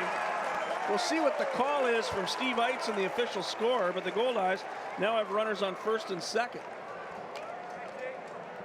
It'll be a single for Greider, his 3rd hit of the ball game.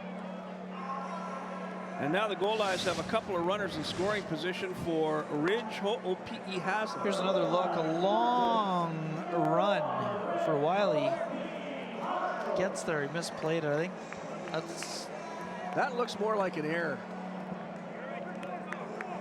It was a long distance to travel, but I think that's a play that has to be made. These are professional baseball players. This isn't 14-year-old kids at Whittier Park. That's pro baseball. That should be an error. He'll tell you it was an error. Looked like he may have lost in the lights or something. He'll tell you that's got to it was an be error. brought. That's got to be made. That play's got to be made. So runners at 1st and 2nd with 1 out. And here's Ho'opi'i Haslam. First pitch, and he hit him. Pitcher was rattled by the error made behind him, and he beans the next guy. Another hit batsman, and now the Goldeyes have the bases loaded for Tanner Murphy. Well, we've already seen 1 grand slam in this contest. Here comes Bill Sobey. Another visit to the mound. We've had about 9 of those tonight, too. Mound visits. I don't think Bill's done that much walking this season. He's been up there about 6 times. If he's got the iPhone heart rate monitor going or the Fitbit, he's calculating a lot of steps this evening, yes. Ow, oh, that hurts. Off the foot. So the Goldeyes have loaded the bases on a walk, an error that was called a single, and a hit batsman.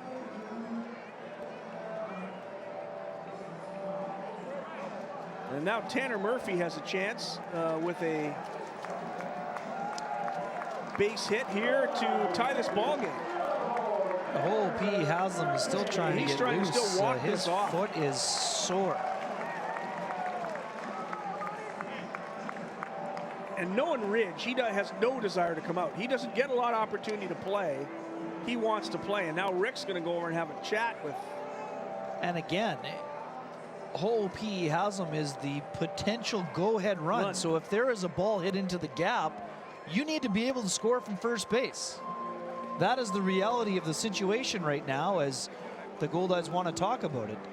Again, it's one thing to say you can try to play through pain, but if you hit a ball in the gap and can't score, that could potentially cost you the ball game.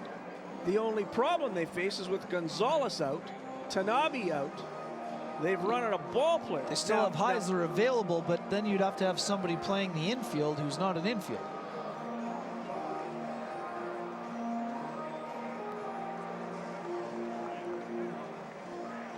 Looked like he got it on the top of the foot.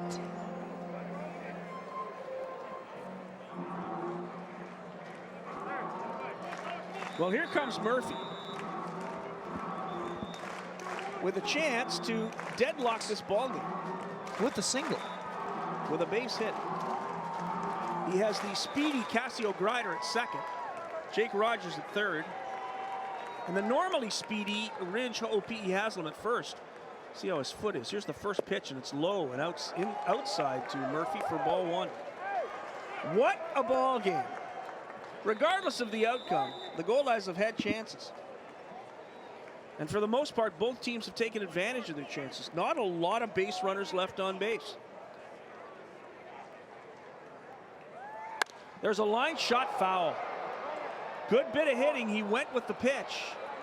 And Ho'opi'i Haslam just went hard to second base. Looks like he's going to be fine. But I think the Goldeyes bench, Reggie Abercrombie is telling him to shorten up his lead because you cannot get doubled off in this situation.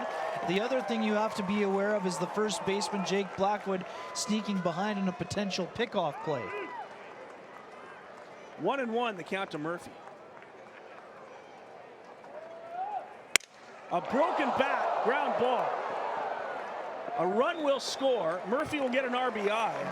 He sawed him right off. It'll be a run batted in for Tanner Murphy. In to score comes Jake Rogers. Cassio Grider goes to third. Ho'opi'i Haslam goes to second. This was interesting to watch. The shattered bat, Blackwood does a great job of keeping his concentration while the split bat is flying towards him. He hauls in the slow roller, goes to the bag for the second out of the inning, and Wes Darville now will have an opportunity to try to tie this game or give the Goldeyes the lead with a base hit.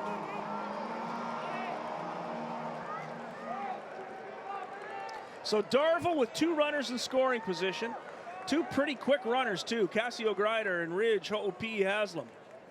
Here's Ibarra's pitch, and it's foul back. Darville caught up to it, just missed it. One strike to Darville. Be pretty thrilling with a base hit here, and Cameron McVeigh with a chance to get a win.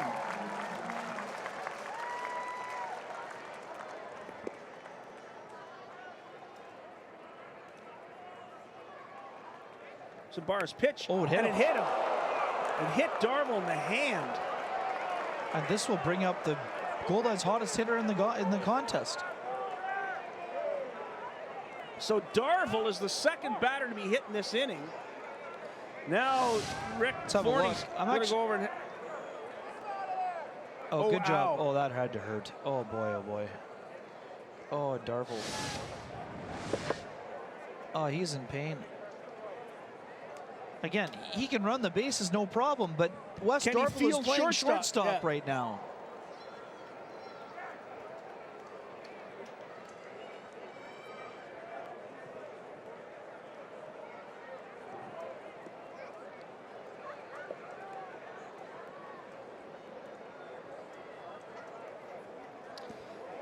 Two batters hit in this inning.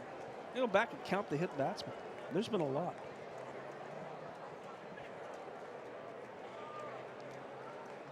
Starlin Rodriguez was hit in the third.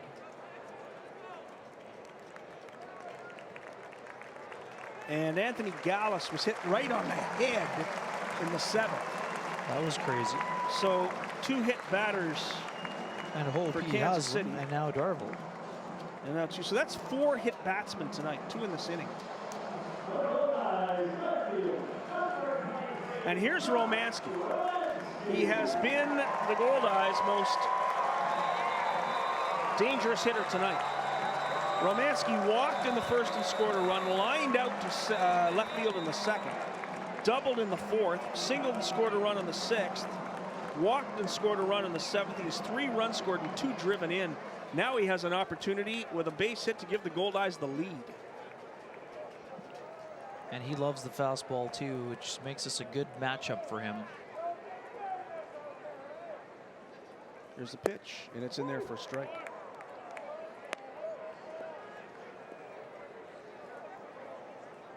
(15-14). That score is correct on your screen. We're in the bottom of the 8th.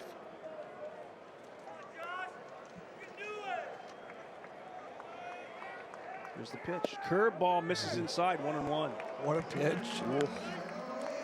Oh, he was fooled. He was buckled. Ibarra can't believe it. It must have gone around the plate because it fooled the hitter for sure. 1-1, the count to Romanski.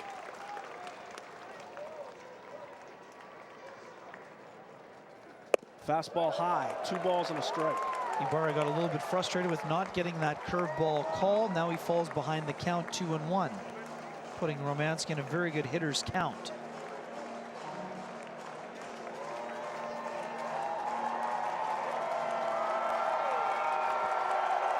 Bases loaded, 2 out, 2-1 the count. It's the pitch, swing and a miss, 2-2. Romanski tried to hit that one onto the tent, it looked like. That is a very vicious swing. Expect him to shorten it up a bit here with 2 strikes. Well, he had a hitter's count. Oh yeah, absolutely. He saw the fastball he wanted, and he loaded up. 2-2, the count to Romanski. Here's the pitch. It's in the dirt, 3-2. So the count's full. No place to put Romanski. He's loved these spots all year long, Scott, hitting .424 with runners in scoring position and 2 out. He has 1 homer and 20 ribbies in this type of situation so far this season. And now he's worked the count full with nowhere to put him.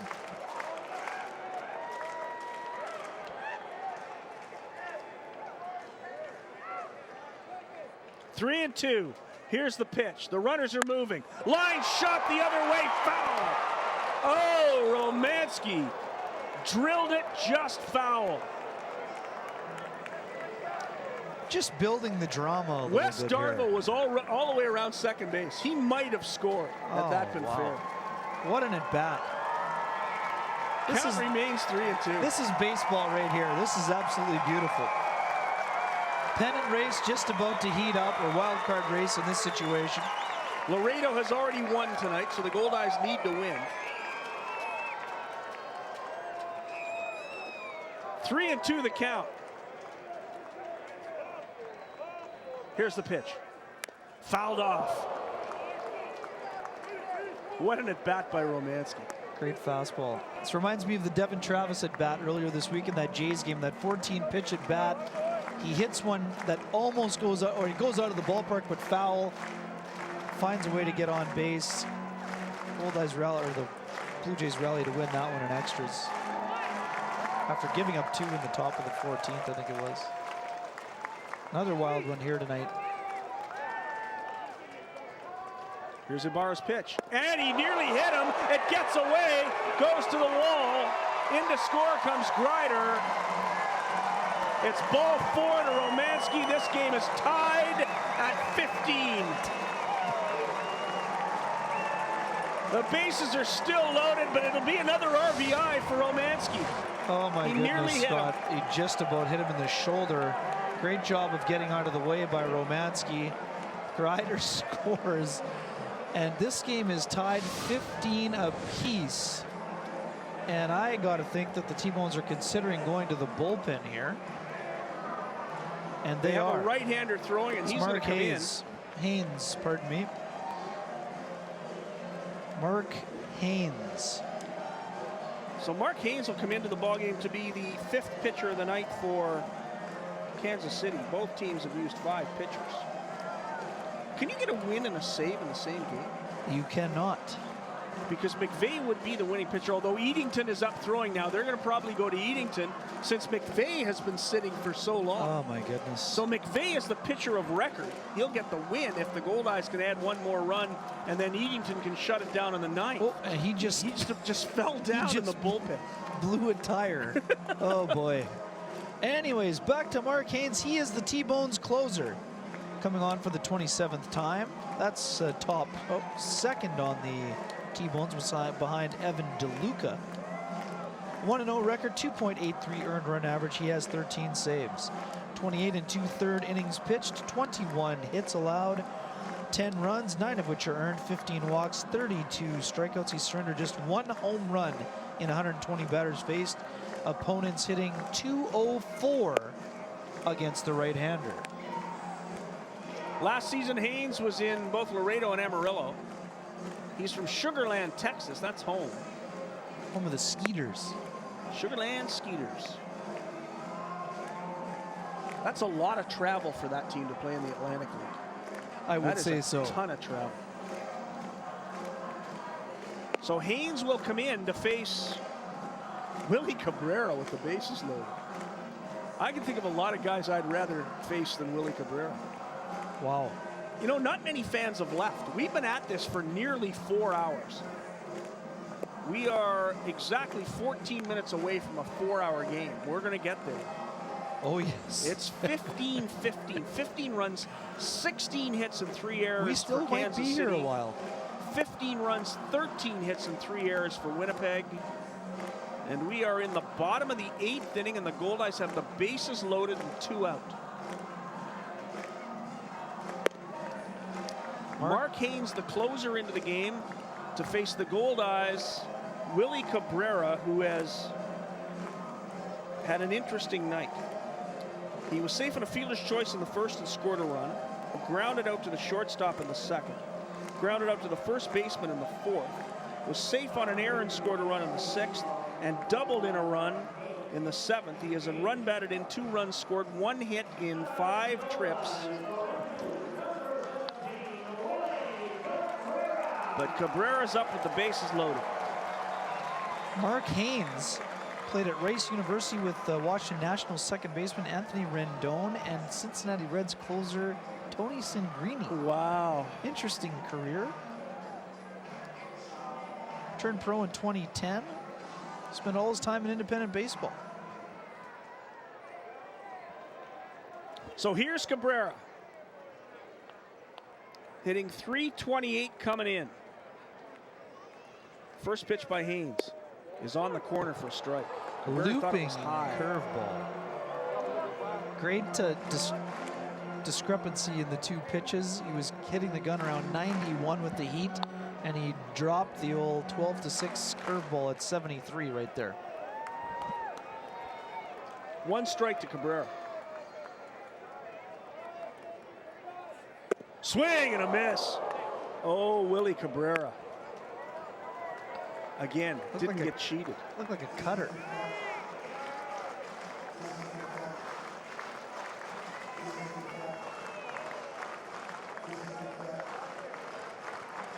Bases loaded. 2 strikes now on Cabrera. Haynes gets the sign from Brian Erie. Here's the pitch. It's in the dirt.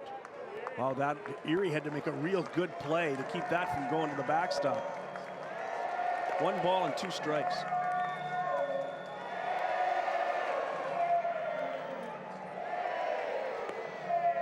One and 2 to Cabrera.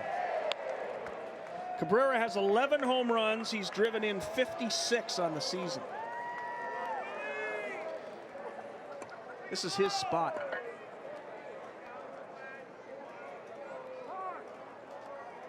Cabrera calls time. Abercrombie in the on-deck circle if Cabrera can keep this going. The Goldeyes have put up 2 here in the 8th to tie it at 15.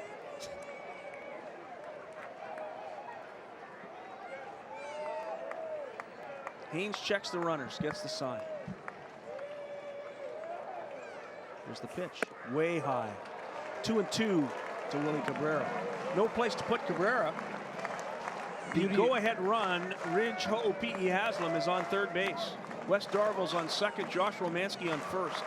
Most of the Goldeyes on the top steps. Same for the T-Bones who are not in this game right now. What great atmosphere here. You don't see this every night. 30 runs scored, 29 hits, and a humongous situation here with 2 out. Fouled off, Cabrera stays alive, 2-2. That was one of those pitches where it might have been out of the strike zone, but you can't take it. Yeah, if you get rung up in that situation, you are kicking yourself all the way back to the dugout. There's the Goldeyes dugout. Everybody on that top step. One of the most cohesive teams Rick Forney says he's been around in all of his time with the Goldeyes. 2-2 the count.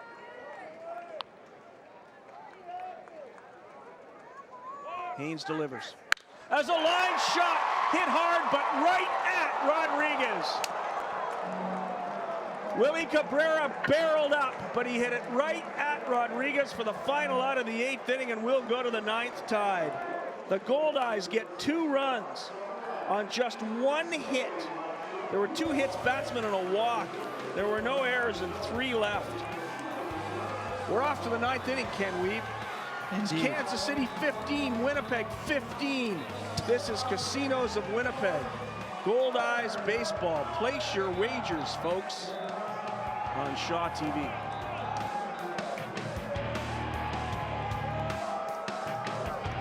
You're watching Casinos of Winnipeg Goldeyes baseball on Shaw TV.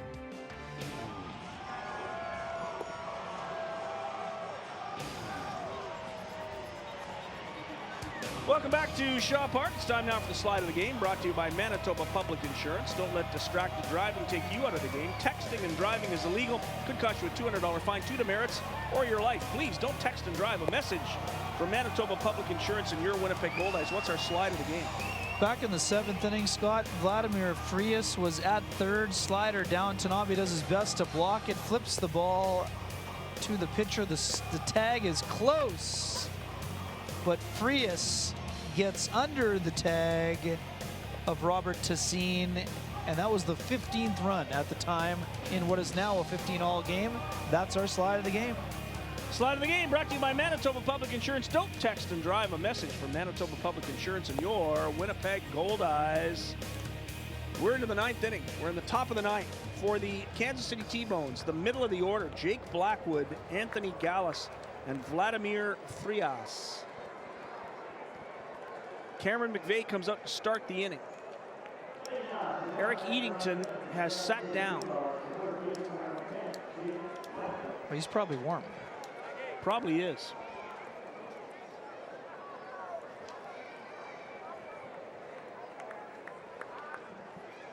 There's Cameron McVeigh.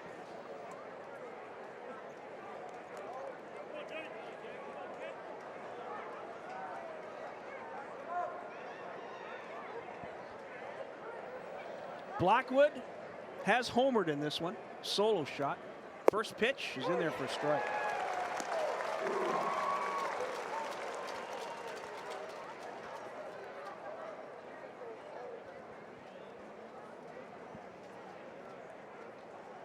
McVeigh gets the sign from Murphy. There you look at Jake Blackwood. Pitches inside 1-1.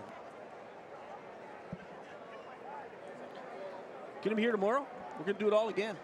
6 o'clock on Saturday night. And then 1 in the afternoon on Sunday. Goldeyes and T-Bones. And there's a line shot right into center field for a base hit. Boy, he has swung the bat well here in Winnipeg in the first game of this series. Another single for Blackwood. That's a line shot, and McVeigh is a tall guy. That wasn't that far over his head. You got to hit it pretty high to get it close to Cameron McVeigh's head on a line shot comebacker. And he did. Here comes Anthony Gallus. He had a fairly large swing earlier this game. He had a grand slam home run. off Brandon Schimmel. And he hit it a long way. There's McVeigh's pitch. It's a fastball at 92 on the corner for strike one. Eatington getting back up in the Goldeyes bullpen. This may be McVeigh's last hitter, with the left-handed batter coming up next. This pitch just misses, 1-1. Although to be fair, Vladimir Frias is switching.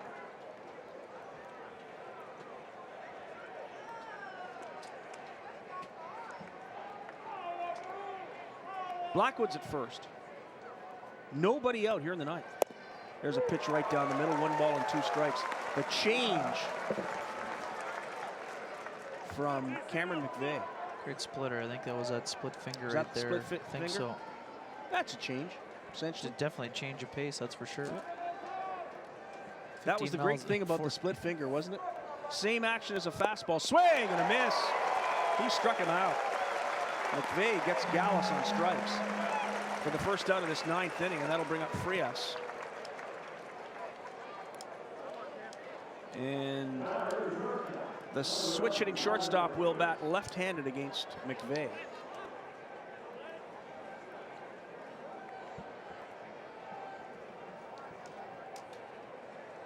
And then there was light in the booth. Somebody finally turned the lights on. Now I can see my score sheet. It's a mess. It's a complete mess. A lot of notes, a lot of stars. Lots going on in this ballgame. Here's McVeigh's first pitch to Frias, is in there for strike one. 86-mile-an-hour fastball.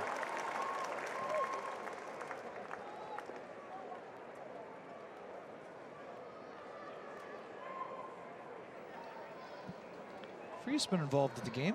Nice dirty uniform. Oh yeah, that was from that slide of the game. Indeed. Our slide of the game right there. Vladimir Frias. There's a ground ball to Rogers at first, steps on second, and steps on first, fires to second for the double play. Boy, Jake Rogers can field his position. A 1-6 double play.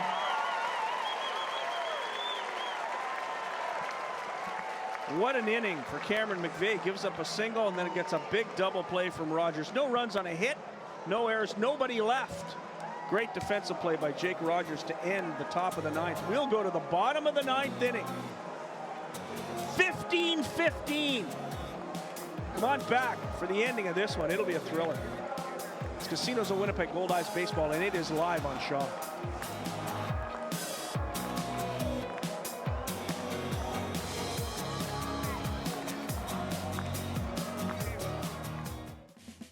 Be part of our show. Join the conversation, share your photos, or ask the Goldeyes a question. Follow us at Shaw TV Winnipeg and hashtag Let's Play WPG. At Shaw TV, we are proud to bring you live events, and we value your comments. Call the Shaw TV viewer response line now, 204-480-3500, or email us at shawtvwinnipeg@shaw.ca and let us know how we are doing.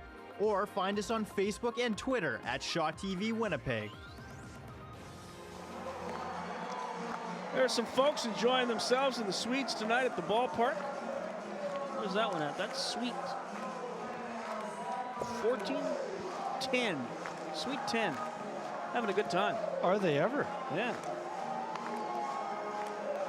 Great Nirvana shirt also. A Nirvana shirt. It's a great shirt. That you don't see much. Sally and I went and saw Blink. Oh, yeah? And Simple Plan. Nice. And Used. It was a great night. I got to tell you, I'm fired up to see the Tragically Hip next Friday, that's for sure. Should be a good show. We'll get some good They reviews. are my faves. Outstanding. I've seen them 6 times. The best was at the 2002 Olympics in Salt Lake City when they played for the athletes. It's just a tremendous show. Gord Downey in the hip in Winnipeg.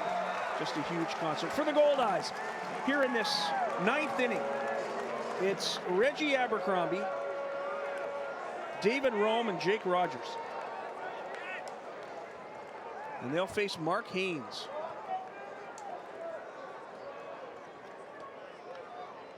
Here's Haynes' pitch to Reggie. It's inside, ball 1. Fastball inside. Did not catch the corner.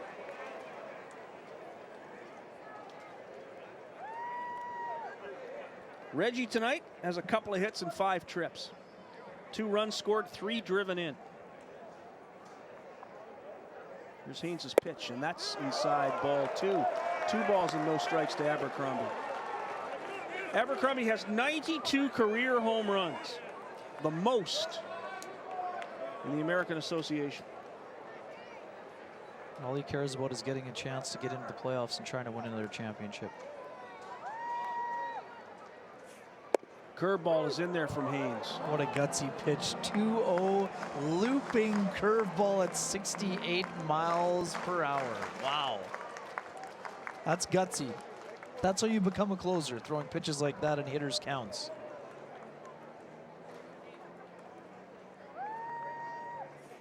Oh, Reggie went for it on the curveball again. Another great pitch from Haynes, and it's 2-2. Wow.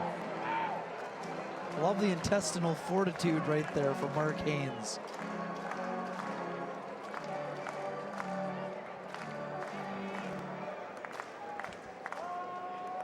Two and two the count. Reggie trying to get something started here in the 9th inning.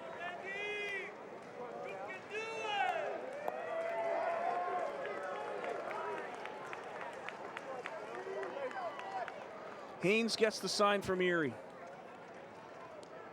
It's the pitch. Swing and a miss. He struck him out.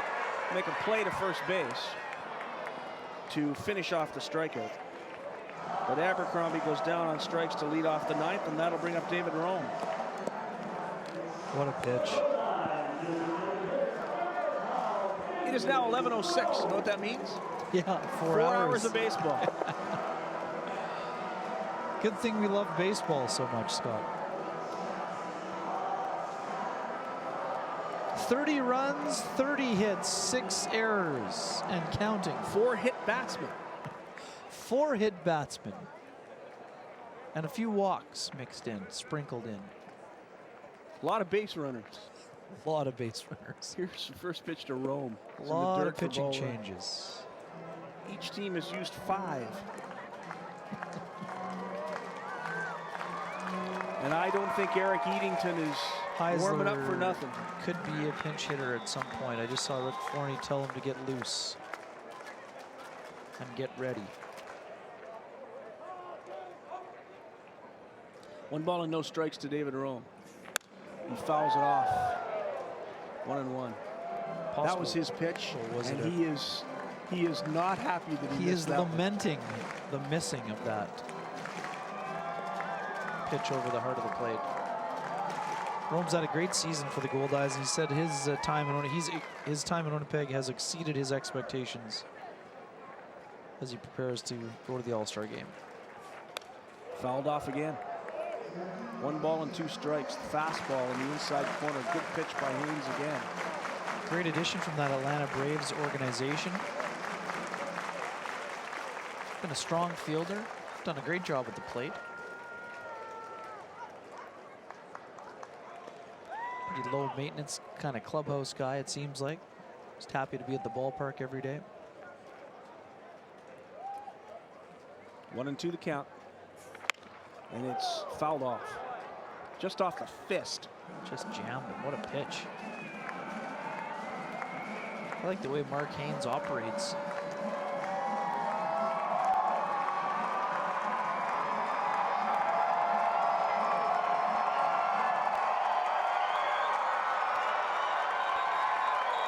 One ball and 2 strikes to David Rome. We're in the bottom of the 9th.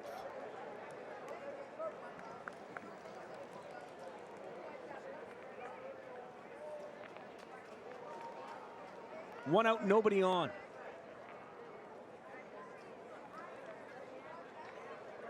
Haynes' pitch. Swing and a miss. He struck him out. 2 strikeouts by Haynes here in the 9th. 2 quick strikeouts, and here comes Jake Rogers. That's what I love about Haynes, too. He's got that great looping curveball, and then he comes at you with the high, hard one. High heat. Jake Rogers tonight struck out in the first, walked in the third, singled in the fifth, struck out looking in the sixth, and walked and scored a run in the eighth. Not He a lot. is 1 for 3. Sorry, Scott. And not a lot of closers working out of the full windup either. No.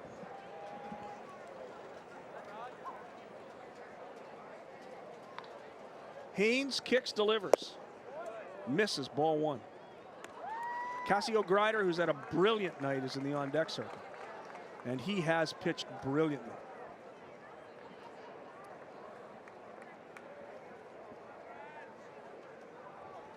Here's Haynes' pitch. It's in the dirt, ball 2. 2 balls and no strikes.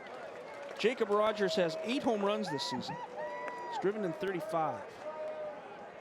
Mark Haynes used to be in a workhorse. 51 appearances for Laredo in 2013. That was 3rd in the American Association games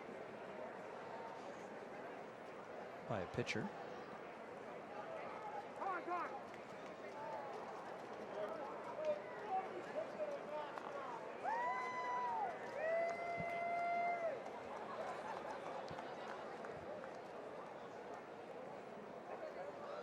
Haynes gets a sign from Erie. Kicks and delivers. Swing and a miss. 2 balls and a strike to Rogers. This time on the 2-0, he challenged him with the 90-mile-an-hour fastball, and Rogers could not catch up to it.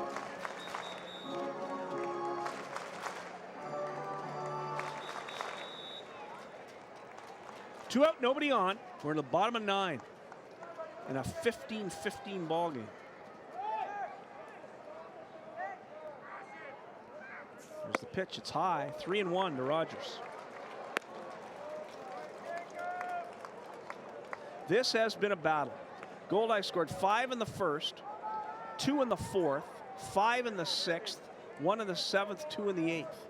T-Bones 2 in the second, 4 in the third, 1 in the fourth, 4 in the fifth, 2 in the sixth, 2 in the seventh.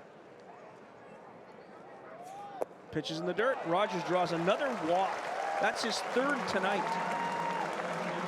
Excellent patience, and he's had a great game defensively. Made a couple of really nice plays to get some double plays started. Rogers, despite the fact he's 1 for 3 on the night, has been on base 4 times.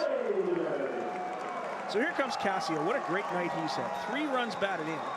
Make that 2 runs batted in, but 3 runs scored. He has 3 hits in 4 trips. And has also made a couple of nice defensive web gems out there. He's been on base 4 times.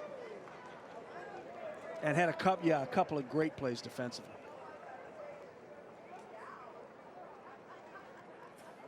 Swing and a foul off the backstop. Comes all the way back to umpire Brian Child. What's been a long night for Child. Has it ever? Just so impressed with the way that Grider has turned his season around. He just had to grind his way through it. His confidence level is through the roof right now at the plate compared to the start of the season where it seemed like he was guessing and just could not get into an offensive rhythm.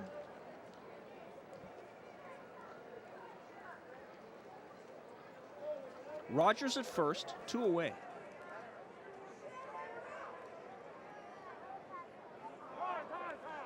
Time is finally called. Haynes really more concerned about Rogers than anything else, and Jake Rogers isn't likely to steal a base. No, he is not. Of all the people to be concerned with, he would not be at the top of the list for the Goldeyes. Jake Rogers has 1 steal this year. He's been caught once. Not your prototypical threat. He's a first baseman. And there's a pop-up on the infield. Leone at third makes the catch. And that'll do it for the Goldeyes in the 9th. We'll go to the 10th inning. No runs, no hits, no errors, a walk, 1 man left. We're off to extra innings, free baseball after 4 hours and 8 minutes of baseball. You look at Mark Haynes, it's 15-15. It's Casinos of Winnipeg Goldeyes baseball live on Shaw.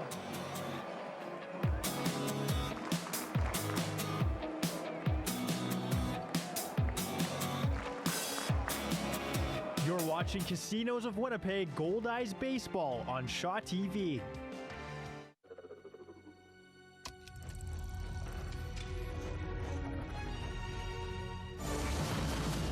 We have to make a stand. Everybody's worth saving.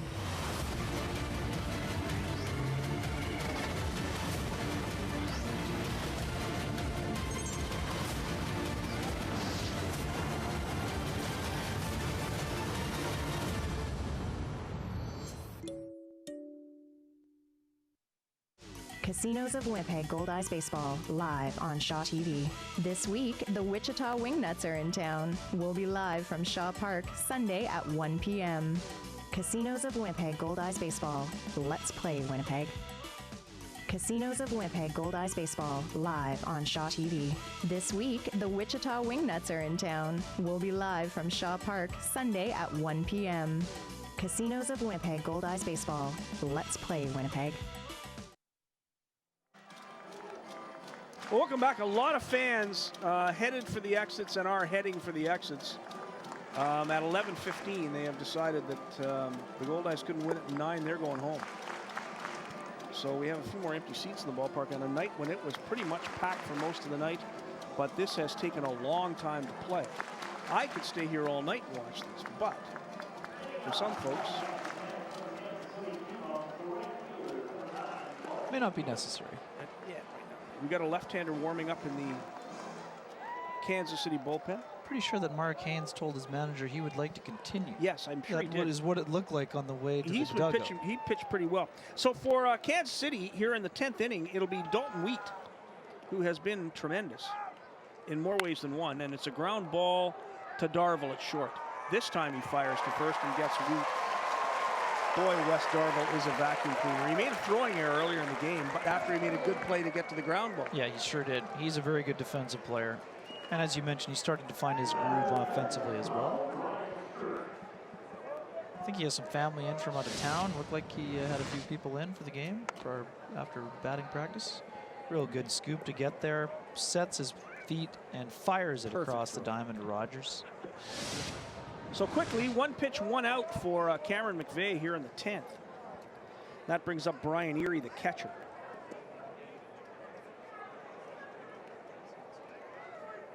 McVeigh delivers a strike at 95.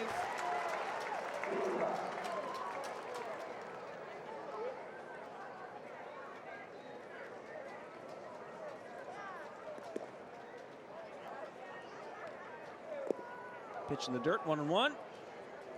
Brian Erie tonight, safe on a fielder's choice and scored a run in the second. Singled in the third. Popped out to the first baseman back in the fourth. Was safe on an error and scored on an error in the sixth, and then hit into a 3-6-1 double play in the seventh. Tremendous defensive effort all around by Jake Rogers. There's a pitch on the corner. 1 ball and 2 strikes now to Brian Erie. Good play by Rogers, a nice turn and great hustle by Robert Tessine to get over there to complete the play.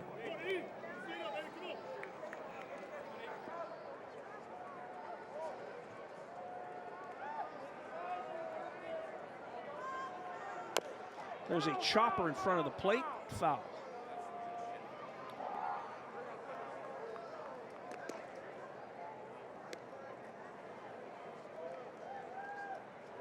One ball and 2 strikes to Brian Erie. Brian Erie hails from Louisville, Kentucky. Played for the Ottawa Capitals. Halineers Capitals. 1-2 the count in the dirt, 2-2. I'll correct that. They had changed their name by the time Hal got there. It's the Champions. Oh, indeed, it was the Champions. They changed their name to the Champions. Job. Regardless, Brian Erie played there last year. 2-2 the count. Here's the pitch by McVeigh. Swing and a miss on the fastball at 97.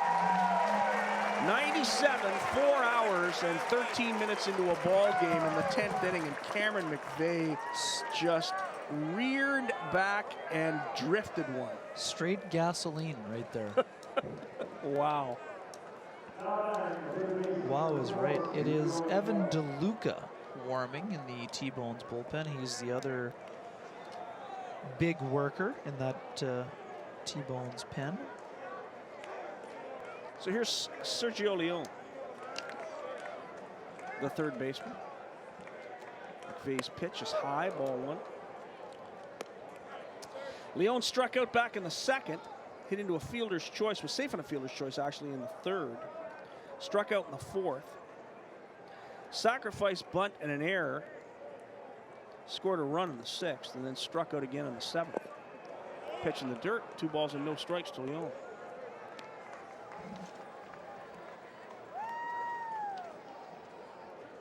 The addition of McVeigh might be one of the best off-season moves Rick Forney made. Yeah, there were a lot of very solid moves. I think he's just been dynamite.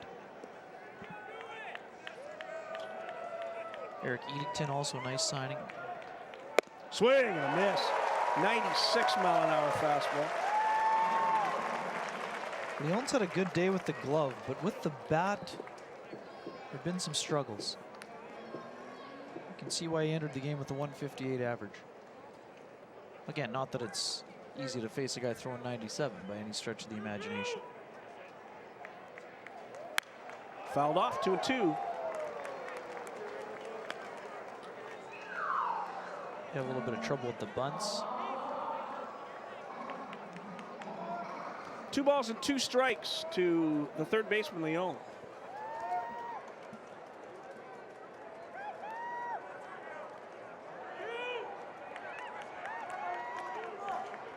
McVeigh delivers.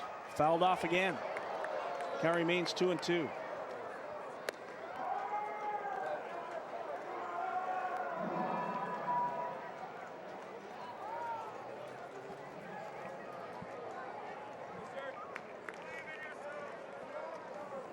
Leone steps out, goes for a little walk.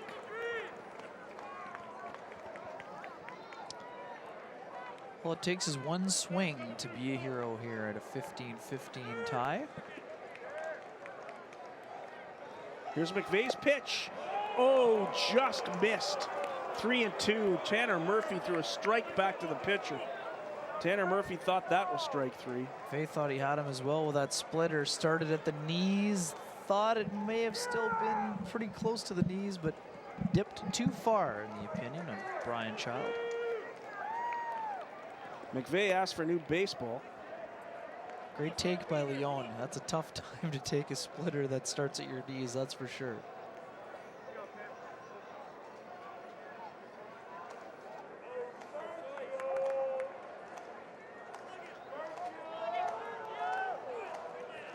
Three and two the count.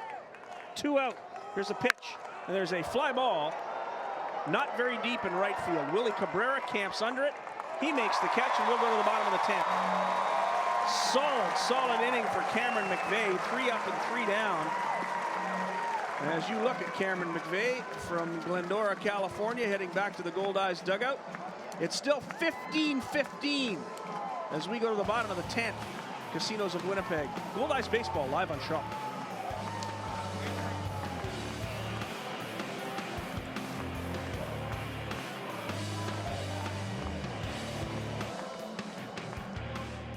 You're watching Casinos of Winnipeg Goldeyes baseball on Shaw TV.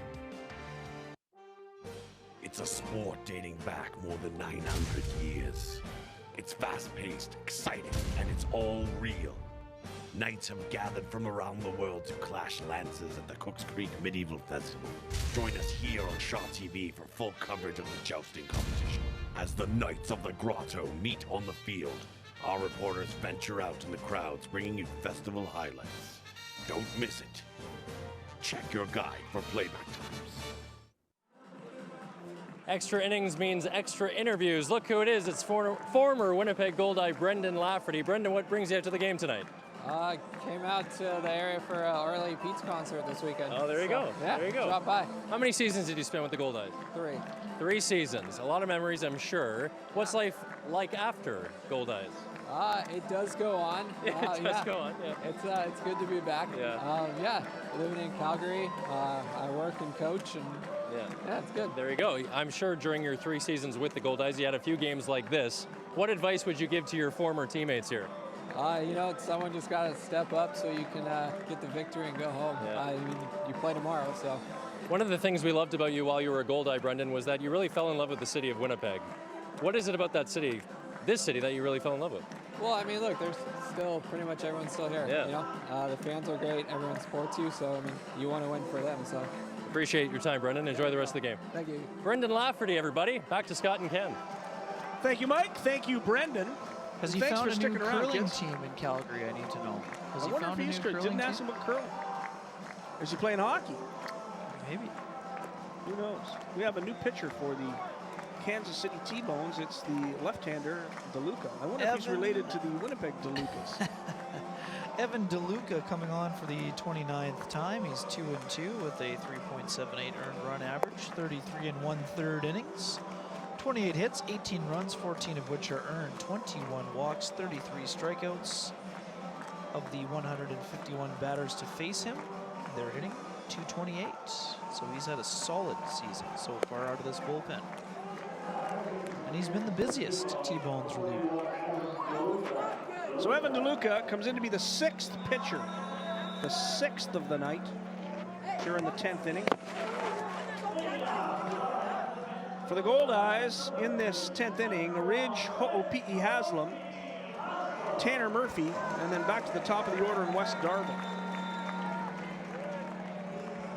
Ridge has had a pretty good night at the plate. He singled, struck out, walked, doubled, and was hit by a pitch.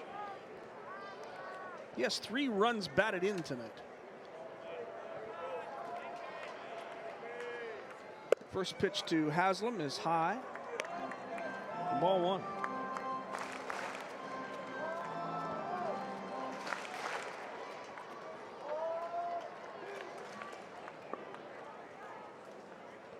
DeLuca, the lefty, gets the sign. He delivers right down the middle for a strike, 1-1. Well, we started off scoring like crazy through the 7th, even into the 8th inning. No runs in the 9th, and we haven't had a run in the 10th. Not many base runners either. No.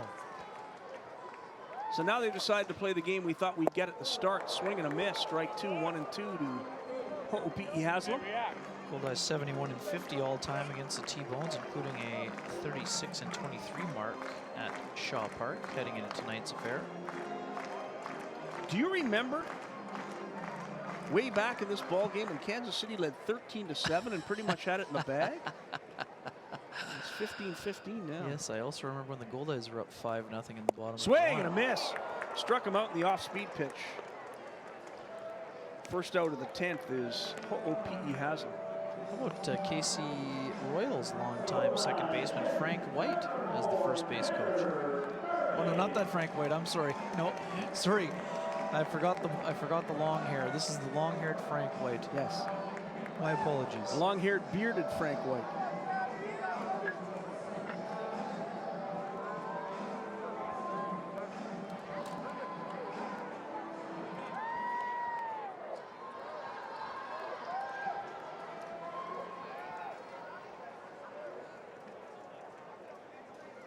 So here's Tanner Murphy. He has an RBI tonight, a big one, swing and a miss. He knocked in the 14th run with a ground out, but nonetheless, with the bases loaded and 1 out, it was an RBI.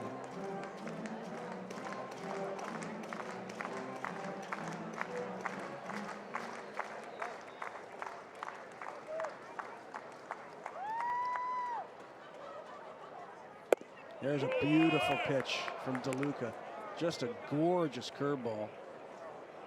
Kind of floated in about belt high just on the inside corner. So quickly, 2 strikes to Tanner Murphy.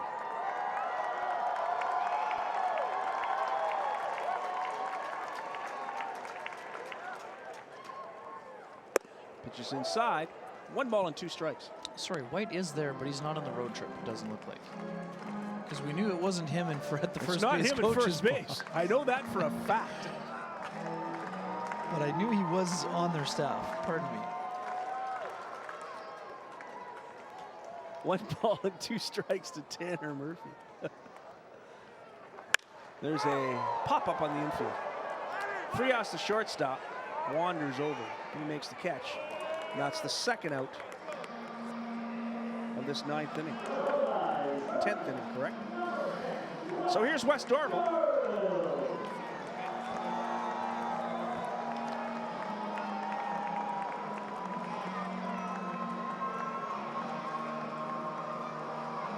Darville has 4 triples, 10 doubles, 57 hits, no home runs.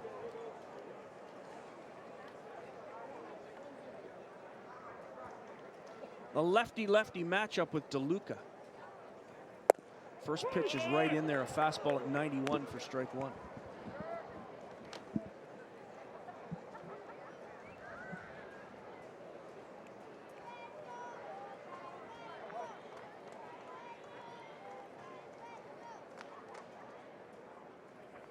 DeLuca's pitch is grounded to second. Wiley handles it, fires to first. And a 1-2-3 inning for Evan DeLuca. The Goldeyes go down in the 10th. We'll go to the 11th inning. It's still 15-15. It's been 15-15 now for 2 complete. Shocking.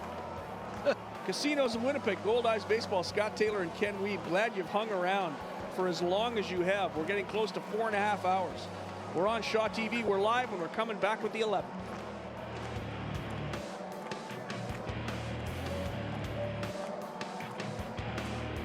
You're watching Casinos of Winnipeg, Goldeyes Baseball on Shaw TV.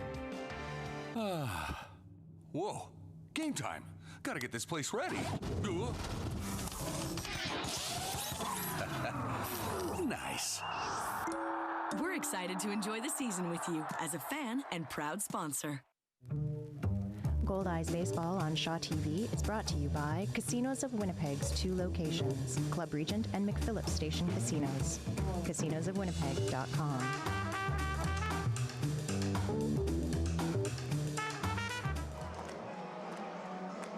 Fans starting to exit Shaw Park. We've been here a long, long time. This game started at 5 minutes past 7.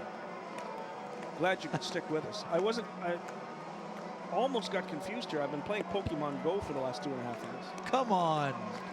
You're not allowed to say that word on the show. I'm just kidding. You know what? I was over at the Forks the other night while the Goldeyes were on the road. And we went over to the Forks. Yeah. There must have been 1,000 people playing Pokemon Go at the Forks. And hundreds at the gym sites. Oh, it's crazy. In Royalwood, too, there's people everywhere by the bridge. It's people of all ages. They're fired right up. It's crazy. I've never seen anything like it. It's crazy. It's crazy. Here we go in the 11th inning. For the Kansas City T-Bones, they'll go back to the top of the lineup. It'll be Brett Wiley, Starlin Rodriguez, and Tyler Massey to face Cameron McVeigh, who's working into his 3rd inning. There is nobody warming in the Goldeyes bullpen, nor is there anyone warming in the Kansas City bullpen. We know the plan was for Rick Forney was not to have Kyle Anderson pitch today. There's a ground ball on the first pitch to Cassio Greider, who had trouble with it but makes the play. Good job by Greider to stick with that hard hop. And good hustle by Wiley to make it interesting. He's pretty quick. Good job by Greider. Let's have a look at this. For Hopper, and it just took a big hop.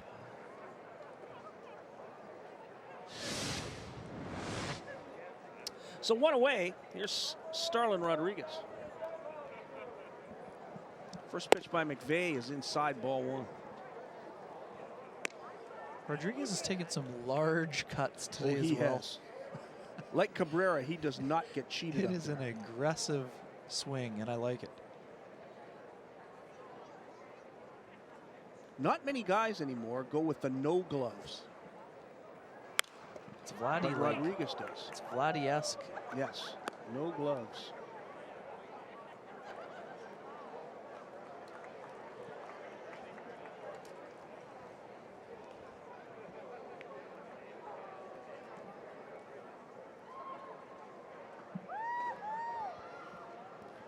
Ridge Hope P.E. Haslam is playing in the no double zone at 3rd base. He is right on the line. Strike 2 to Rodriguez. It's a smart positioning. They are not going to let anybody start at 2nd base. Remember that rule last year? Oh. Where after the 11th inning, you started at 2nd, or in the 11th inning? Well, there's probably a few people on both teams that might not think the rule's that bad an idea. There's strike 3. Beautiful pitch by McVeigh. Just a gorgeous pitch. Rodriguez goes down looking for the 2nd out, and here comes Massey. What a tremendous pitch by McVeigh. Oh, he's been just dynamite. He has. So's DeLuca. He was very, very good in his inning. Again, if you're the Goldeyes, you want to try to find a way to scrape one out here because you know that Cameron McVeigh is probably not going to be available for the rest of the series. That's right. Conceivably, maybe Sunday, but you're kind of getting into a little bit delicate territory with the number of pitches he's thrown so far tonight. Pitch right down the middle, 83 the change.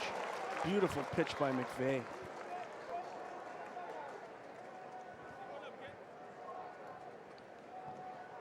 "38 of the Goldeyes games this season have been decided by 3 runs or less, which is likely to happen in this one." Pitch misses outside. Of those 38 games, 20 were decided by 1 run. I suspect we'll add to both of those numbers tonight.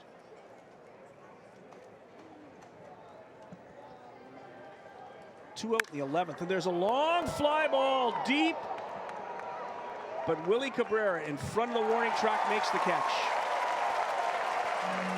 He got some good wood on it, but not quite to the warning track. Massey is the 3rd out of this 11th inning, and we'll go to the bottom of the 11th. Wow, what a night of baseball. As we start to inch toward 5 hours here at the ballpark. It's 15:15. This is Casinos of Winnipeg Goldeyes baseball on Shaw.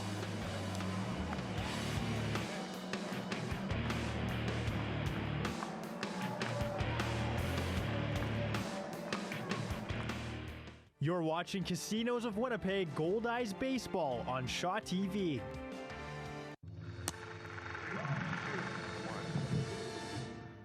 He has the power to wipe out the entire human race. If we believe there's even a 1% chance that he is our enemy, we have to take it as an absolute certainty. The greatest gladiator match in the history of the world. God versus man. Day versus night. You're psychotic. Goldeyes Baseball on Shaw TV is brought to you by Casinos of Winnipeg's 2 locations, Club Regent and McPhillips Station Casinos. CasinosofWinnipeg.com.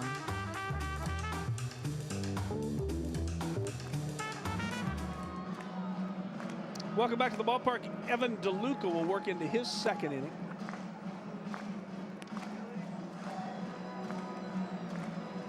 He looked very good in the 10th, 3 up, 3 down inning. But here, a little tougher opposition. He'll get Josh Romanski, Willie Cabrera, and Reggie Abercrombie here in the bottom of the 11th. We have been here longer than 4.5 hours. It started at 7:05. It's now 11:37.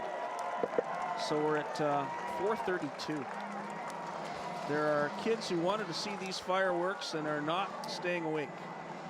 A couple pops will be awake. I don't think he can even. I think everything's shut down. No, I don't mean pop. I mean a couple of cracks of the bat. Those kind of pops. Or pop of the fireworks, they're going to be right awake. Okay. Ready to go. Otherwise, you take them home, no?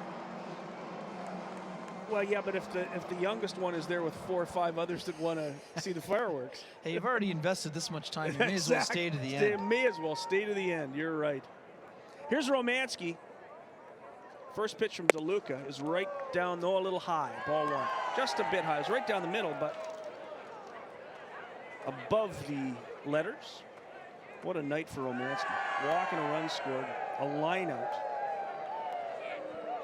A double. Single and a run scored. Walk and a run scored.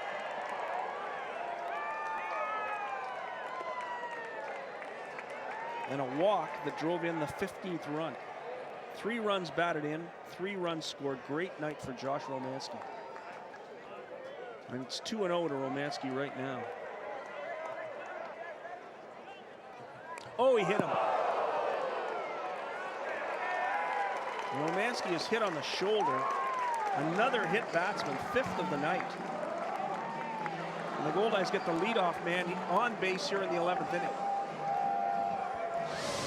Let's have another peek at this. Oh, ow. Jeez. Fastball just got away from him. And the Goldeyes have a base runner here. With Willie Cabrera come to the plate.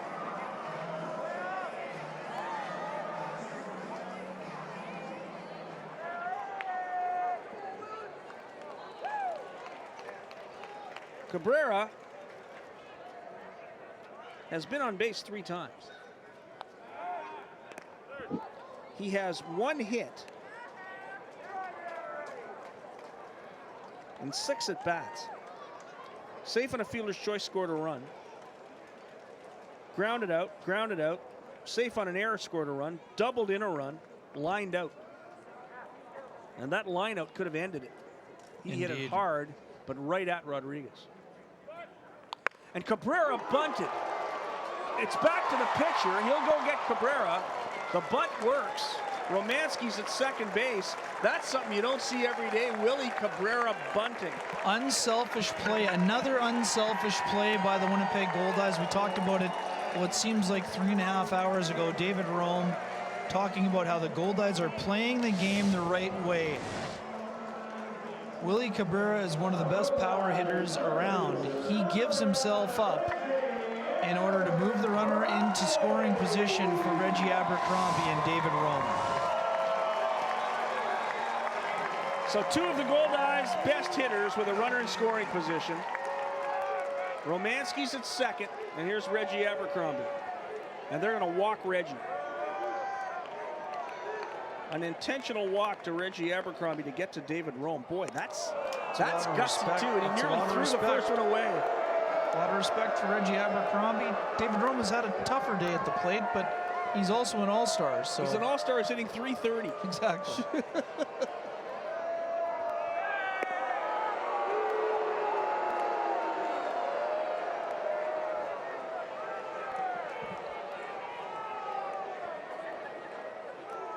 Okay, here's the next question.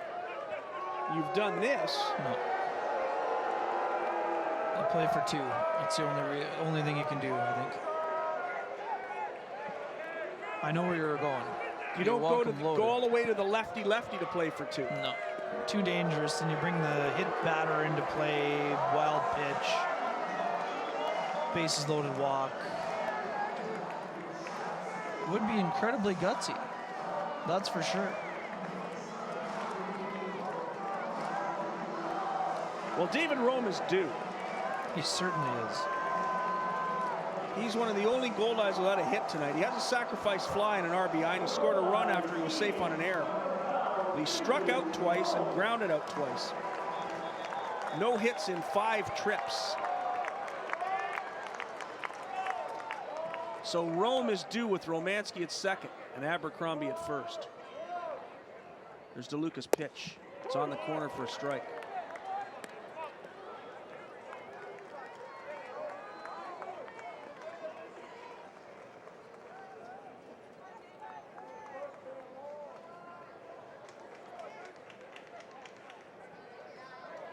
DeLuca gets the sign. Erie sets up outside.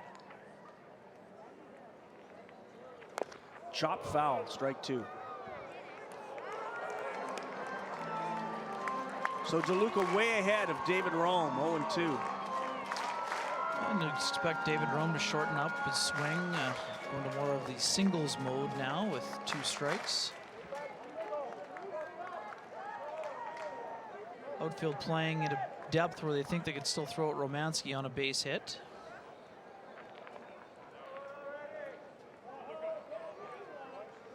Infield defense trying to turn 2 on a ground ball.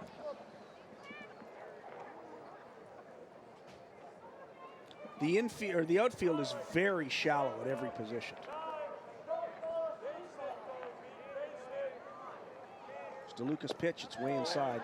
1 ball and 2 strikes to Rome. Yeah, but you have to be, right? You got to be able to throw them out. If it's over your head, doesn't matter. Yeah. Now again, that hurts you on a fly ball. Does. But you hope that your speed can track it down on a high fly ball.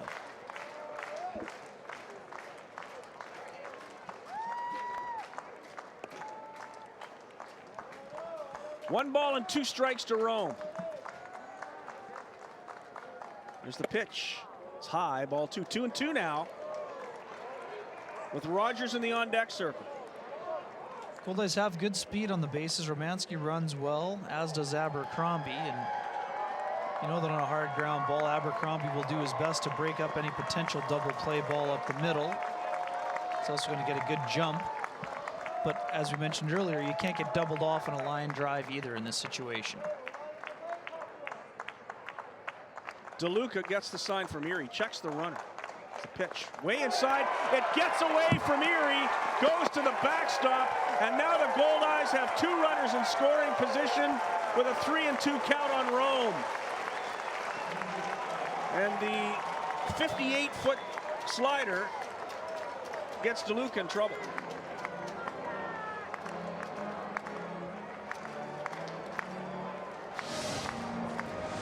He went for the wipeout slider to try to erase him with a strikeout. It's in the dirt.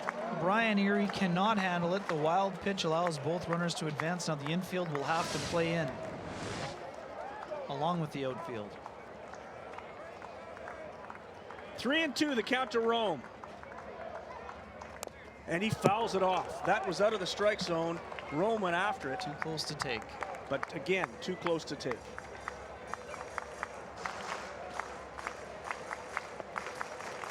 High drama. It's what makes this game great. 3-2 the count. Infield in, outfield in. A long fly ball wins it.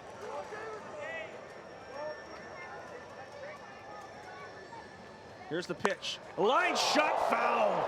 He on came the... Oh boy. The automatic sprinklers are on at 11:46. The automatic sprinklers have come on at the ballpark. Well, there's something you don't see every day. Which is accurate for a lot of things Don we've seen Ferguson today. set up the sprinklers. The crowd enjoying every minute of that. And now the crowd in the lower seats toward the field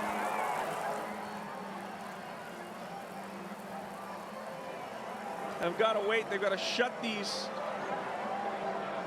sprinklers off.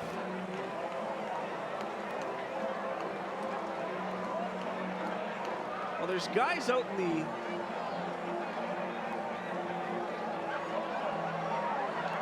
Don Ferguson's greens area. Now the fans have to move. You can tell there's been a few ball players who've worked at baseball diamonds before. Yeah, and they've seen this happen. The automatic sprinklers come on at 11:45. Not expecting anybody to be here, and now people are getting wet.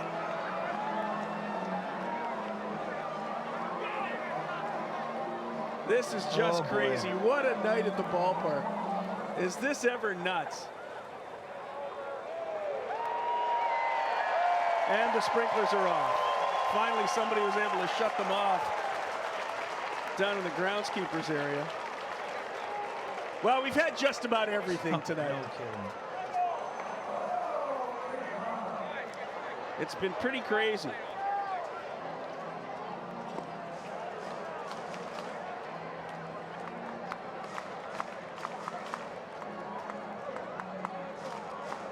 So DeLuca's going to get a couple of warm-up tosses.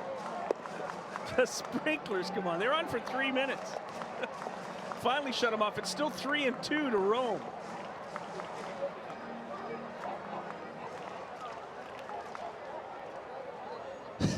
It's a wild one.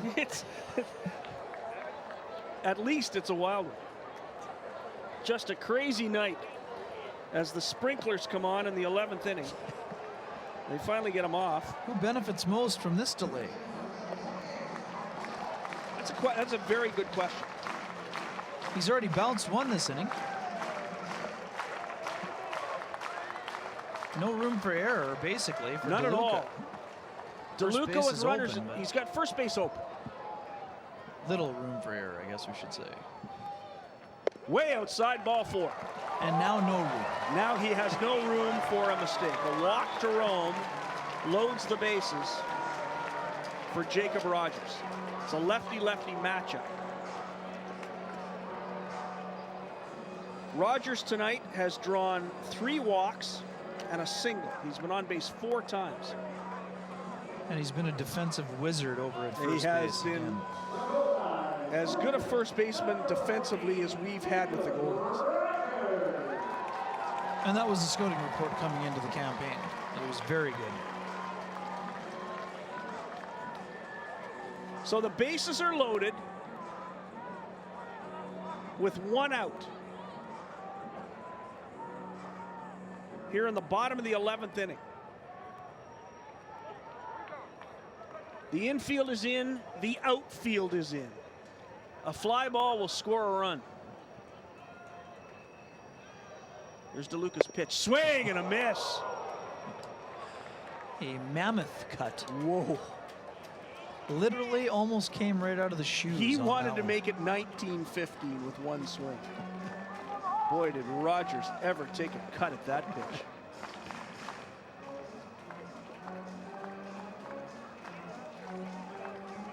The old Robin Ventura grand slam single.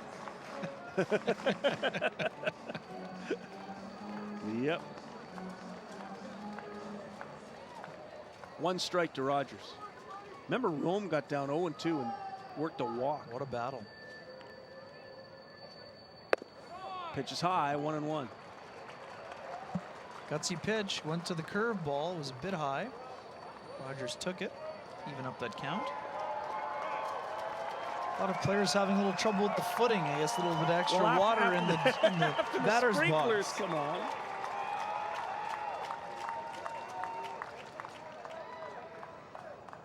Here's the pitch. It's on the corner. 1 ball and 2 strikes now to Rogers. Cassio Grider in the on-deck circle.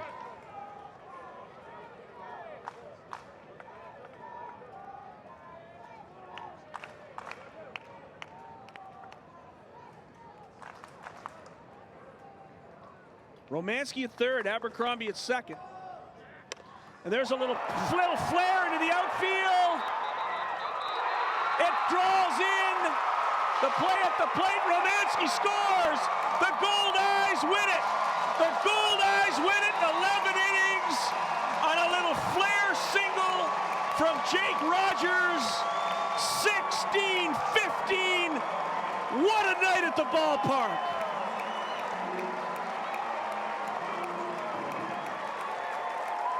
Jake Rogers just gets the bat out on it. It drops in front of the right fielder, Dalton Wheat. In to score comes Romanski with the winner. And after nearly 5 hours of baseball, the Goldeyes come back from a 13-7 deficit to win it 16-15. Cameron McVeigh, the winning pitcher. Evan DeLuca, the loser. The hero with a one-armed slap to right field is Jake Rogers, and the Goldeyes win the first game of this 3-game series. We'll be back with the Casinos of Winnipeg post-game show right after this. What a night of baseball.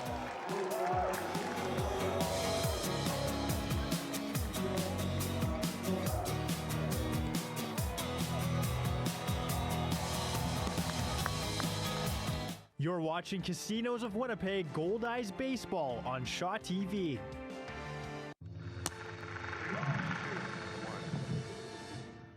He has the power to wipe out the entire human race.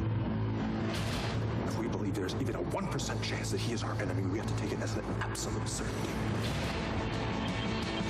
The greatest gladiator match in the history of the world. God versus man. Day versus night. You're psychotic.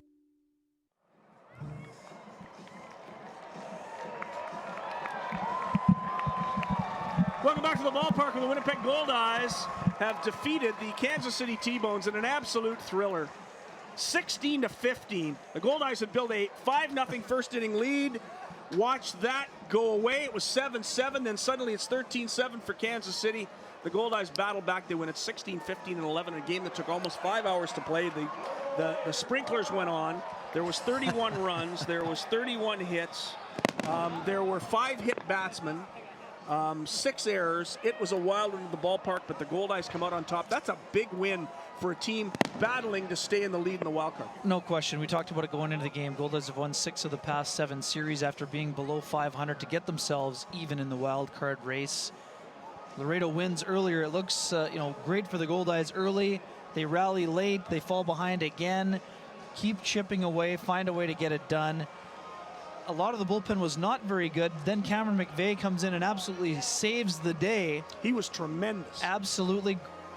In a game that featured 6 errors and a lot of mental mistakes, Goldeyes found a way to make some solid defensive plays and then found a way to get a clutch hit from Jacob Rogers to win the ball game. It was just an impressive showing from a team who really seems to be finding its identity and finding a way to play the game the right way and getting the job done when it matters most, even when things look like they're maybe in dire straits. There was a time tonight when this game was bleak. When the grand slam, Anthony Gallus hits a grand slam to make it 11-7, then they tack on 2 in the next inning to make it 13-7. It looks like it's over. Including a grand slam. Like that's the kind of play that rips your heart out if you're a team in some situations, but not the Goldeyes. They found a way to not give up, and they got the job done, and that's a tribute to the way they've been playing during this hot stretch. Let's go down to field level. Mike Valente has our player of the game. Thank you very much. Our player of the game is Josh Romanski. Josh, I think it's safe to say that this game had just about everything. The score was high enough to be a football game, and when the sprinklers went off, I said, let's kick a field goal and end this thing. You just got dunked by the Gatorade jug, by the way. How would you assess what just happened over the last 4.5 hours? I mean, baseball, it's a crazy game. Sometimes it's 1-0, and other games, you get games like this where, both teams just, kind of slug it out, for 12 rounds and see who throws the last punch. What was the mood like in the dugout there throughout the course of the game? A lot of momentum swings, obviously. Yeah, I said it all year, we're a confident group, so, sometimes we know that we're just going to have to keep hitting, and that's kind of the mentality our offense has, that we just got to keep hitting. So, that's what we did today, and, fortunately we're able to hit last, Appreciate your time. Congrats on the win. Yeah, thank you very much. Goldeyes take it 16-15, and our player of the game is Josh Romanski. Guys. Josh Romanski was outstanding in this ball game. Boy, he was kind of the leader throughout the whole thing, especially at the plate, and he scores the winning run on Jake Rogers' winning RBI. Time now for tonight's Play of the Game. Tonight's Play of the Game is brought to you by Shaw. Enjoy TV anytime, anywhere with the Free Range TV app. Free for Shaw customers. I use it. It's spectacular. Tell us what the play of the game is. Well, several candidates, but let's go to what we just saw. Jacob Rogers at the plate. There's that one-arm swing on that looping curveball. Dumps it just far enough to score Josh Romanski from third. That is the decisive run in this epic contest, and it's also our play of the game. Josh Romanski home with the winning run. That's tonight's Play of the Game brought to you by Shaw. Enjoy TV anytime, anywhere with the Free Range TV app. Free for Shaw customers. I use it. It's wonderful. Well, what a ball game tonight. The Winnipeg Goldeyes win at 16-15. There's not much you can say. It had everything, including the sprinklers coming on at 11:45. But they win it in the end. Josh Romanski, our player of the game, who had 4 runs scored, 2 driven in, had a tremendous ball game. And Cameron McVeigh, an outstanding job out of the bullpen to get the win. It's the Goldeyes tomorrow night. They play again against the same Kansas City T-Bones at 6 p.m. On behalf of Ken Wiebe, I'm Scott Taylor. Mike Valente, take us home. Thank you very much, Scott. You're right. It was definitely a wild one. The Goldeyes will now go on the road for 2 series after this weekend, I should say. They'll take on Gary, the South Shore Railcats, and then they'll be in Sioux Falls for a series. They'll return home on August 11th. Our next broadcast will be the Sunday of that series, August 14th. It's a 1 o'clock start. We'll have our pregame show at 12:50. Just a reminder, Federal Lights, a great band here in Winnipeg. They opened up our broadcast tonight with a beautiful video montage for the Goldeyes. That's on our YouTube page. Type in Shaw TV Winnipeg. It's fantastic. You should definitely check it out. The best part of the sprinklers thing, by the way, was the guy upstairs manning the music was playing the Curb Your Enthusiasm thing. That's fantastic. That guy deserves a raise. That'll do it for us here as the fireworks go off at Shaw Park. A wild one. The Goldeyes take it 16-15 over the Kansas City T-Bones. Have a good night, everybody.